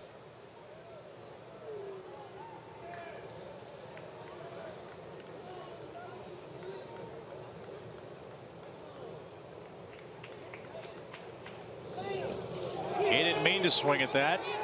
And he went around. The ball gets away from Flowers. Here comes a runner around third, but hold on. Everybody's going to have to go back. Hit him. Hit him. So the ball hit him on the swing. And Brian Price is now coming out for an explanation. It's a hit by pitch. He did offer at the ball, so on the swing and a miss, he's out. And the hit batsman means it's a dead ball. The runners cannot advance on that play. So the Reds will have him at first and second on a hit by pitch on a swing and a miss. That will go as a strikeout.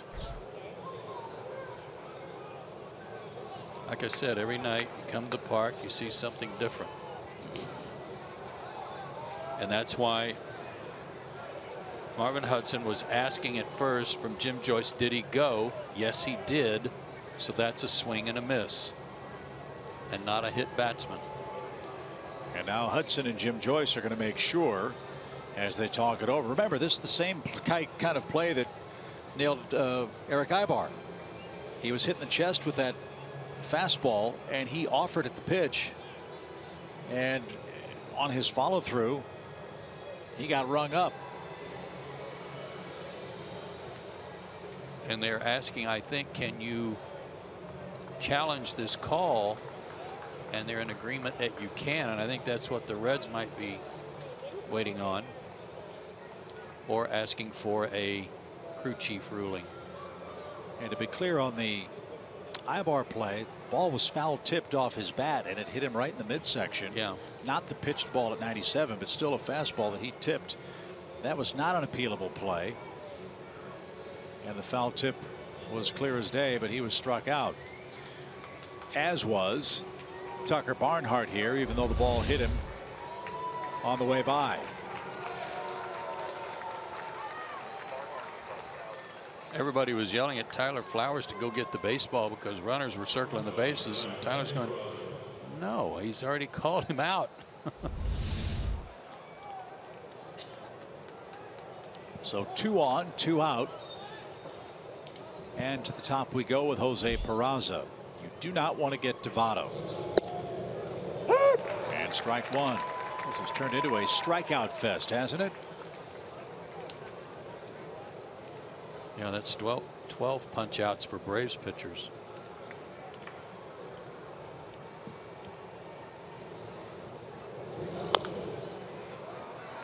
Billy Hatcher got out of the way as he's the Reds' third base coach. And just like that, Peraza's behind 0-2.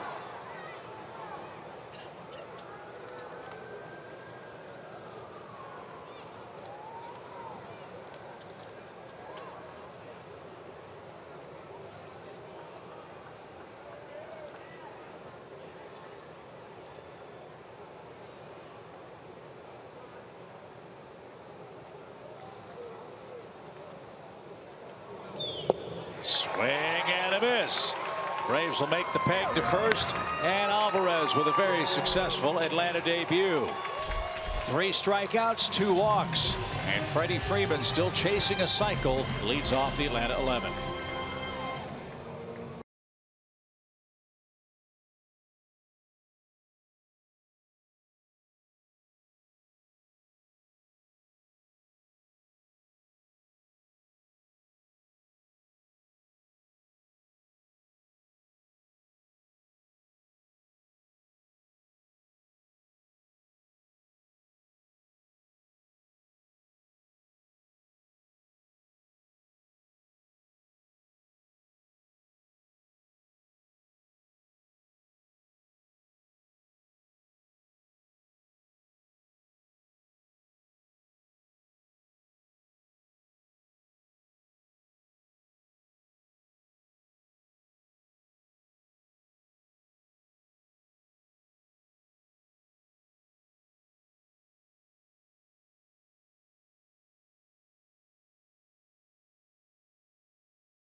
Sports. Father's Day's around the corner. You could win Dad an autographed baseball from Freddie Freeman, Nick Markakis, or John Smoltz. Compliments of Fox Sports Southeast.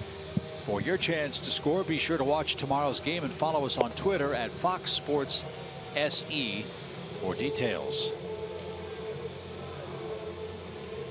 Tony Cingrani came on in the wild 9-8 Reds win in Game 1 of this series and said he had a very simple approach.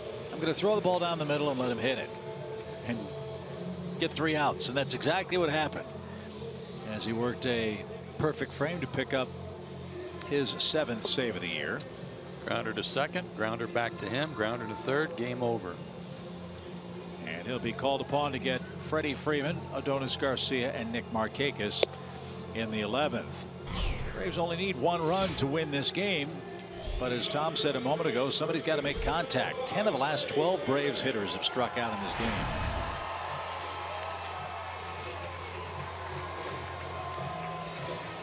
Cingrani with a low to mid-90s fastball and a slider.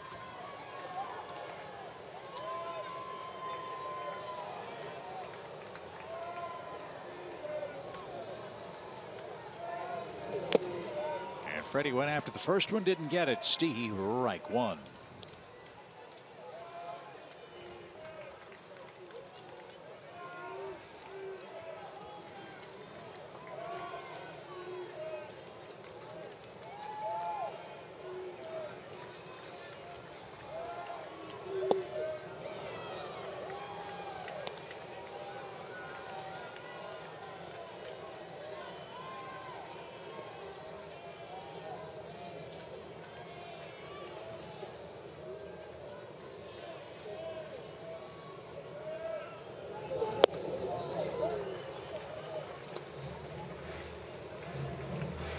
This guy throws deceptively hard too. Nice easy delivery, and that ball came out at 93 miles an hour. You know, when they get ahead in the count, Barnhart really likes to go upstairs too to try to get hitters to chase. Freddie didn't offer. He just broke his bat on that delivery. That was at 95 miles an hour.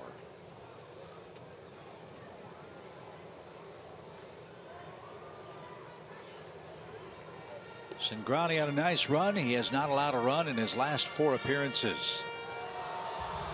He's allowed just 2 hits in that stretch. He's earned 2 saves.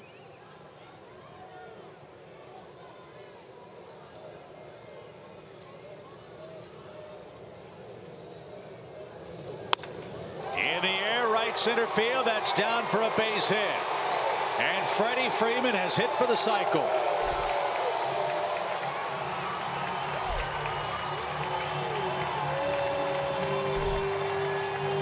And Freeman wants that baseball for the trophy case, and you can understand that.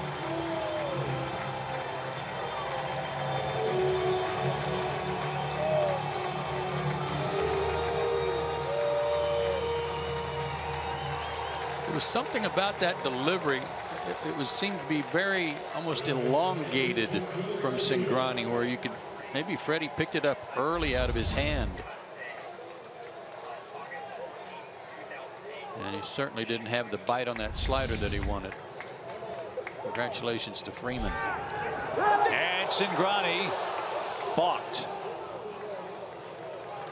He threw the ball away at first, but Cingrani balked. Jim Joyce called that immediately at first base. It was very obvious. And that's a bad break. If the balk hadn't been called, Freeman would have been standing at third base. Bad step.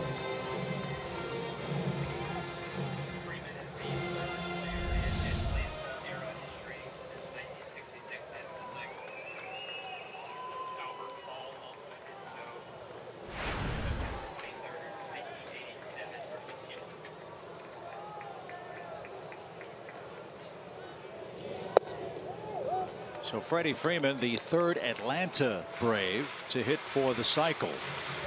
Albert Hall did it in '87, Mark Kotsay in '08, and Freddie Freeman tonight against the Reds.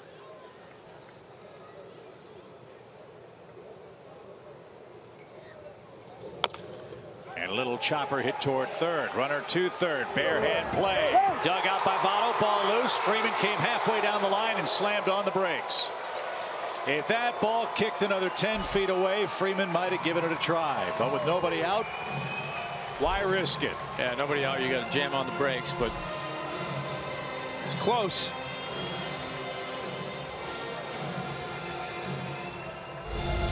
So at long last, the Braves were able to make some contact. That was really a big chance that Votto took of trying to stretch and get that out. It almost cost him the game. I've been rather surprised at some of his defensive decisions in this series. So it's all there for the taking for Nick Markakis. First and third, nobody out. The outfield comes into Little League depth, infield in as well. A fly ball should win it. Strike one.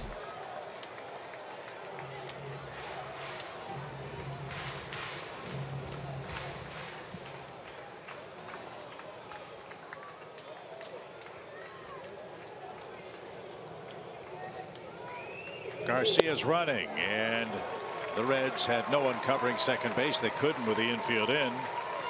So that takes away a force play. But the man they care about most is Freddie Freeman at third. 1 ball, 1 strike.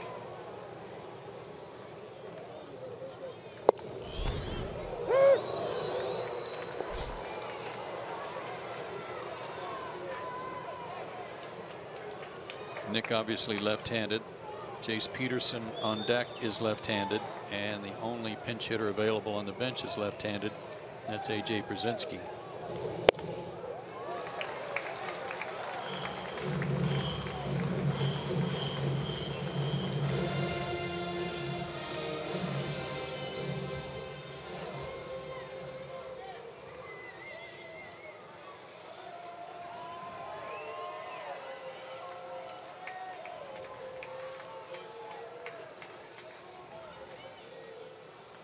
Freeman, a leadoff single, was balked to second. Garcia, an infield hit. Now the 2-2 is fought off by Markakis. We'll do it again.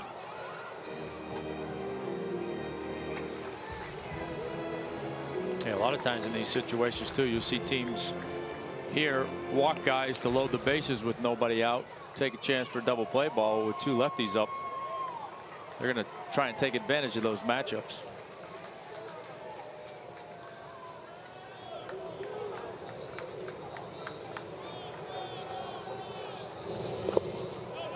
Good stop by Barnhart. And yet, if you lose Markakis, you're still alive. You've got Jace Peterson next.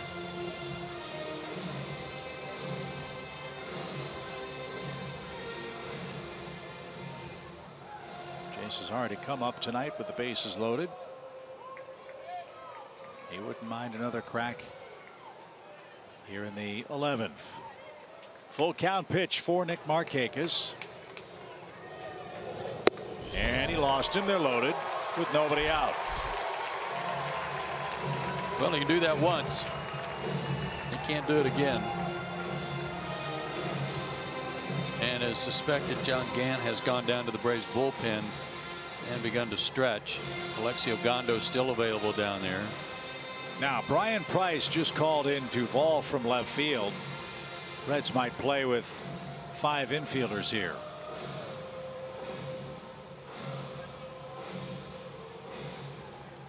Seen this happen before on many occasions. My favorite was years ago when Gene Mauch was managing, and he called in a 5th infielder, positioned the outfielders in left center and right center, had it all just perfect. In the first pitch, the pitcher threw it to the backstop. Wild pitch, game over.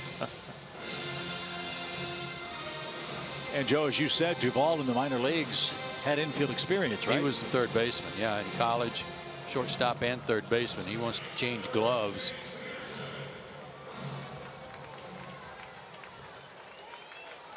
So you're right. The Reds outfield will be in left center and right center. Cincinnati's going to have 5 infielders. That cuts off some angles, obviously.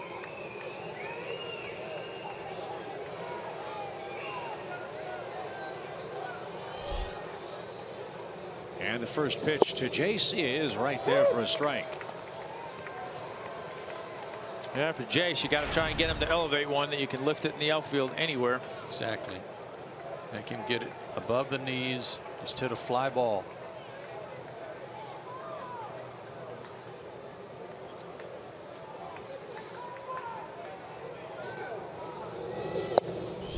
Little low. The man playing right in front of the second base bag is De Jesus. Razas at short. Duvall is playing at third base. Phillips and Votto on the right side.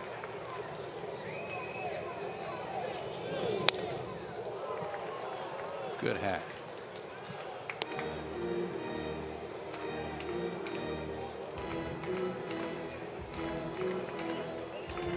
Nobody out here, and Jace wants to drive that run in, and I know he's behind in the count. If there were 2 outs, you might just say, okay, I've still got to look fastball and adjust. He might be willing to look slider here after that good hack at the fastball and take a chance. Here comes the 1-2 and a little number. Barnhart's going to pounce. He's going to win the race to the plate. What a play by Tucker Barnhart to grab the baseball, scramble back, and dive to the dish before Freddie Freeman could end the game. What a heads-up big league play.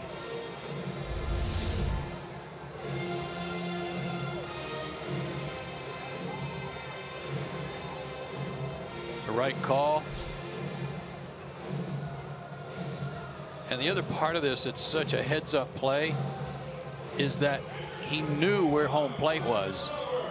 If he thought about going over to try to tag Freddie Freeman, he didn't know where Freddie might be. So he made the right decision to go to home plate to get the tag on the plate. That was an outstanding play. Best minor league defensive catcher for 4 years running, Tucker Barnhart, and he showed why he earned those honors as the game continues. Now the Braves have their catcher Tyler Flowers up. Duvall gets his outfielder's glove. He moves to left, and the Reds, if they can get a ground ball, could get a double play. They'll still play very shallowly in case Flowers bloops one to left or center. Yeah, I'd still want Jay Bruce in closer if I were the Reds. He's in a couple of steps, but not too many. The pitch to Tyler is outside, ball 1.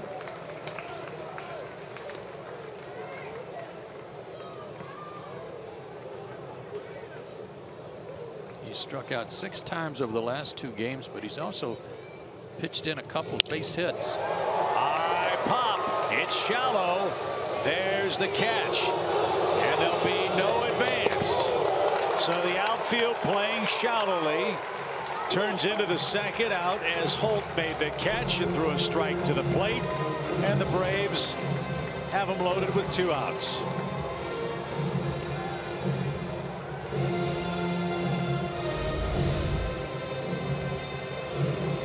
That's the reason you play him in. You don't want one dropping in.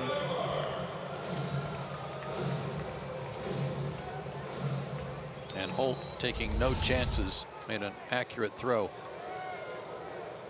Well, can Eric Ibar be the hero? He has 3 hits. He has 3 RBIs. High chopper hit to short. The throw to first, and the Cincinnati Reds had the bases loaded, nobody out in extra innings, and the Braves could not push across the winning run. Unbelievable.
Bases loaded, nobody out, and the Braves cannot win the game in their half of the 11th. So we head to the 12th, and the Reds will have their 2, 3, and 4 hitters coming up.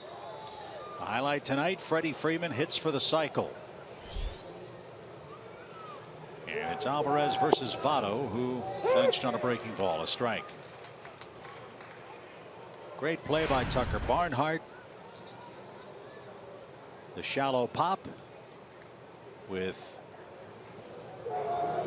1 out, and then the ground out by Ibar to send us to the 12th.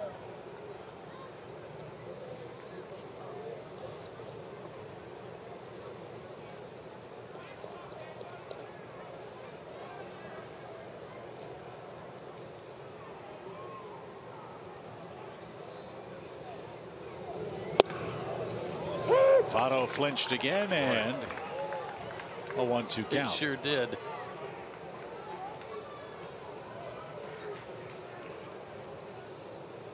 Braves had the bases loaded in the bottom of the 9th last night, didn't score with nobody out.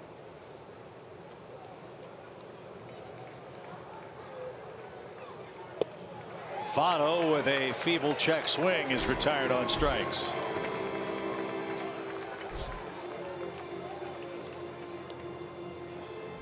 Alvarez is doing to them what Ramirez did to the Braves. All 4 outs he's recorded have been strikeouts. Here's Brandon Phillips. He's got 3 singles tonight, and he's scored a couple of runs.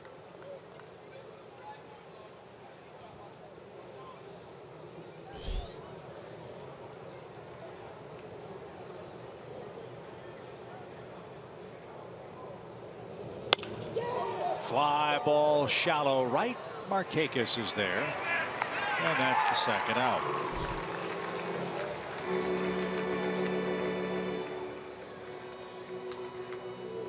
And now Jay Bruce. Bruce struck out against Vizcaíno last time up. That was in the 10th.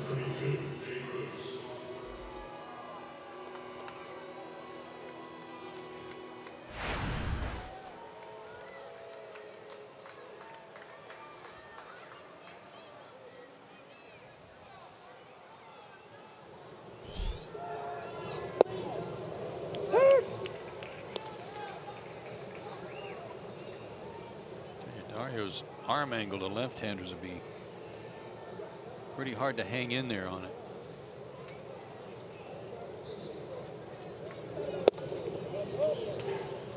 He's pumping 93, 94 mile-an-hour fastballs too.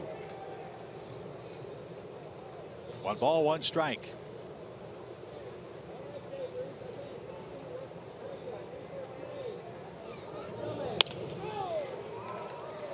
It's out of play left side.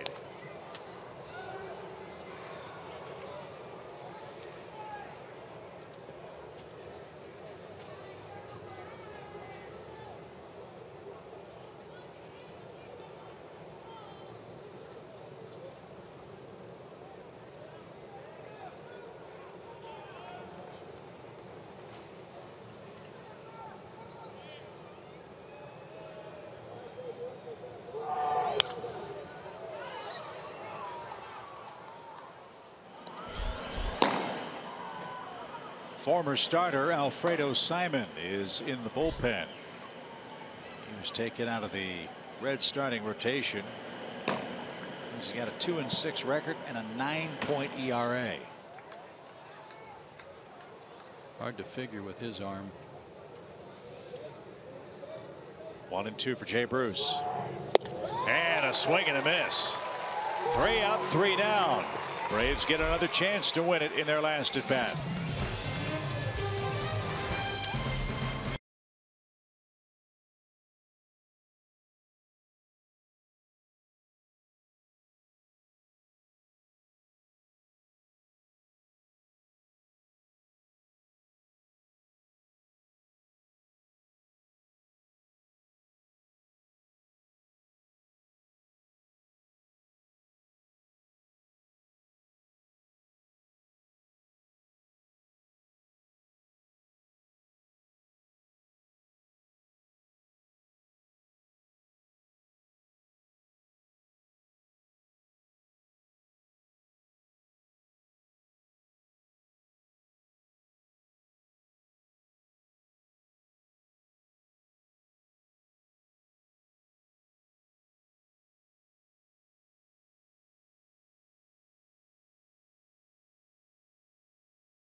still.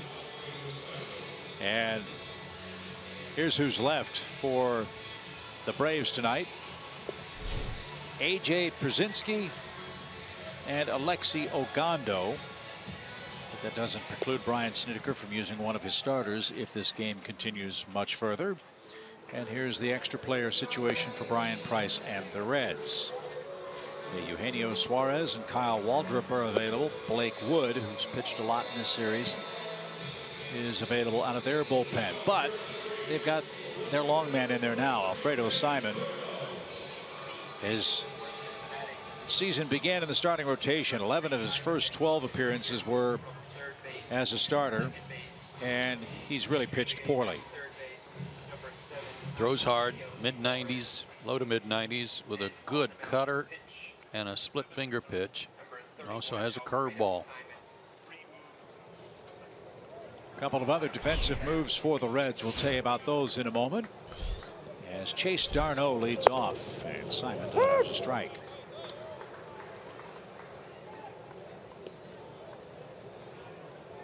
De Jesus is now at second. Eugenio Suarez is now at third base for the Reds. And Simon on the mound.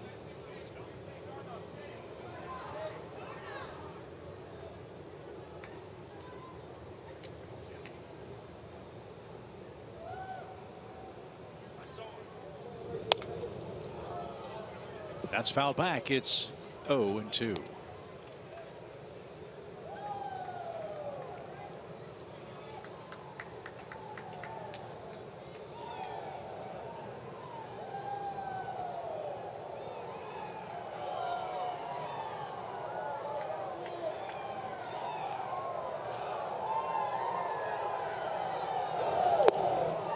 It's turned into Ric Flair Appreciation Night. Hear him?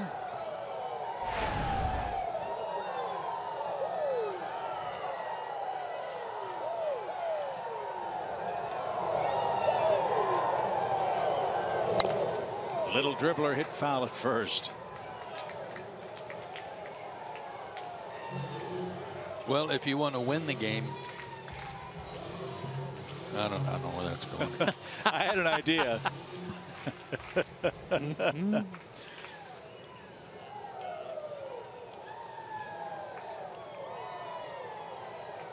Brian Price managed his defensive squad perfectly in the 11th. Did you see Snitker's scorecard? It's got scribbles all over it.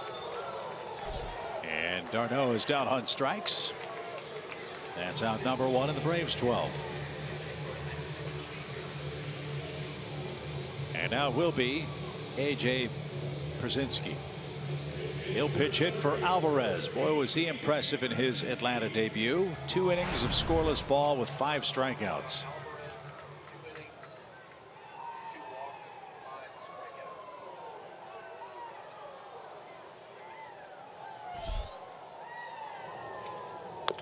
A.J. rolls it foul. Strike one.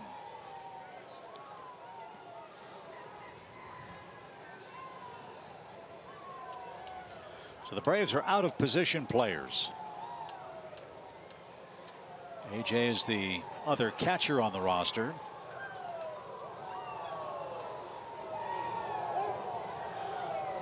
Braves are hoping that it won't get to the 13th, but if it does, we'll see who puts on the gear. My assumption is that as this one's hit up the middle, nice play. Long throw, plenty of time. Peraza made a nice grab to take care of Pierzynski. And A.J. saying, what do I have to do to get a hit? They had him defended absolutely flawlessly.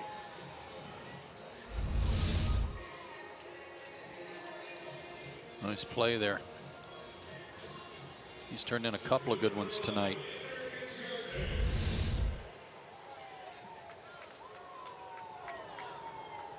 I believe Chase d'Arnaud is an emergency catcher type. He could put the gear on if he had to. Runs in the family, of course.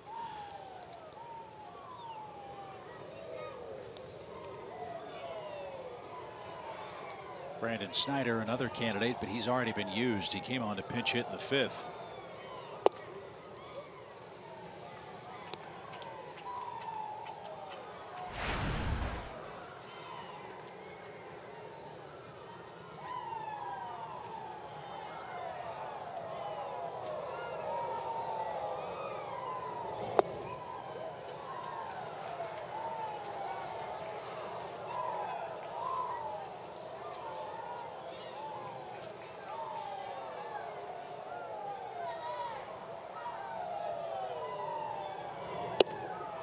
4 straight. Inciarte is aboard.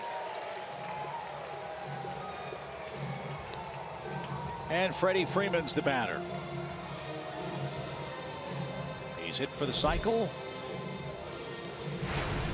and was forced out of the plate in the fateful 11th on a great heads-up athletic play by the catcher Tucker Barnhart. If that ball rolled another 6 inches toward the mound, game's over. If he doesn't pick it up cleanly. Yeah.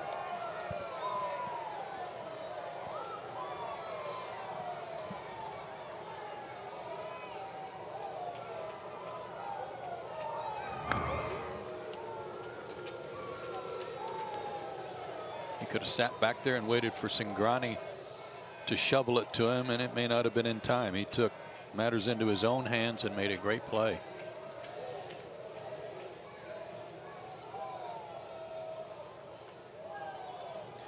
What a difference in this game. The Braves have out-hit the Reds 10-4. The Braves have left 14 on base compared to the Reds 7.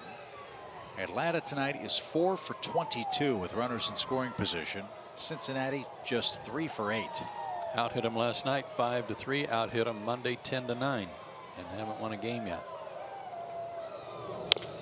Little roller right side, and the flip to first is not in time. Freeman beat the wrap. De Jesus took too much time, and now the winning run at second base with 2 outs, a walk and an infield hit.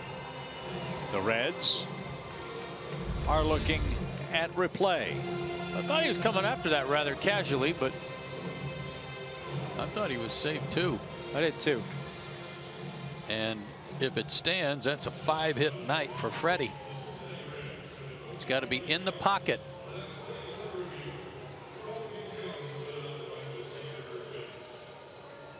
Eddie Perez thought he was safe. Freeman thought he was safe. Let's check out this angle.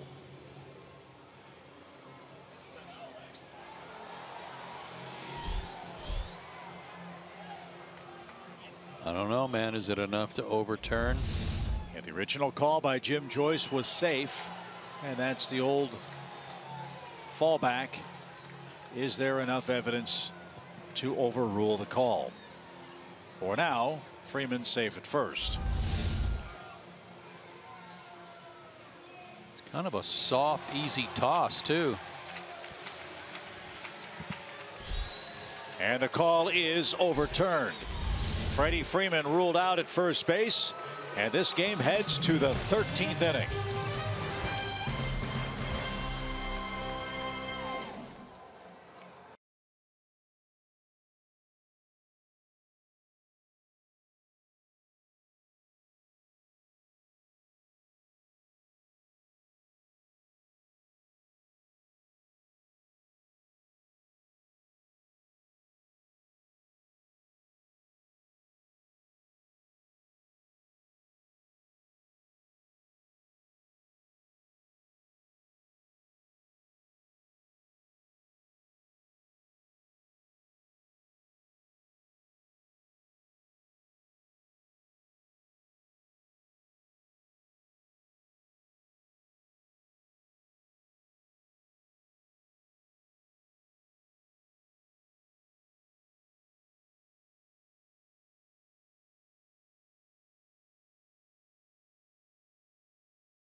Alexio Gondo in to pitch for the Braves. He's the last person left in the bullpen. They have sent starting pitcher John Gant down to the emergency in case we need him in the 14th.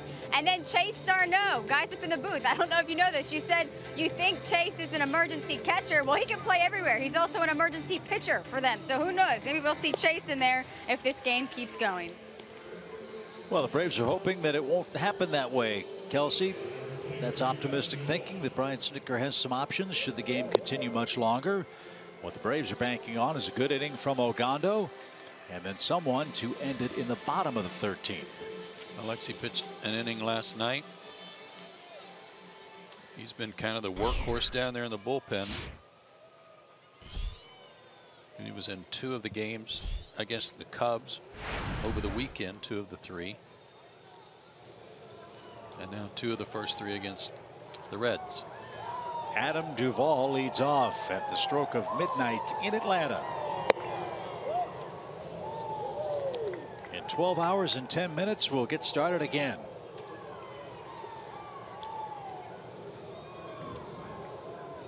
Can't wait. 1 ball, no strikes.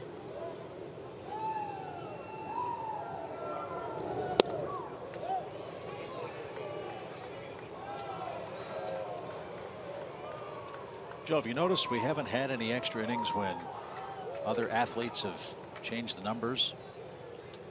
Because there hasn't really been any other athletes. I mean, let's be honest. Wait a minute. I think the baseball gods are mad that they changed it from 47. That's what it is. They like that number. 2-0 pitch. I'll be honest with you, Chip. I have no idea who's been down there. No recollection.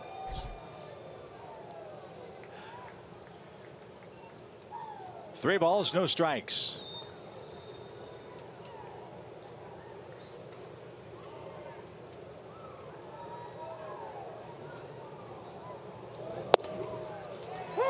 You know, instead of the Ric Flair fans, I think should break into the Ferris Bueller thing, you know, like a little chatter. Yeah, about a swing. We could do that. I think that would do a lot of good for Alexi. Popped up out of play. In the SunTrust Club seats right behind home plate, there are TVs built into the protective wall underneath the netting. I don't know if those TVs have sound or not. So if they do, maybe everybody can start that.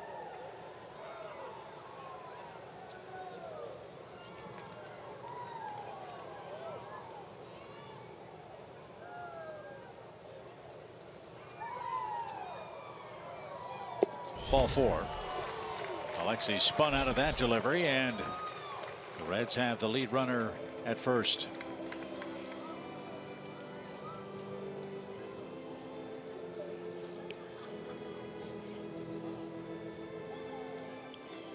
Funny how many mannerisms Ivan De Jesus Jr. has of his father.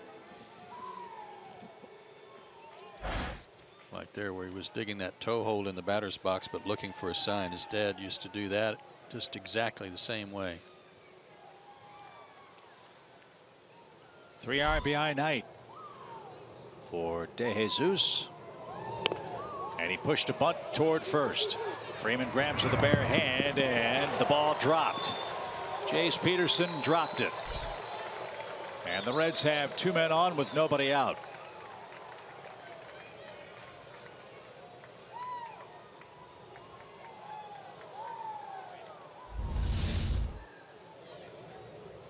High breaking ball. Alexi having a hard time getting the ball down. It's a good bunt.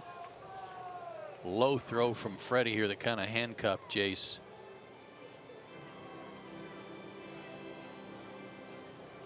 Definitely be a sacrifice, just a matter of who they charge the error to. So 2 are on, nobody out. And for Jace Peterson, it's his 3rd error in 2 games. He had 2 last night. 3 errors for the Braves, 2 for the Reds. Let's see if Holt tries to bunt. He is.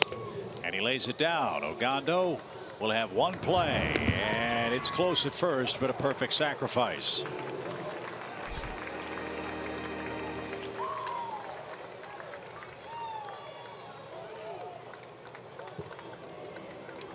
So Second and third for Cincinnati. One out. And Eugenio Suarez, one of the two regular players left for the Reds. He checked in last half inning. He's a 13 home run man. Let's see what he can do for Cincinnati. Infield comes in for Atlanta. He is just a .228 hitter, however.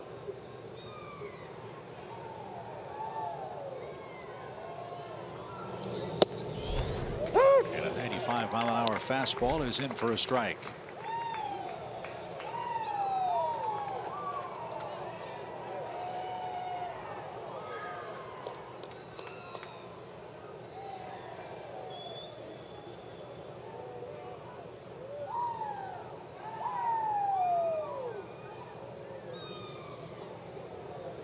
Trying to go with the matchup here, hoping to get an out. Got a switch hitter on deck that the Braves then might have the luxury of walking and pitching to Peraza, another right-handed hitter.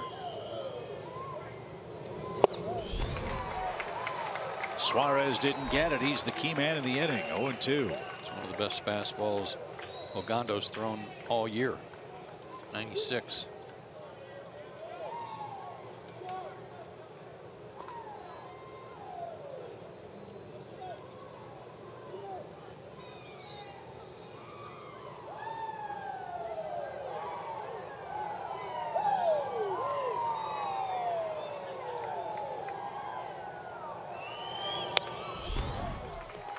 He had that one covered. Nothing in 2 though.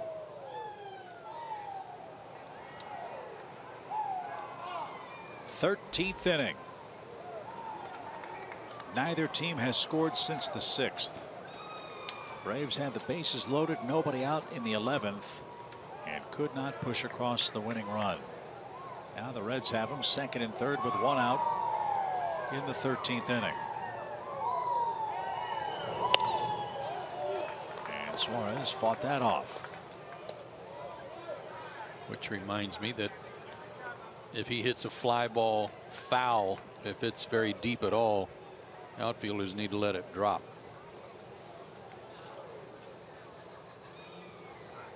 Braves outfielders, d'Arnaud in left, Inciarte in center, Markakis in right. Infield in, another 0-2 pitch for Suarez. Oh, what a stop. Woo. How in the world did Tyler Flowers get leather on that? And it wasn't even the backhand. I don't know how he did that.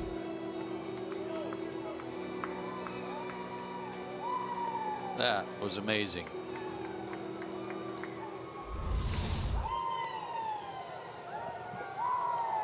That's a run-saving play for the moment. 1 ball, 2 strikes.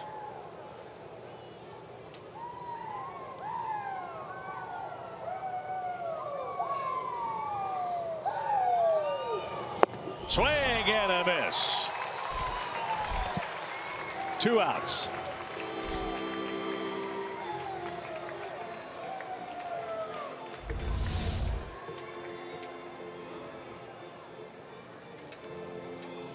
Took a little off of that. Good pitch, great spot. Now what will the Braves do with the switch hitter up there? They will walk him.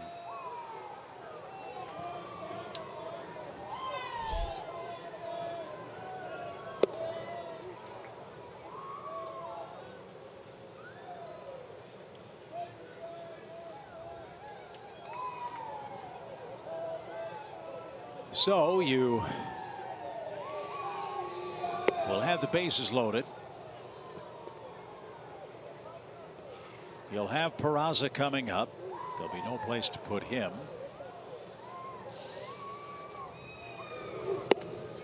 Peraza tonight is 1 for 6.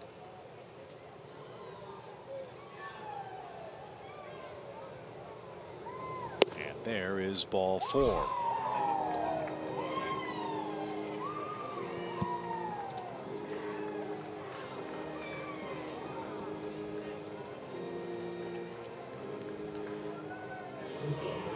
So here's Peraza, former Brave. Young man about whom we heard so much for a couple of years as the top position player prospect for the Braves organization. Went to the Dodgers in the Oliveira deal. Now a member of the Cincinnati Reds. And Ogando gets ahead of him. Strike one. And he is exactly where he wants to be. Peraza with a chance to burn his old club.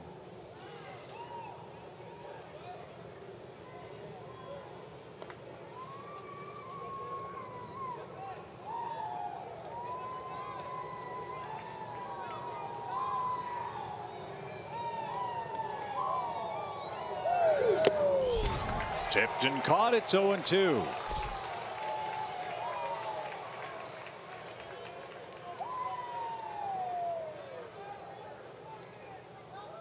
Okay, if you're going to throw that slider and throw it away from Peraza, make sure Tyler Flowers can get leather on it again. Yeah.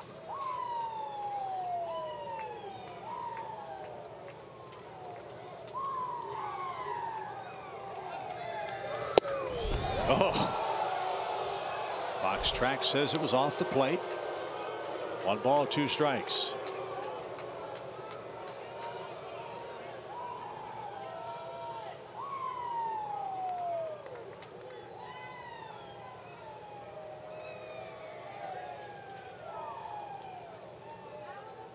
I don't know how he took that pitch.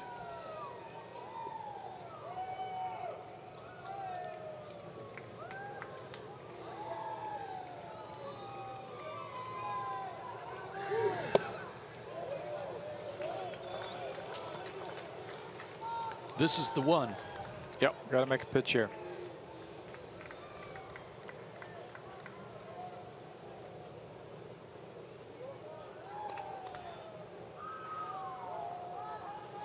Some very loyal fans have stuck it out tonight through a long game and rain.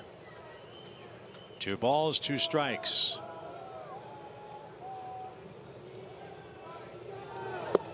And now it's full. Game's officially 5 hours long. And now Ogando has to throw a strike or Cincinnati will get a run. And it was a bases loaded walk Monday night. That was the difference. Let's hope that doesn't happen again.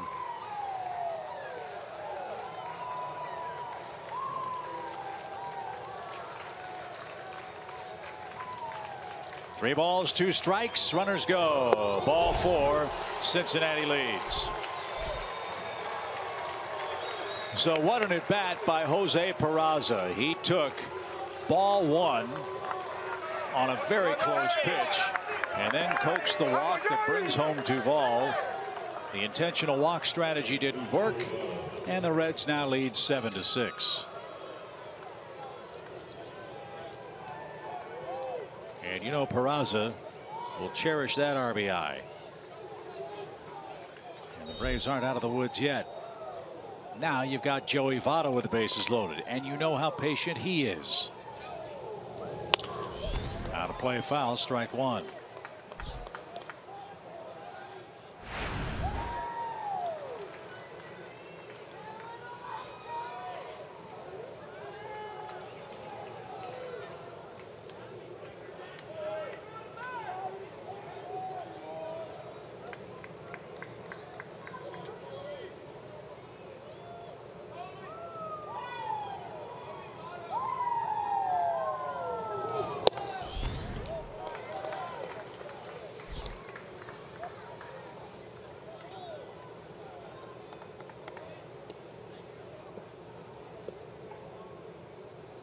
Long inning complicated by the inability of the Braves to get an out on that sacrifice bunt.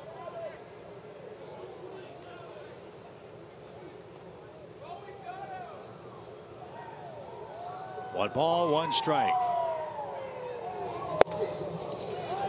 There's a pretty pitch. Looking ahead to the Braves 13th, Garcia, Markakis, and Peterson are coming up.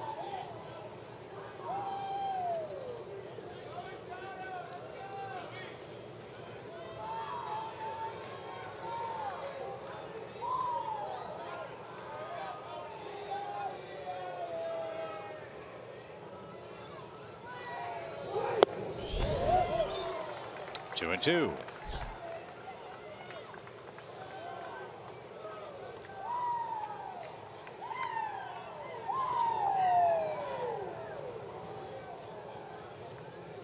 Just watching Votto hit whenever a pitcher faces him, it's almost like it's a 1-ball count before he sees a pitch. His strike zone knowledge is remarkable. He's had a couple of bad swings tonight.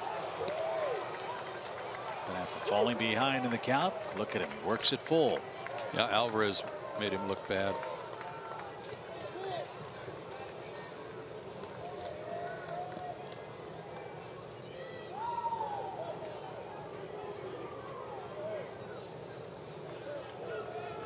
Again, the runners will move with the pitch to Joey Votto, and here it comes. Line drive, base hit. That's going to score 1 for sure. Runner around third. Darno's throw to the plate is on target and absolutely perfect. A beautiful throw by Chase Darno to erase Tucker Barnhart, but Joey Votto with a big 2-out hit chases home a big insurance run for Cincinnati. Duvall and De Jesus score in the 13th, and the Reds have taken an 8-6 lead.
Lines for his run scoring hit, but it was Jose Peraza's bases loaded walk that gave Cincinnati a 13th inning lead. A pair of runs across for the Redlegs, who now lead 8-6. And the Braves will have Adonis Garcia leading off against Alfredo Simon. 2 more hits for Adonis tonight. That gives him 6 for the series. Again, a game of so many opportunities and so many missed opportunities finally caught up to the Braves tonight. Bases loaded, nobody out in the 11th. Couldn't push across the winning run. The Braves tonight are 4 for 22 with runners in scoring position. That's the most opportunities in running with runners in scoring position all year long.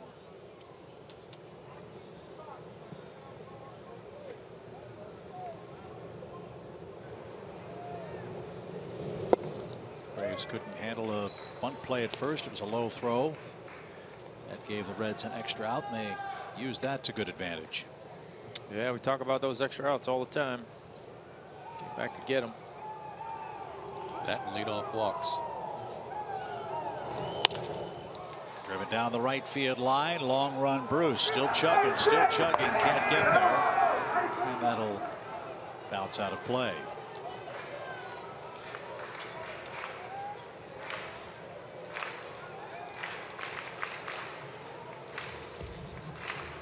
But the bright spots tonight for Atlanta. Bud Norris started, gave up 3 runs in 5 innings. Jim Johnson, 2 scoreless innings in relief. Dario Alvarez in his Braves debut struck out 5 in 2 frames. And Freddie Freeman hit for the cycle.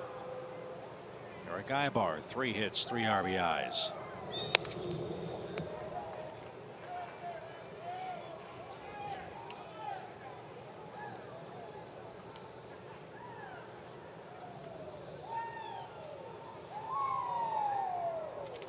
Two balls, 2 strikes for Garcia.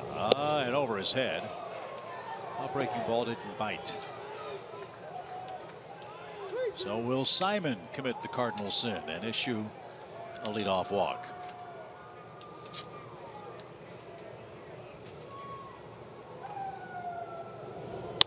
Nope. It's a base hit to left. 3-hit night for Garcia. And there's a start.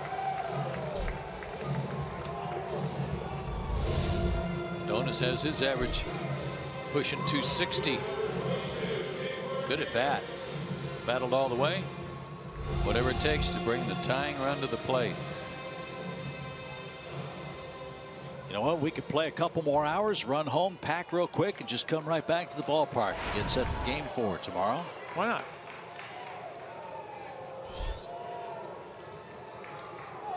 On 12:10, first pitch.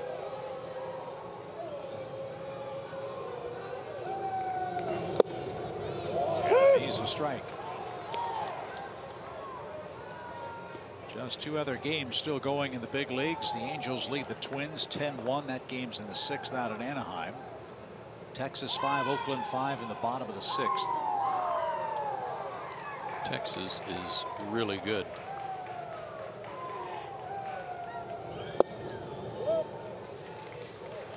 And Ian Desmond has been a difference maker for that club. He has come over from the Nationals. He's moved to the outfield. He's played center field for them. He's been terrific.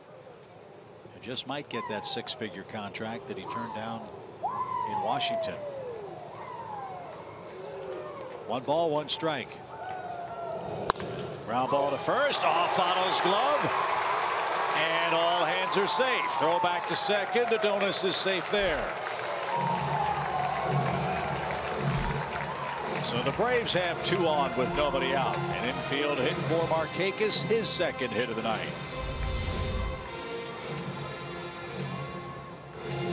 Tying runs aboard.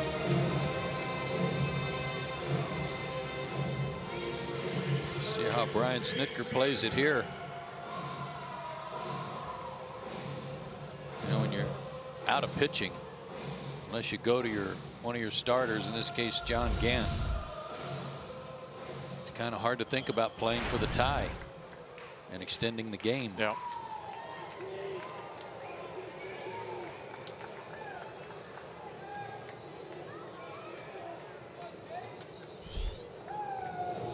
No sign of a bunt, and Peterson took a strike.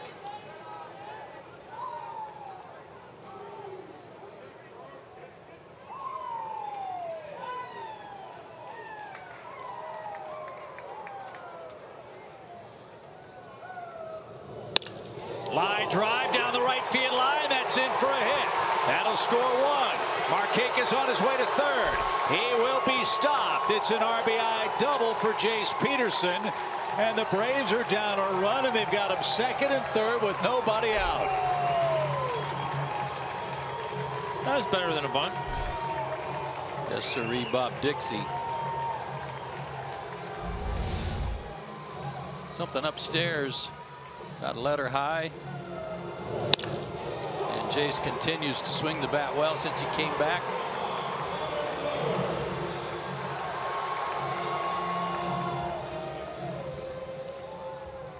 So the Reds will play the infield in. 2nd and 3rd. Nobody out. Tyler Flowers has a hit. He has 3 strikeouts. Base hit left. Game is tied. Peterson to 3rd. He'll be stopped. Amazing. It's 8-8. Unbelievably.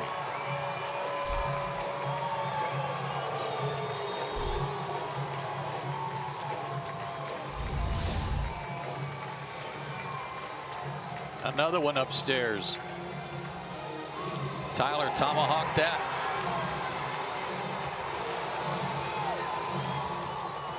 And Brian Price is headed to the center of the diamond again. And they're going to do what worked for them in the 11th inning. They're going to bring in 5 infielders and see if they can somehow wiggle off the hook a second time. What's interesting about this situation, though, is you've got one of the best bunters in the league in Ibar. You've got a fast man at third base. So the Braves have a chance to play some tricks with the Cincinnati infield, which will be crowded. Maybe that'll lead to some confusion, and maybe that'll help Atlanta push across a 9th and winning run.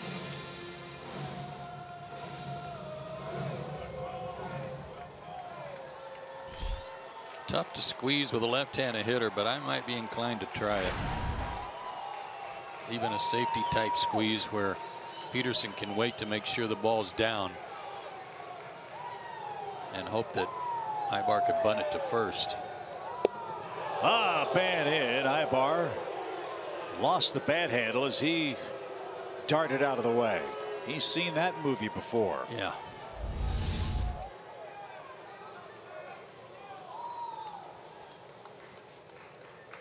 Almost nicked him on the way by. 1 ball, no strikes.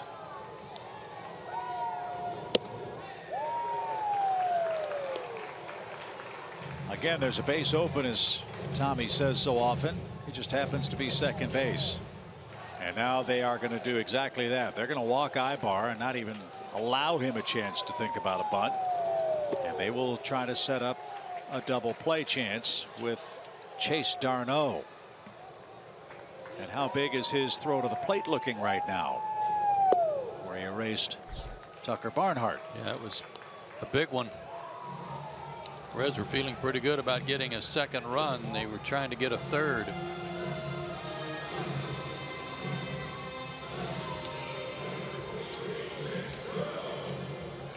So here's Chase Darno.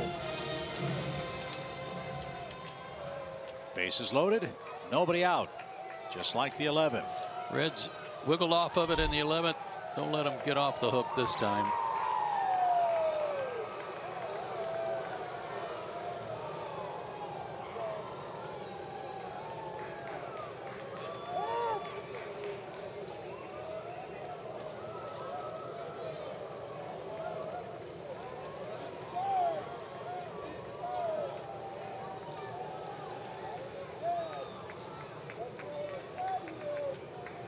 Simon ready, here it comes. Shot foul past third.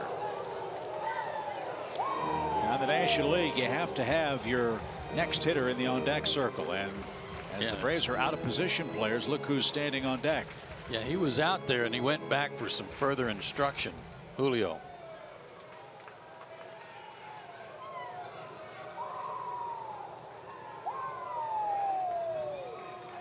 No balls, 1 strike.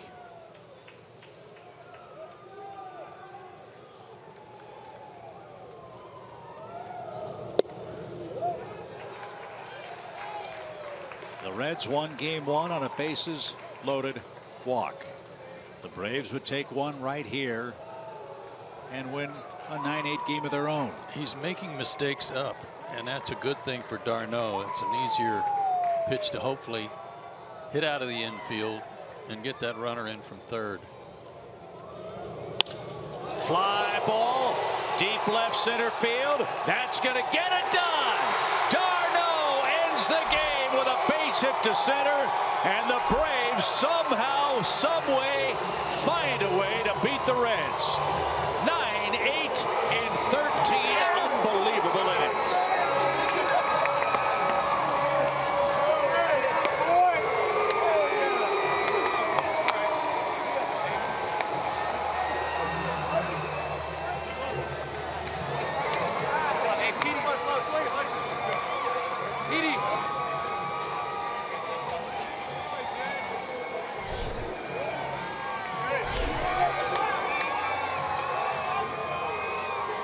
The Braves finally get that big hit with a runner in scoring position.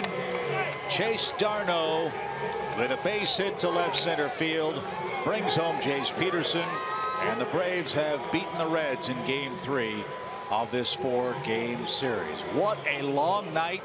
A 5-hour and 20-minute game sees the Braves pick up their 19th win of the season. Let's send it downstairs to Kelsey Wingert, who's standing by with Chase Darno. Kelsey.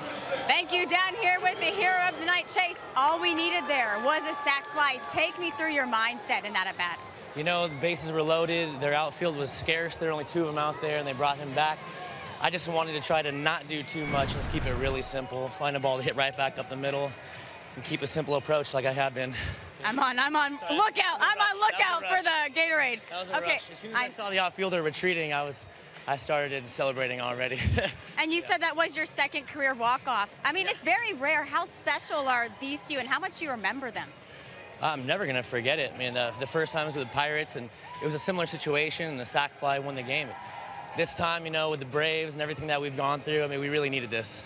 And not only did you help the team offensively, but you had a third of the plate that almost, I mean, it did save the game for you guys. You were contributing on both sides today. Yeah, in hindsight, I guess that was pretty important. And I love the outfield. I love throwing from the outfield, so it was a blast to get a chance to throw somebody out. It was fun.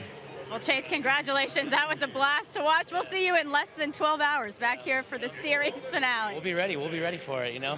Thank you so much for your time. Chip, back to you so we can all go to bed. Okay, Kelsey. Yeah, it's going to be a quick turnaround. A wild marathon game in 5 hours and 20 minutes. We saw 17 pitchers. We saw 13 innings, 17 runs, 30 hits, 27 men left on base. But all that matters is one, the margin of victory for Atlanta in Game 3 tonight.